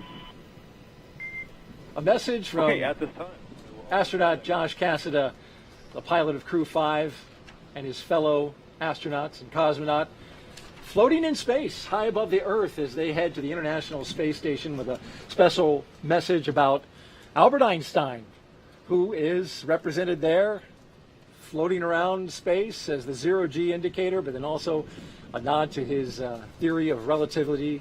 E equals MC squared, I believe, Bob. Well, there are a lot of great things that Einstein was responsible for, and I would just say that maybe there are 5 folks experiencing his happiest thought on board the Dragon capsule just right now.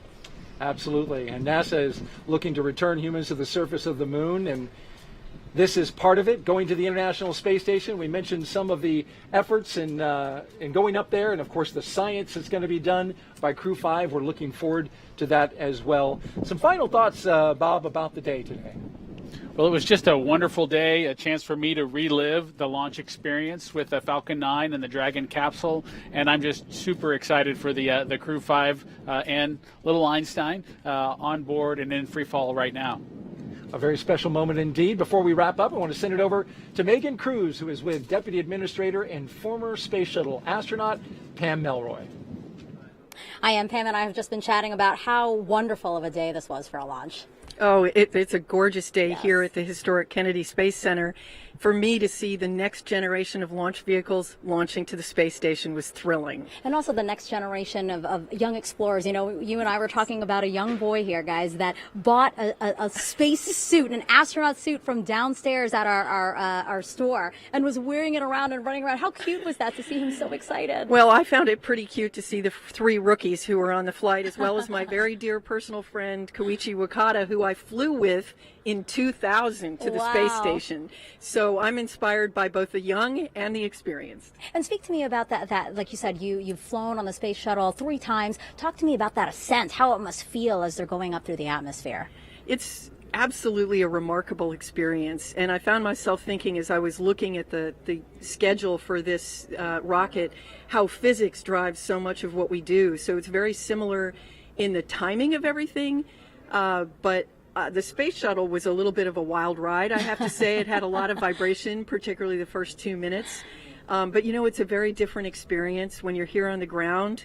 It always brings tears to my eyes. I pray for the crew. When you're inside the vehicle, you're having a blast. So I'm glad to hear that they were having a blast. Talk to me about why these commercial crew missions are so important. Well, they're really important to us for a lot of different reasons.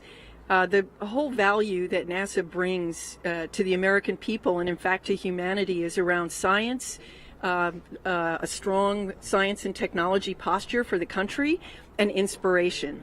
And we see that all wrapped up in commercial crew because we see the ability to do more science on orbit because we can carry more crew members. We see the advancements that have been made through NASA investments in commercial crew and commercial cargo that are lifting our entire space industry. And of course, there's nothing better than seeing an astronaut fly to space for inspiration. Sure. And what's next for NASA? You know, right behind us, we have the vehicle assembly building. Inside is NASA's Artemis 1 rocket. Are you excited for that? Oh, I'm very excited. I'll tell you, it's a big deal when a new rocket flies for the first time. And we have learned a lot. We have a lot to learn, just like I was a test pilot. So when we flew airplanes, we never actually launched the first try. Usually we just taxied down the runway. So we've taken her out to the runway a couple of times now, and we've learned a lot. And I cannot wait to see the most powerful rocket in the world launch going to the moon. Yeah, we're doing a lot of great stuff here, and we're so happy to bring viewers on the ride with us, right? You bet. That's the whole idea. NASA shares and inspires. Perfect. Pam, thank you so much. I appreciate you being here. Guys, we're going to send it back to you for the last time today. Thank you very much, Megan. Great job out there. Appreciate it. And Nicole, Josh, and Koichi and Anna are now on course to arrive at the International Space Station around 4:57 p.m. Eastern Time tomorrow. And of course, NASA TV will stay on the air for continuous live coverage along Crew 5's entire ride to station. Meanwhile, SpaceX's YouTube channel will join live coverage starting at roughly 2 hours prior to docking. And though our coverage here at Kennedy is coming to a close, we will turn it over to the team in Houston to take us through the next phases of the Crew 5 mission all the way through their arrival at the International Space Station. For those of you watching online on NASA's YouTube, make sure you take a look at the description below. You'll see the video link there, and you'll find that for Crew 5 Coast Phase. Live coverage will continue at that link shortly. You can see it at the bottom of your screen. Pull that up for you. If you're watching on NASA TV, you won't notice a thing, and coverage will continue. So a post-launch news conference is scheduled for 1:30 p.m. Eastern Time on NASA TV, and you can find mission updates on Twitter at NASA, at SpaceX, and on the web at nasa.gov, including timing on any potential live tours of Dragon Endurance during the trip to station. Now, before we sign off from Kennedy, I want to thank my partner and co-host, Bob Benkin, for being on the launch broadcast, sharing your incredible insight and experiences. Bob, I really enjoyed listening to you today. Thank you so much to you and to Megan, your wife, who helped us with Crew 4. We look forward to hearing more from your family, as well as maybe seeing Theo on a future launch broadcast. Well, thank you, Daryl. I very much appreciate that. And, of course, thank you to my wife and my son and our dog Shadow for joining us for a short period of time during today's broadcast. And, again, I just want to echo Deputy Administrator Pam Mulroy's words with it's been an exciting year. The Crew 5 folks are just getting started on their excitement for the year, if you will, on their way to the space station right now. But we've got an Artemis 1 rocket over there, the SLS, in the vehicle assembly building. Looking forward to seeing that back out on the pad and getting her launched later this year. Coming to a launch pad soon, mid-November, we all hope, and we're looking forward to that as well immensely. Huge thanks to all of our guests for joining us today, and thank you to all of you for watching. Here now are the highlights from the journey we took today, and just a reminder from here at the Kennedy Space Center to keep looking up.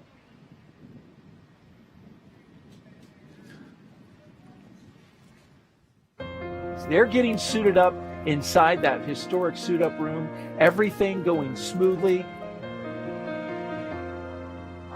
And there they are, the astronauts of Crew 5 taking their first steps outside.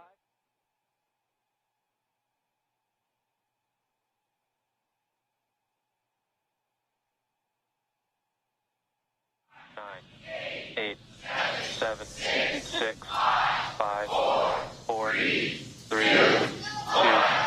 1. Ignition, engines full power, and liftoff.